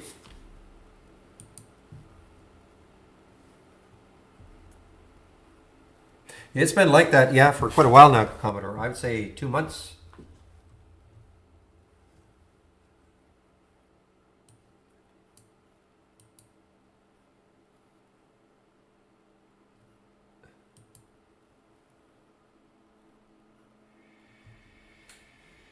Yeah, so in other words, I see what would happen. The NCTY would not have shown up, would it? Because when it triggered, it was at 445%.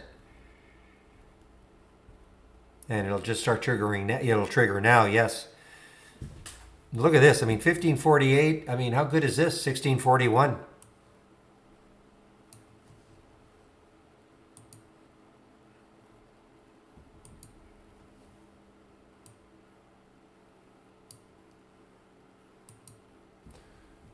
If there's any specific news on NCW, why not? Well,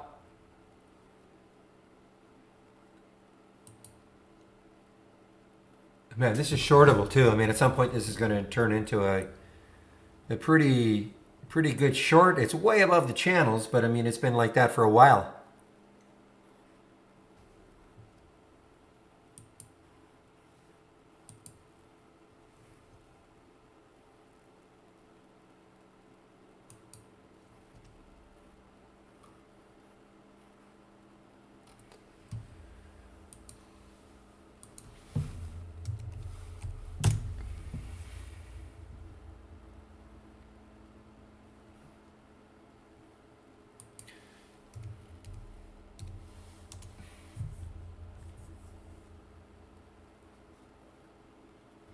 Yeah. Well, now see, this is what I'm going to do. I'm going to stick my alert back up there and see if it retakes it. But that's a pretty big drop on volume. I mean, look at the volume. I mean, it went the other way, and you get that volume going up.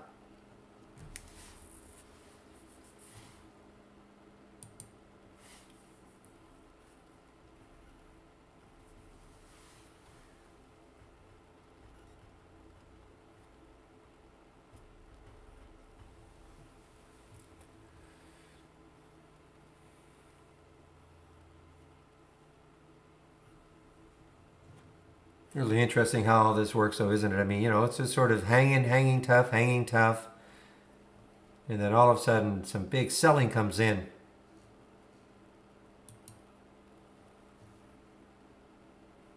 But you had a stop, and that's why you have a stop.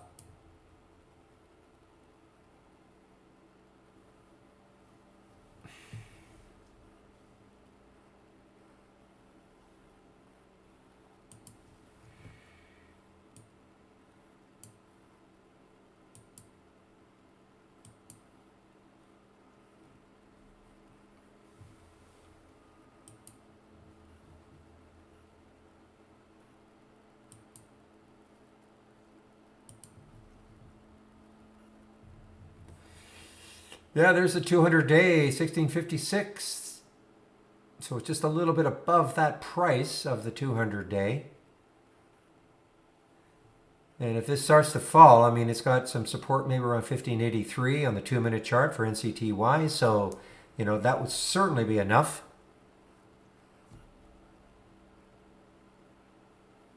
Somebody, it is an area, yeah.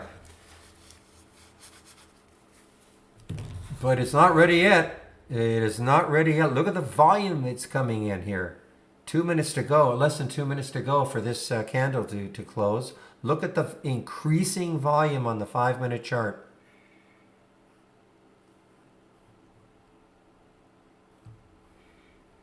Okay,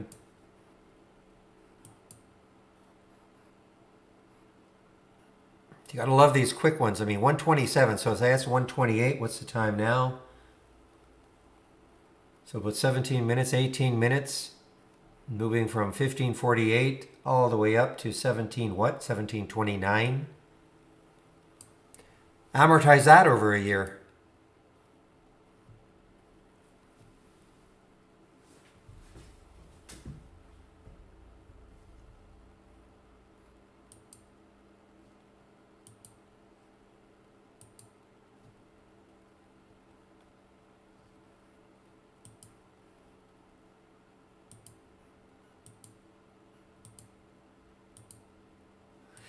Guys, keep an eye on this one, the OPCH. This is an all-time high right now, coming in a kind of a little consolidation pattern.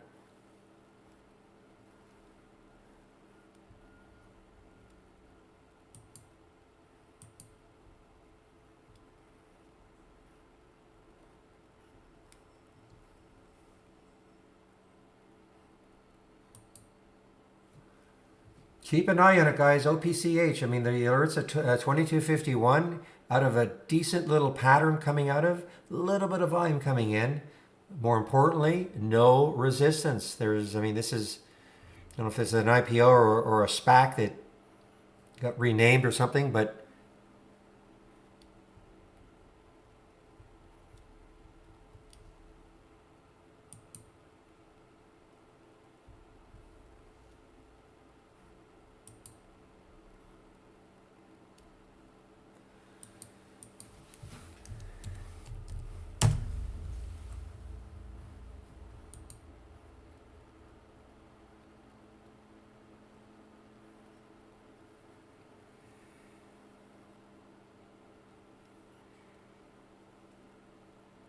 okay, the NCTY getting really top of that chart now. There's the area, 1656. Will it bounce off it or hold it?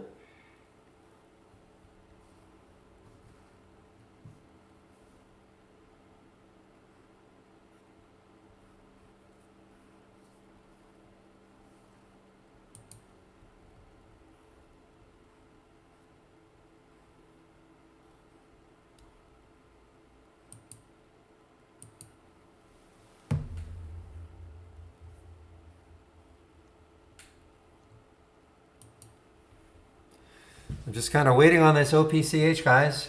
See if it holds this 2250 mark and launches from there. If not, well, just move on.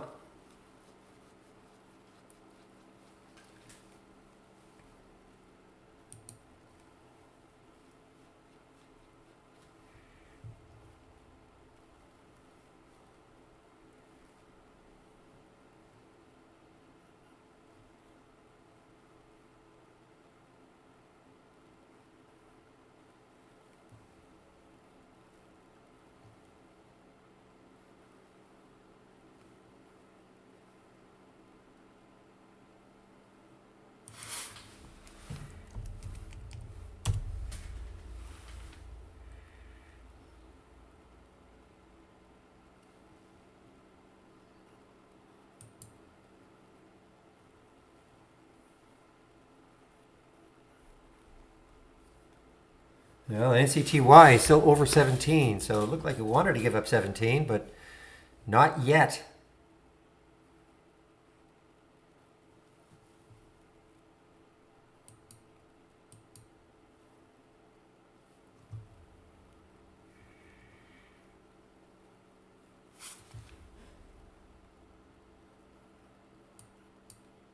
Yeah, not yet at all. Wow, hope nobody took that short for NCTY. Not yet anyway.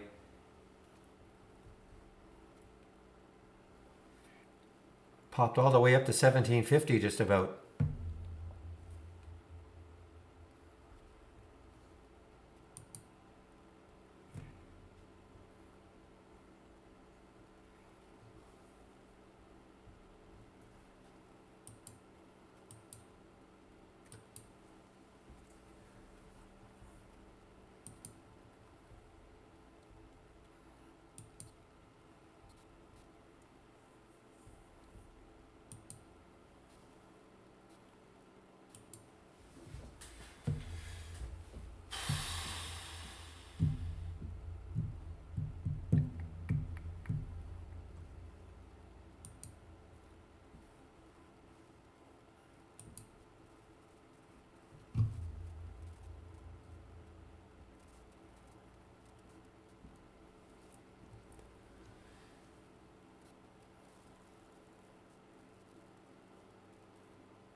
Well, let's see if a break, another break of 17 gets us rolling down NCTY.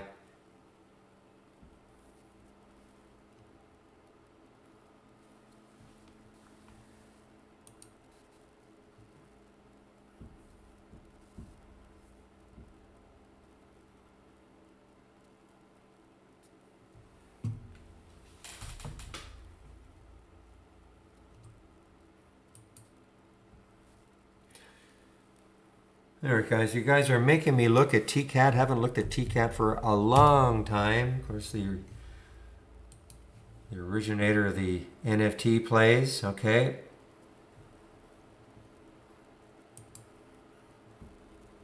Wow, NCTY, this is not giving up.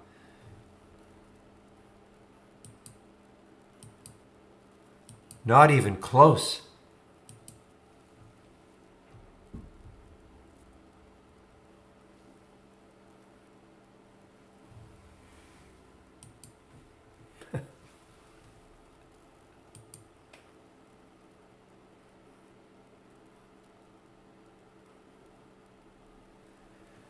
Is NCTY? I can't even remember anymore.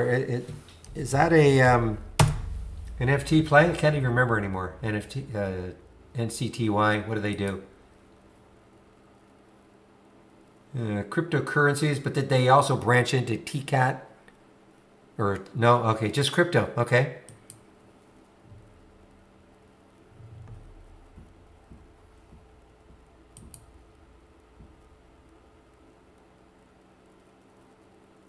EV2? Okay.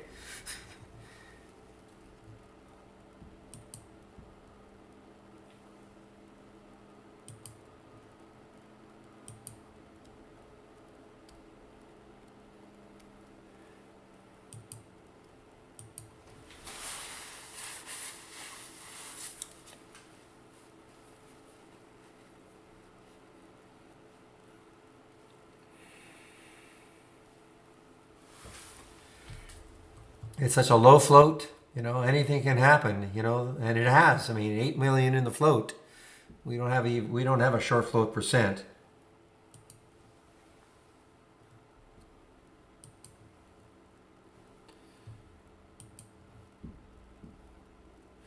Yeah, a few of those, Zach, a few of those today. Go EV, one other one that I can recall. And our provider.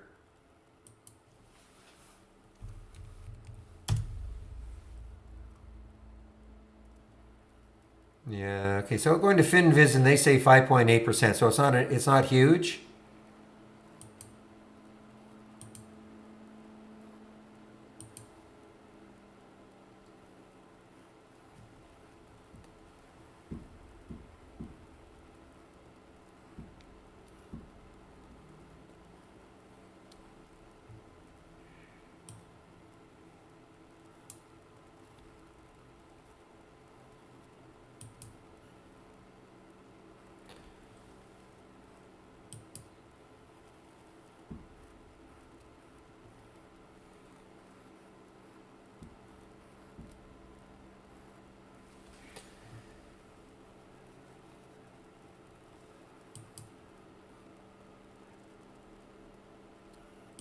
Boy, this is just astonishing. Look at this. Yeah, not looking like a short yet. Exactly. Look at the volume. I mean, the volume is just accelerating here. Look at the 5 minute chart straight up.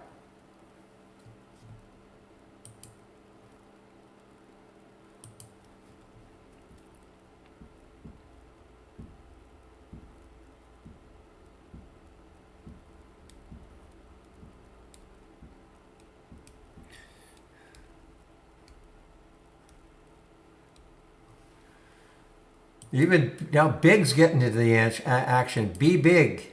Be big.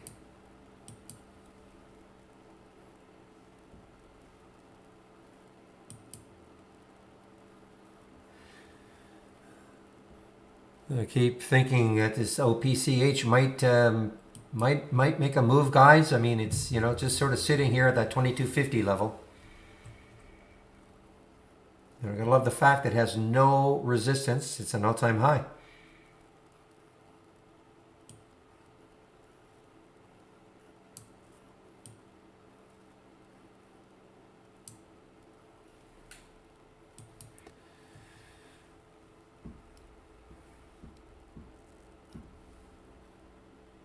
And according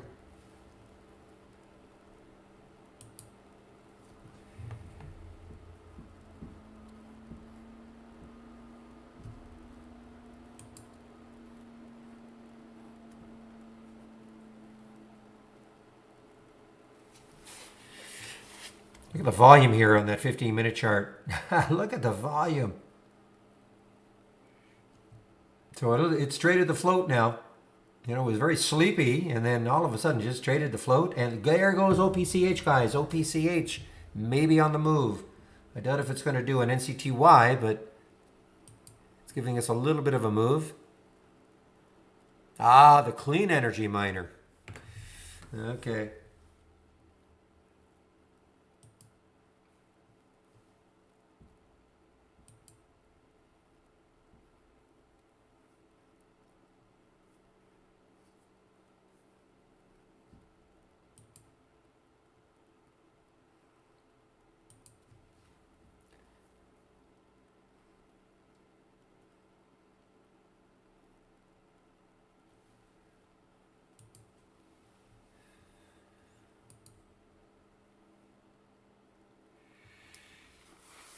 All right, guys, what time is it right now? It's almost 2 o'clock. Okay, so give me about 5 minutes. I'll be back in about 5 minutes, right at 2 o'clock.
All right, and back.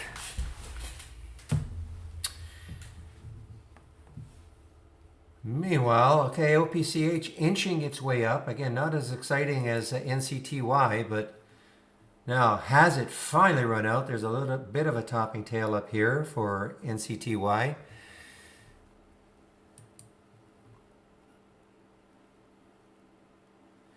When I looked at FinViz, it said 5%, so it wasn't like excessive.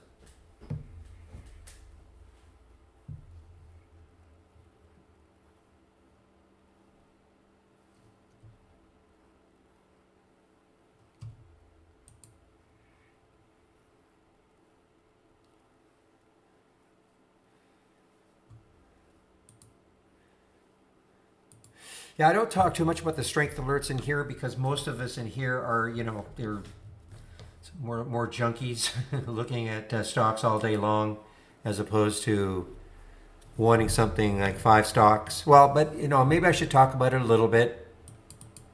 Don't know if we have it in the doc channel bar. I guess we don't have it there yet.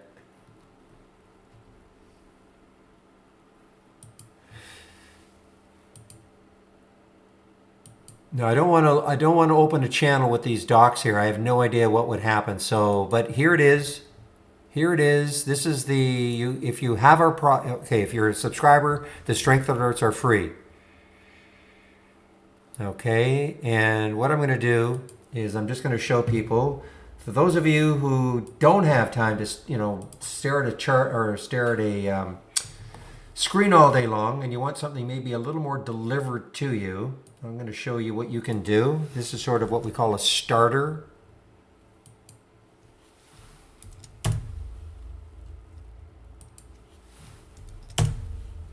I'm getting a wow. Ah, look at be big on the wow now. Whew, what a day. All right, so I did put the strength alerts in, and there's the link for it, and this is what it's all about. So for now, again, if you're a subscriber to Trade Ideas, you don't have to pay the $17. All you have to do is go to the channel. Okay, go to the channel called Strength Alerts, and you see the blurb. You won't get an email, but it's $17 a month. We send you five stocks. I think it's either Sunday night or Monday morning before the market opens. Okay, and you can take a look at them. You can trade them as you see fit. And again, sort of an entry-level subscription to Trade Ideas. But here is what it's all about. But again, if you're a subscriber to Trade Ideas, this is free.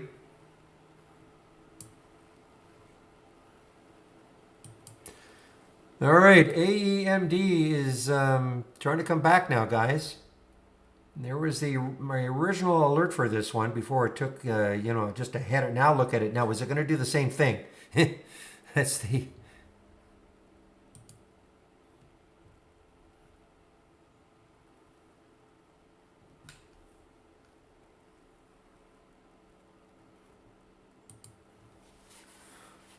There it is, guys. AEMD on the move here. Well, it's a separate email list, Ori. I mean, but how hard is it to go to the channel?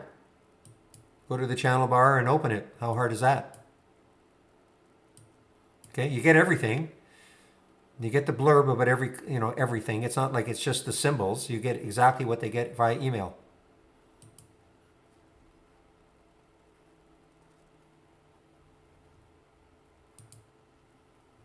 Hard.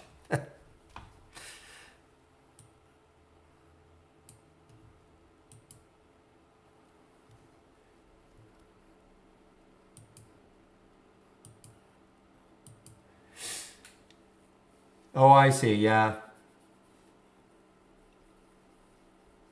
Well, you can send something to info@tradeIdeas, and say, hey, how come you can't email us? I don't even know what they say, to be honest. I don't know what the answer to that is.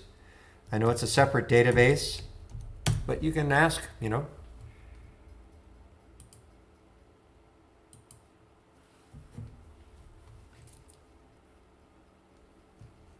Sorry, I should have put it here. Well, again, don't complain to me. Send an email and see what they say.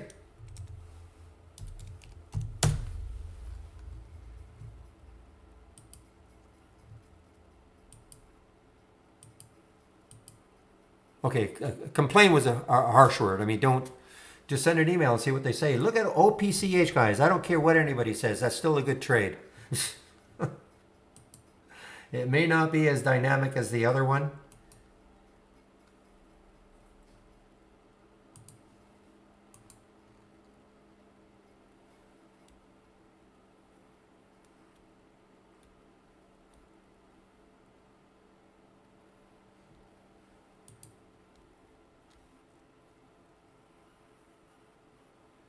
We have some topping tails now for the NCTY 15-minute chart.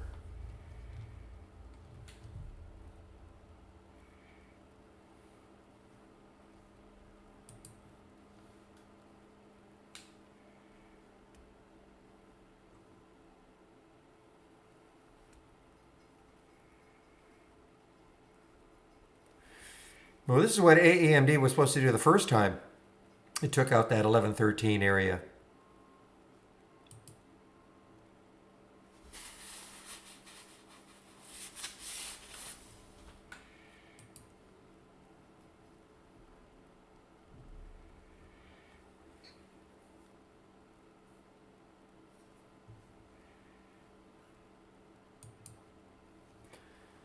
No, I mean, be big.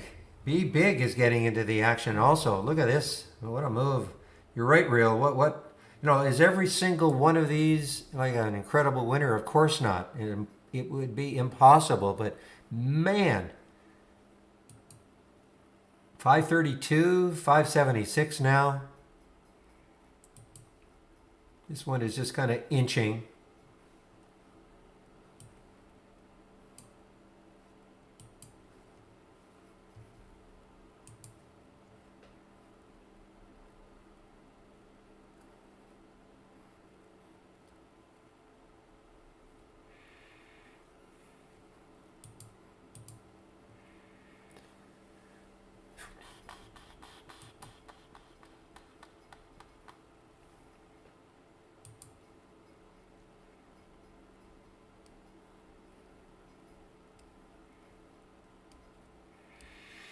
Yeah, I mean, but this, trade ideas doesn't look at like a flat market, does it? So much action.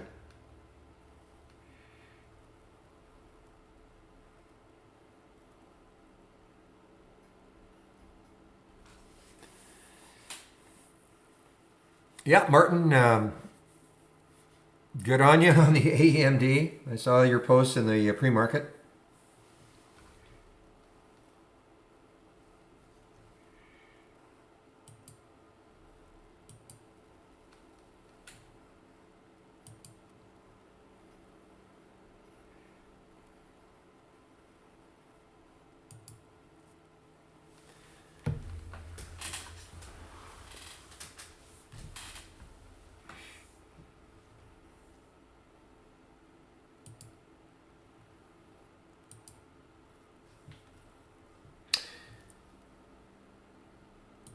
Now, worry also in the not too distant future, hopefully the not too distant future, you won't have that issue because you'll be able to do something like this, go to the new dock channel bar, and then, our swing alerts would be here. You just click on it, your layout still remains.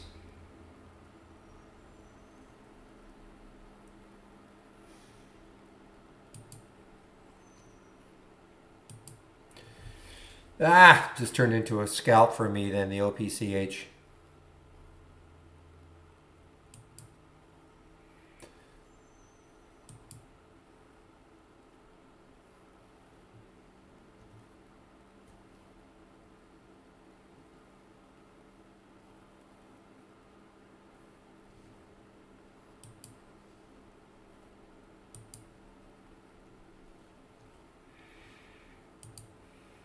Just clicking on the various channels.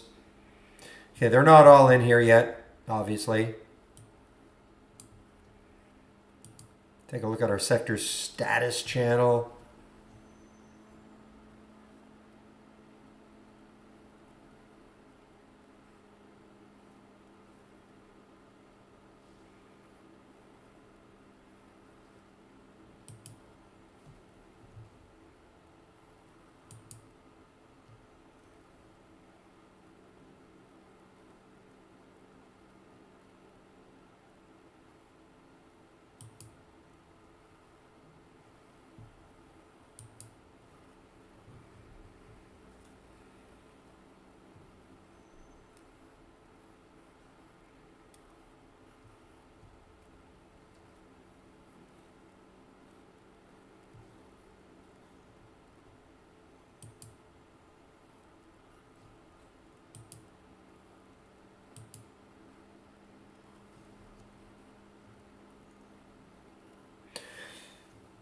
Yeah, so I'm just kind of scanning this.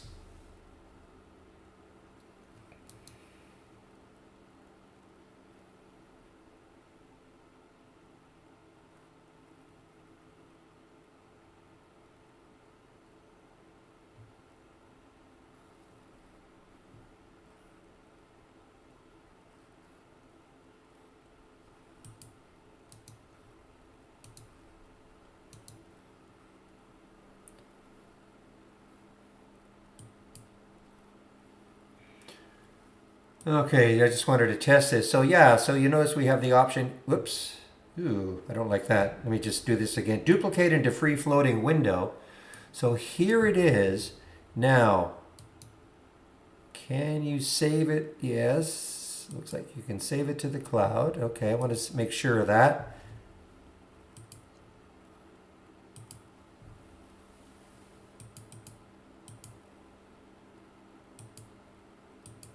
Oh, there it is too. Okay. Yeah, so you can do the same sort of thing.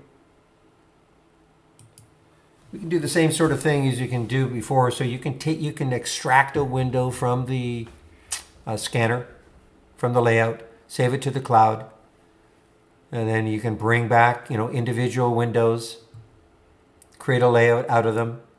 But if you just wanted to follow healthcare today, because seems to be just about the top sector, 90% of the stocks are up. Here you go.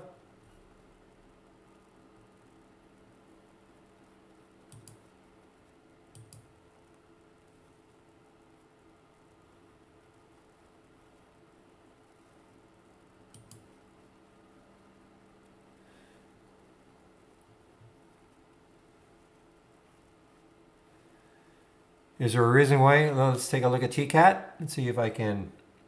Yeah, CCO. I know mentioned CCO a little earlier, showing up now on the option scanner also.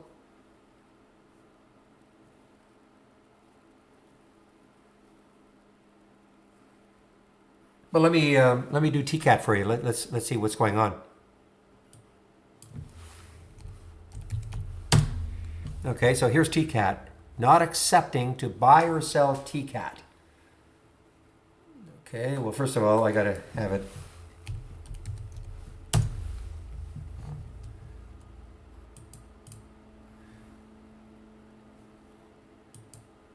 Okay, if I want to go in at the market, I'm just going to take it. All right, I'm going to take 300 shares at the market.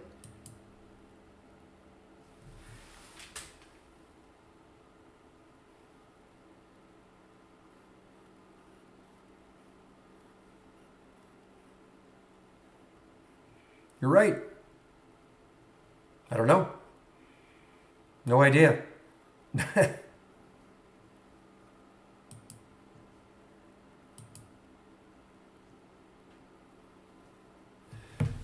You know what? I think there's something. I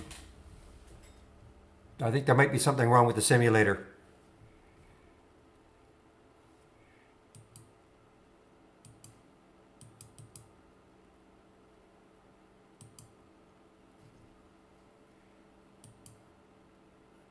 Yeah, I think there's something wrong with the simulator. Yeah, it's not just TCAT. It's everything.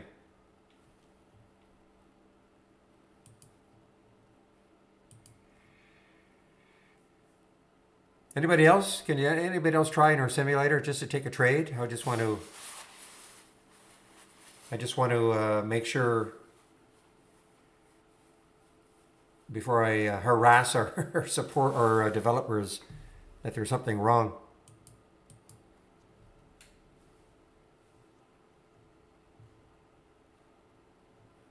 No, I know that, but it seems a little strange. I mean, I was able to do it before. It shouldn't matter. I think the simulator is a simulator. If you get my drift.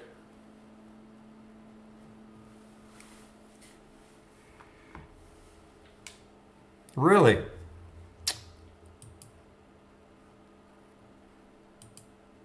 Well, what I'll do is I'll just disconnect. Let's try it again.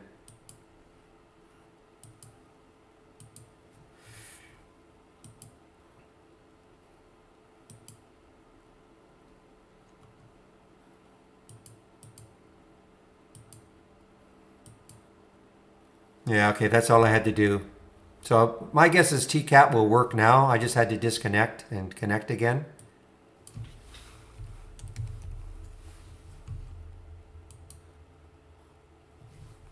Or maybe TCAT isn't working.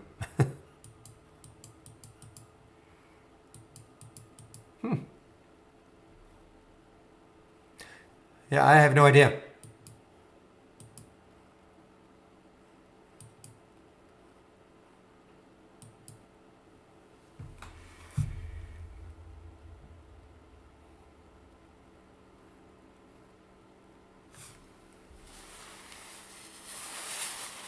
Well, of course, Columbus, we can't hear you. But you're probably aware of that.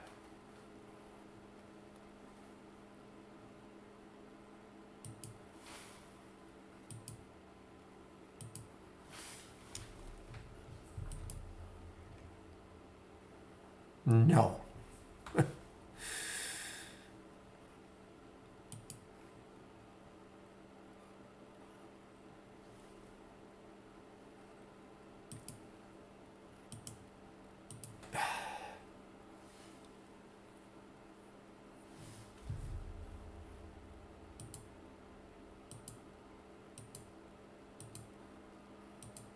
All right, guys, the Go EV volume. See if it keeps going.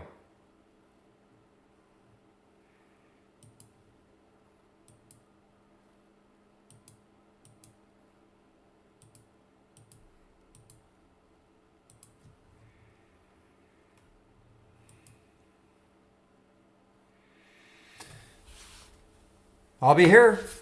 I'll be here, Green Trades.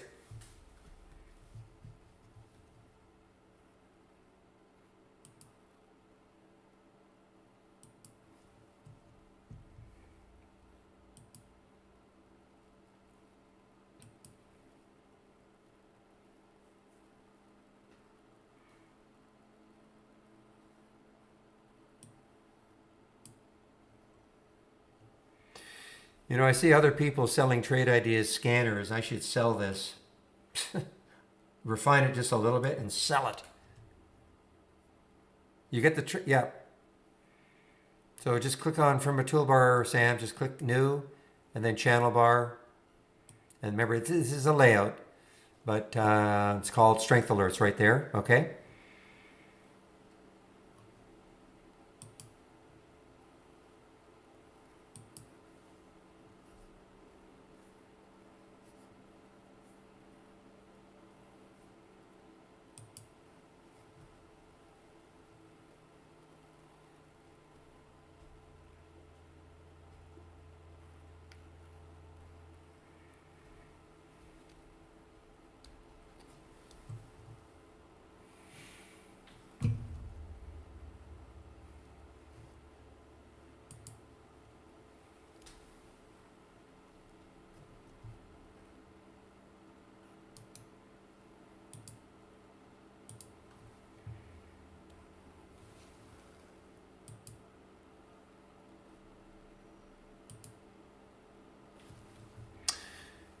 All right, guys. What time is it? 2:17.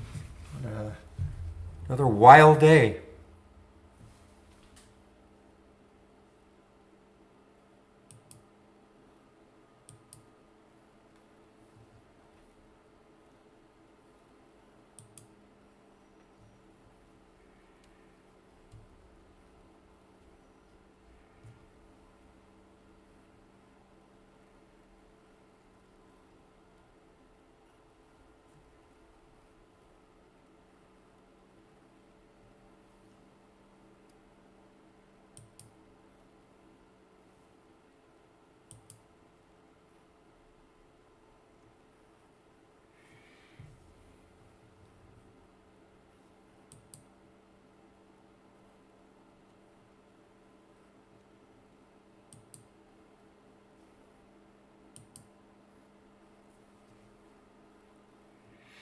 Well, at AEMD, what did it get to pre-market? I think it got even higher. I'm not sure. Well, let's just take a look rather than trying to guess. No, actually, This is normal market hours, right? No, I'm wrong. That's 9. Okay, that is 10 o'clock. Sorry. Okay, so right here, 1248 is the high.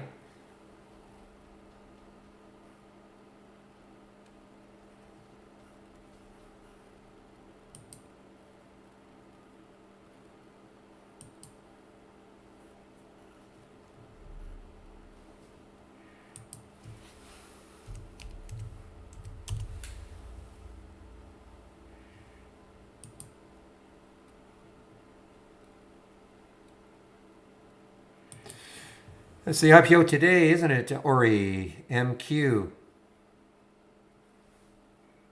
Big. Holy smokes. Big is BBIG.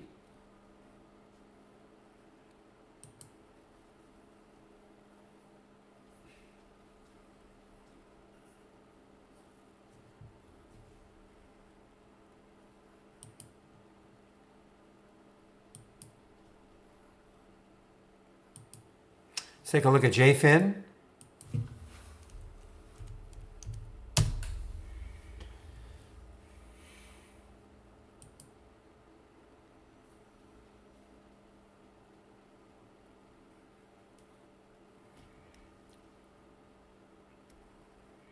Another China stock.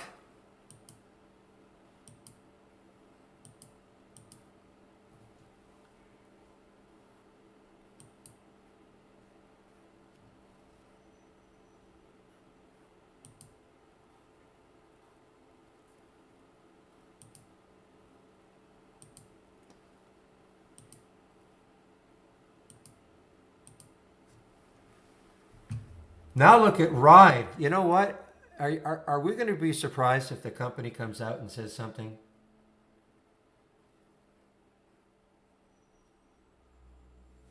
Are we?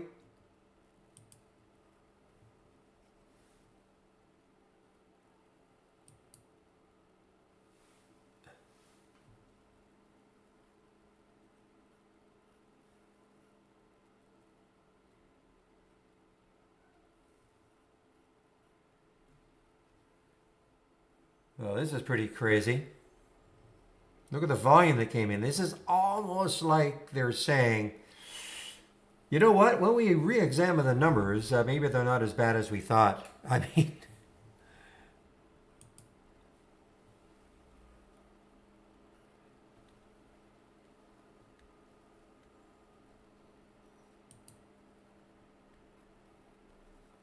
yeah. I mean, I was sort of kidding, but I mean, this action makes no sense whatsoever.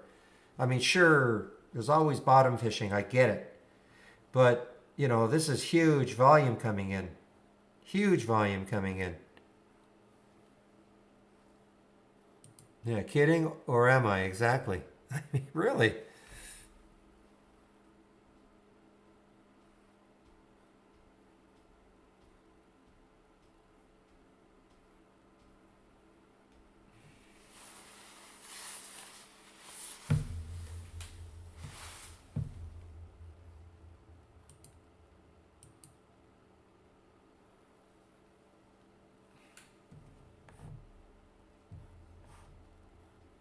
I must have had you.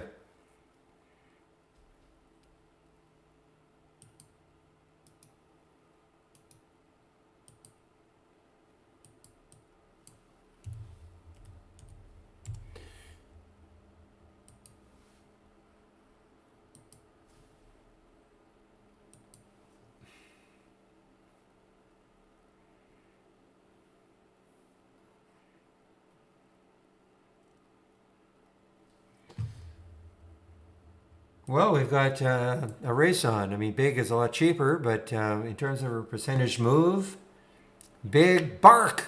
Oh, I see. Now I see why somebody said bark. What a day in this option scanner. My goodness. What should I say here? I don't know if this was an IPO here a few days ago.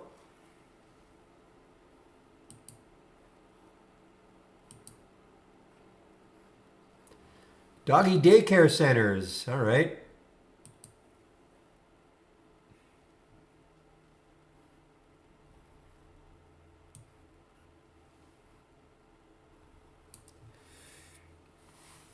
You got your ticket to ride?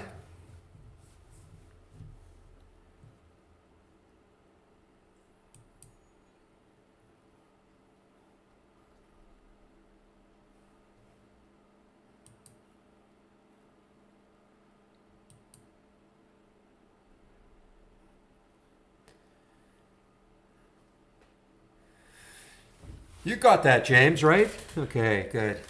Somebody got it. Beatle fans.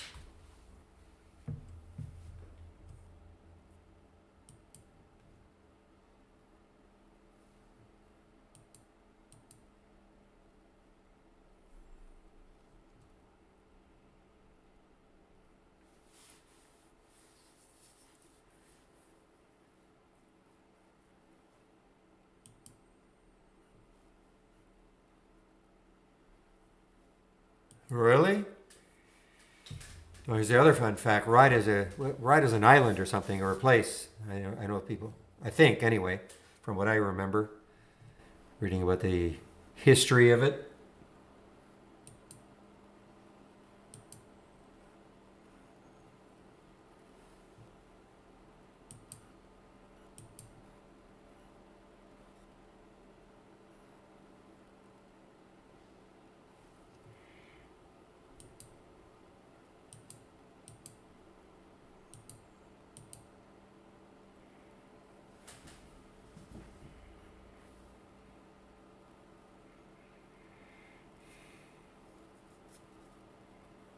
Goods.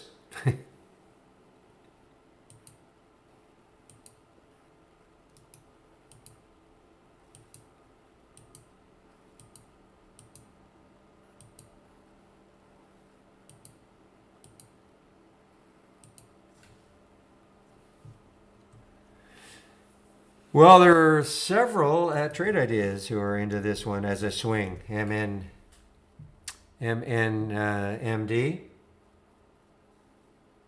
Not me. Not yet. I just think it's, right now it's just a place to park your money.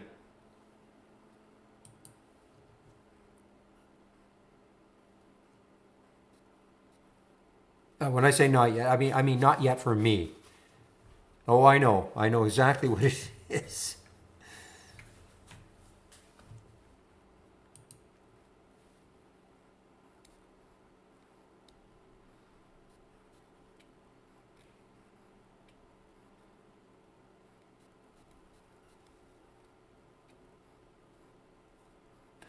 Guys, I'm just kind of waiting for a boom on the Go EV. It may not happen. You got to take out that 1050. I'm just kind of waiting on. I'm in it, but I'm just waiting on this. See if it takes it out. If not, I'll probably I'll get up for a little scrappy profit, and that'll be it. But kind of hoping it would ride along. Wow, look at ride, ride, ride.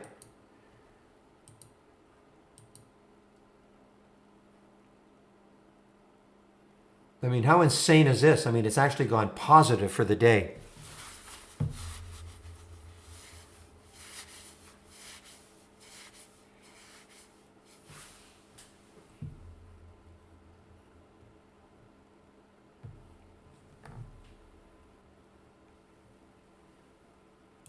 Come on, take it out.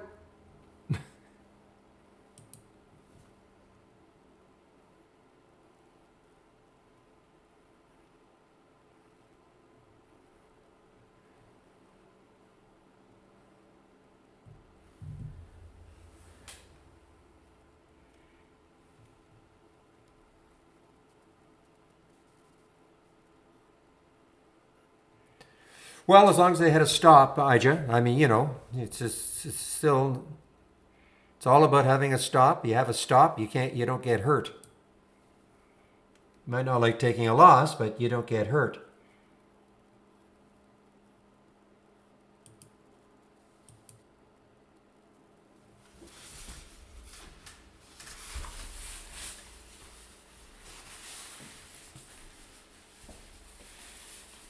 Well, I don't know about you guys, but I can't wait for tomorrow.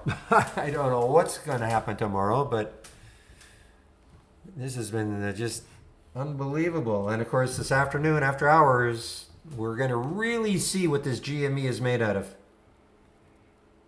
I don't know if I honestly don't know if it's going to affect, the other memes. I know it might affect the AMCs and some of those, but right now, these guys, they're just looking for anywhere. I mean, and they're not holding. They're just maybe day bursts. Maybe they got to hold a ride. I don't know.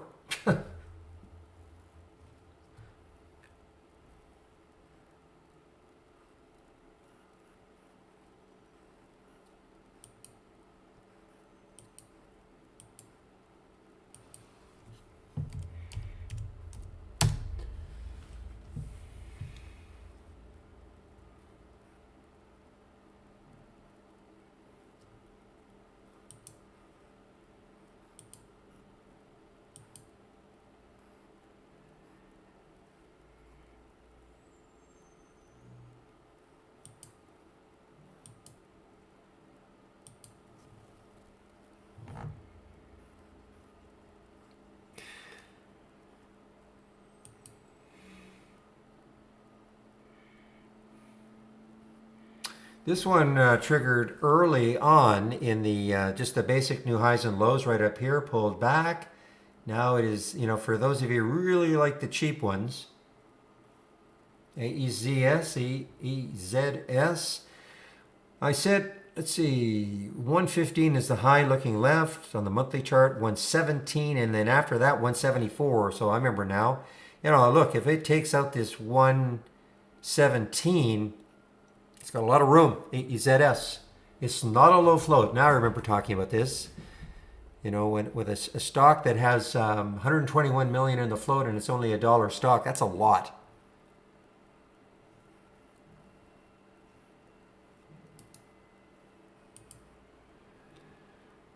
Es mucho.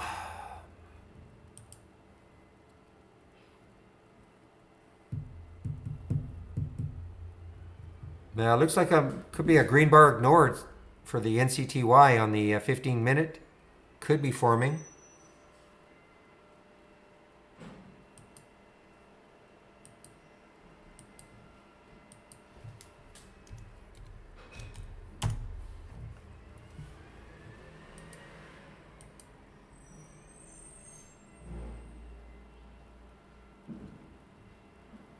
You mean GME? It'll be after the market sometime, Kofi. You're talking about GME, their earnings call or earnings release. It'll be after the market closes. I couldn't tell you exactly when. Usually they're right around that 4 o'clock.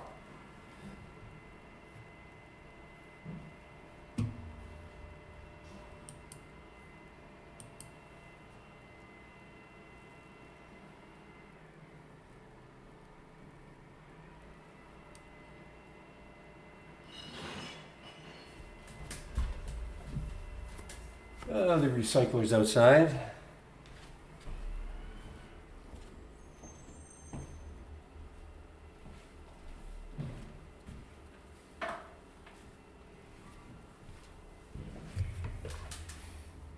Oh, inflation numbers. Oh, I don't know. Usually they're in the morning. Usually they're before the market opens.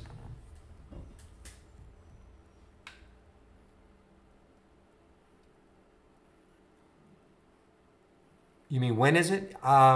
Exactly. I think typically they come out about 5:30 my time, so 8:30. But I don't know for sure.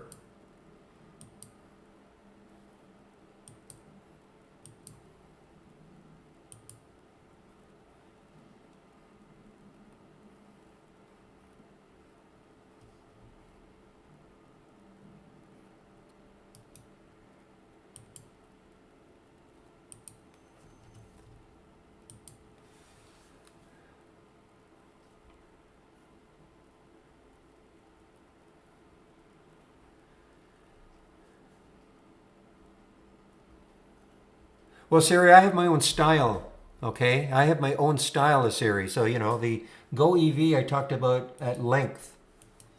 You know, I mean, I just always waiting for was a pop out of that consolidation. I mean, has it ripped? No, but I have my own style. I mean, so I waited. I was waiting on this right around here at this 1020. I wanted to see if it had some volume, so I ended up taking the trade. You know, I mean, probably should have traded some out here, but I haven't. I was hoping maybe to get close to 11. I've got my own style as Siri. Hard for me to.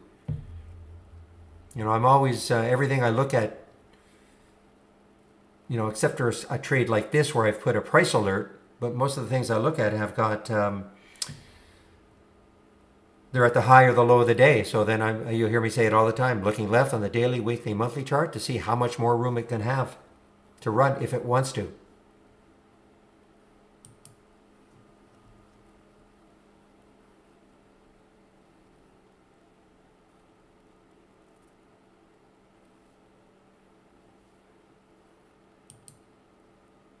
You know, I pay attention to certainly in the last few days, especially with the number of alerts we've had.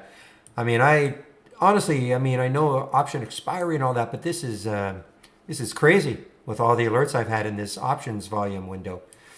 I guarantee you guys, you know, there'll be a day in which we'll see, yeah, there's only 2 or 3. So something extraordinary happening options wise.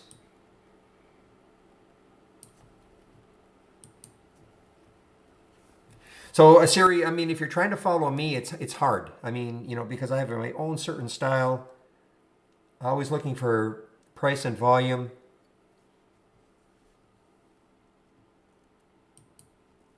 You might want to come into the other room though. I mean, there are others in the room, and you know, we're looking for tops a lot of times. I mean, I did not get into this one, the NCTY, but you know, we were constantly watching to see where this would have topped out for a potential short, things like that.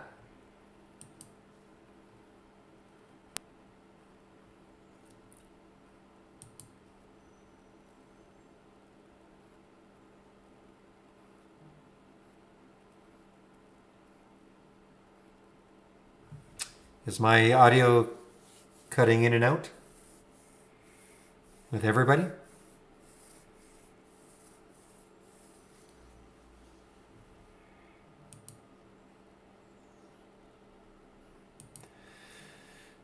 Yeah, so all I'm going to say is this. I mean, you know, with audio issues, just do a refresh. Unless you see a bunch of people saying the same thing, it's typically just you. I mean, I'm just not picking on you at TalTrader, but typically, if you're sitting there thinking, why is my audio cutting in and out? But you don't see anybody else saying the same thing, typically it's on your end.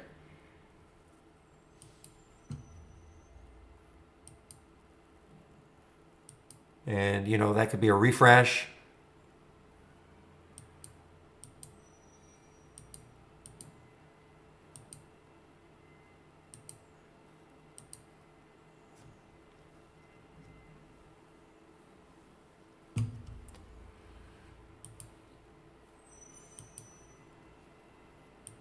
Even something like Cliff with $500 million in the float. Look at this one running here. 2301 was the alert. Was the alert on the option scanner. 2301 running. I'll bet you U.S. Steel is running also. Let's take a look at U.S. Steel. Yeah, there's U.S. Steel on the move also. So infrastructure plays here. All right, you're making me type this. I hate this one, but you're making me type it in.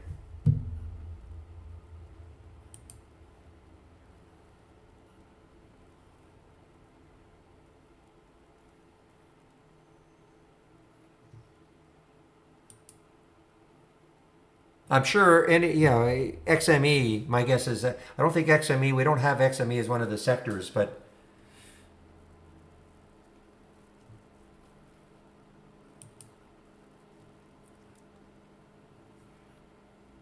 yeah, let's just get XME. That's the metals and mining. I'm sure XME is doing well.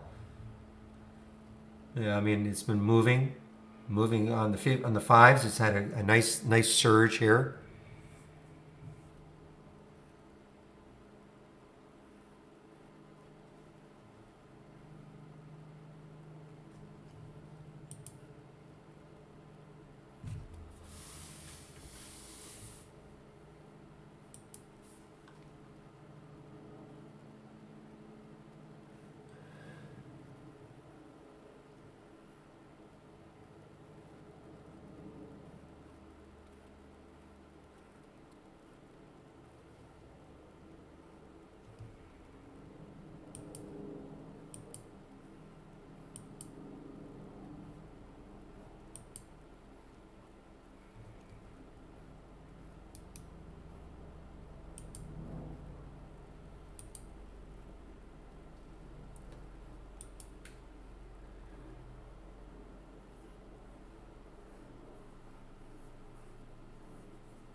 Yeah, all we can do right now, real, is try to take advantage of it, not go crazy, but try to take advantage of it while it still lasts. And then I have to admit, it's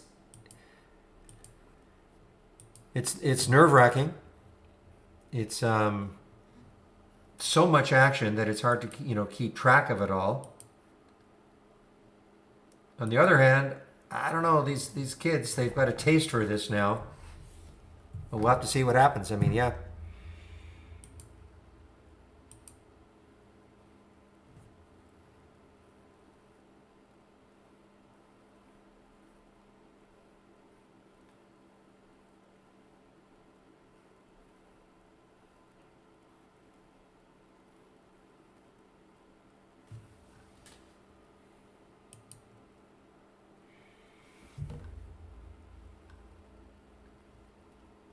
All right, guys, one last talk about my homepage with all the information on it. I'll just put the link in here.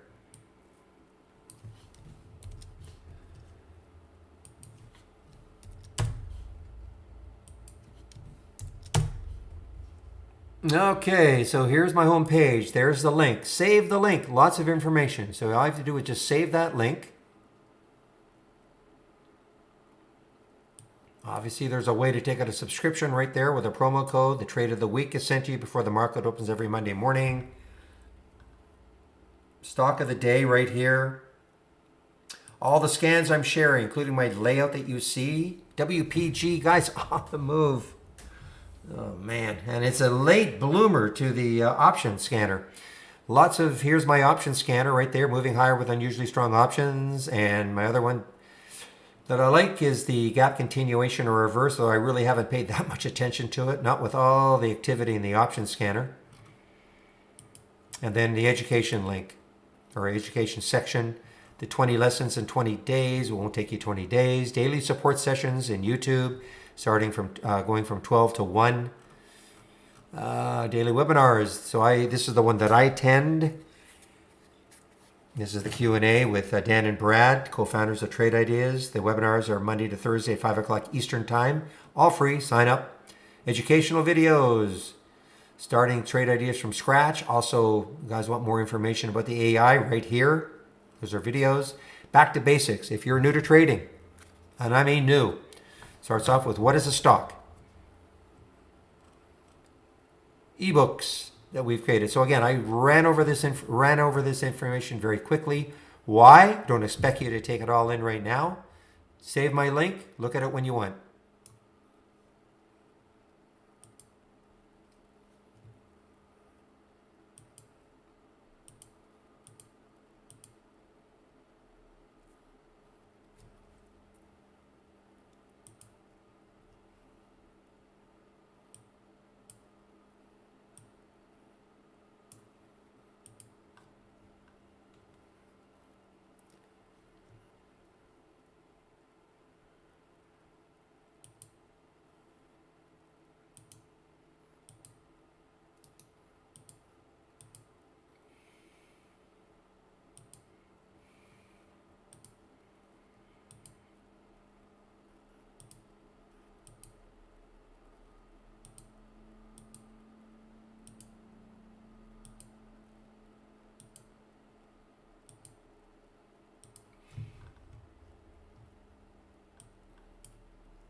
All right, guys. Well, WPG, look at this, 601. I mean, a nice quick percentage increase all the way up to 627 or so, pulling back a little bit.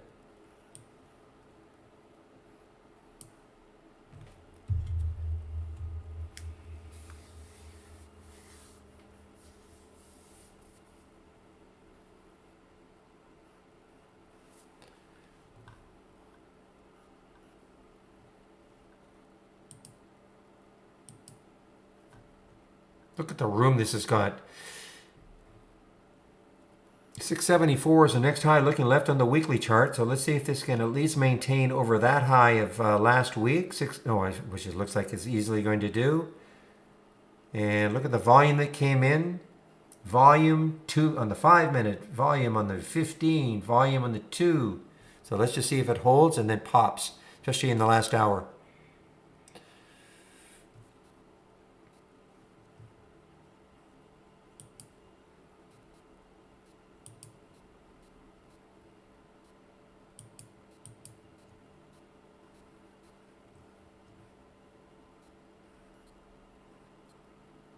Oh, well, actually, I have it over the 200-day moving average. If you're talking about the day, that's the only time frame I look at. So it's over 589. It's the 200-day moving average.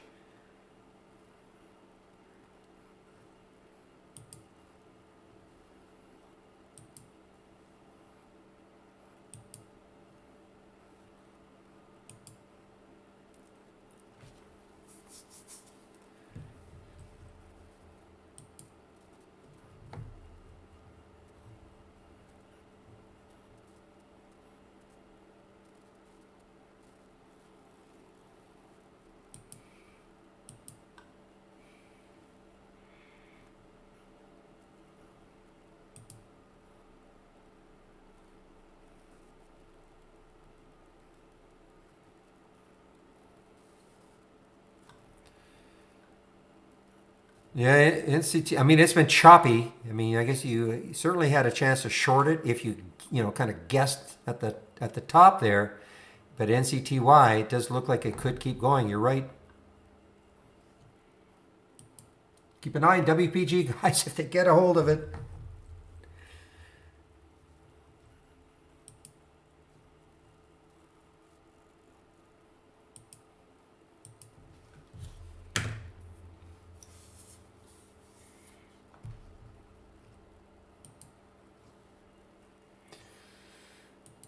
Oh, Cliff. Not Cliff, but yeah, this is one of the. No, there it is. Finally, I'm seeing this information up here.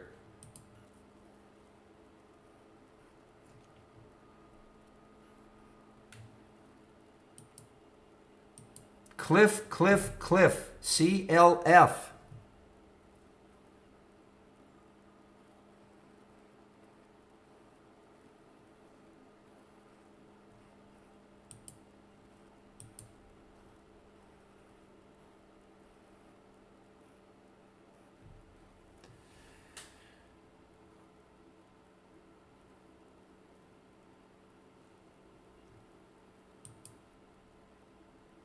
Yeah, GME is. I mean, guys, this is going to be a fun Q&A if you've never attended one. You know that Dan is all over GME. I mean, he's call him crazy, but and he makes no bones about it. So GME has earnings after hours today. So by the time they do their webinar at 5 o'clock Eastern time, those earnings will be out, and we'll see what GME did.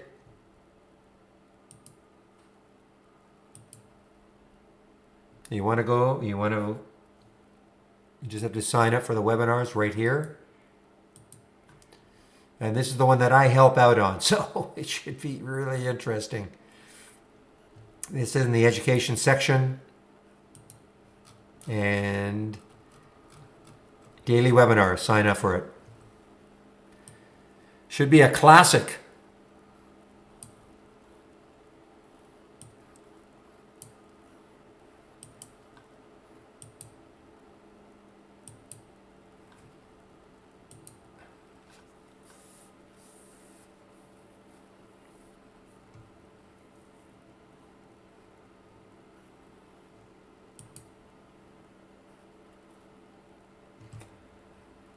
You just have to go to my homepage, Ori. I don't have a separate link for it. You have to go to my homepage, click on click on my link, and it's a sign up. Okay, I don't have a separate link for the webinar itself. You have to go to the education section. You have to sign up for them. Right here, email. Okay, I don't have a separate link.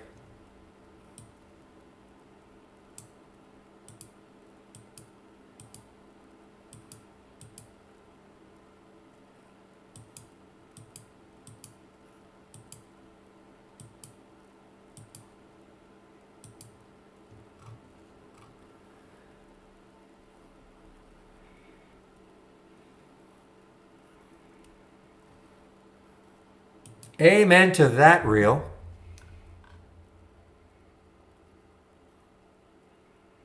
Way too much pressure.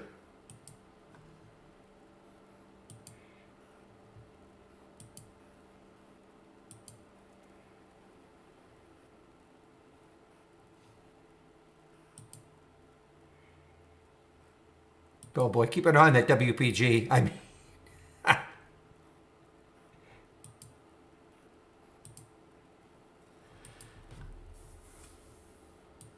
there's Bark. Bark, you know, that's a great little move at a little bit of consolidation. 17% short.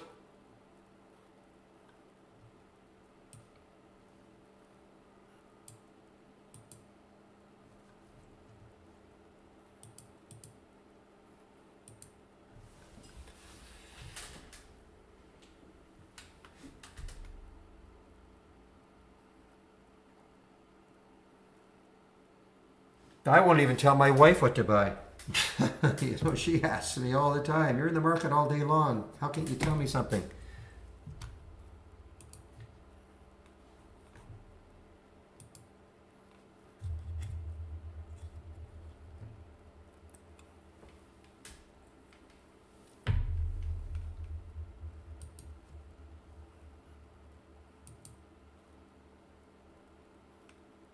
Oh, it's got Golden Joe. It's got nothing to do with that. You know what's going on. I mean, or maybe you don't know. It's got nothing to do with their earnings, GameStop's earnings. It's got nothing to do with it. Zero to do with it.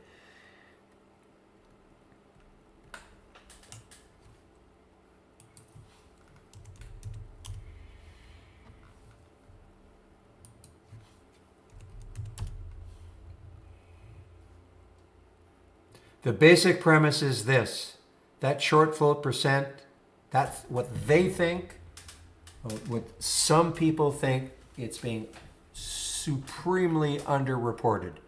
21%. The same with the AMC. That's the whole thing, guys. Okay, it's got nothing to do with how much. You see, and it seems a little suspicious. They're almost both the same, but you know, not being a conspiracy theorist, but so that's the only reason.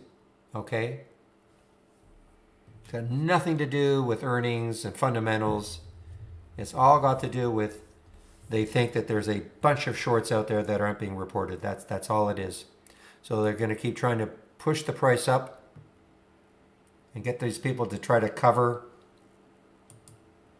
Boom, guys, I gotta go. WPG. I think I'm gonna go, guys, because this is my long day. And look at GME ahead of this. I mean, I've got to go. This is my long day. I say I'm back at it. I have to still scan once I close the room down, and then I'm back at it 5 to 6 with the with Dan and Brad. So I think I'll shut her down.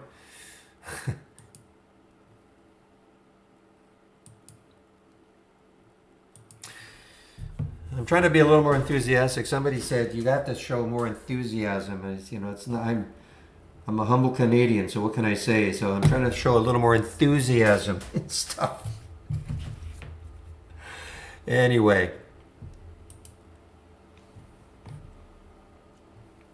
Okay, guys, so I will shut it down right now. We'll just got to get my script together before I do the shutdown. Today is Wednesday, so I know what tomorrow is. Thursday.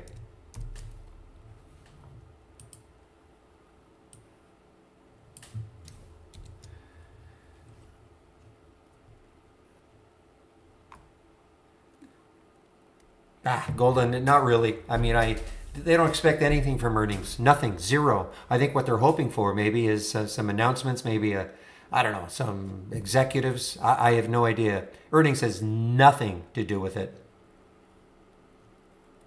I mean, you may get a short-term drop, but I don't think it's really in the long term. It's got nothing to do with it. All right, guys, that's it. I am going to take off now and close the room. I will open it tomorrow at 9 o'clock Eastern time in the morning, of course. Have a great evening, everybody, and we'll see you tomorrow. Bye-bye.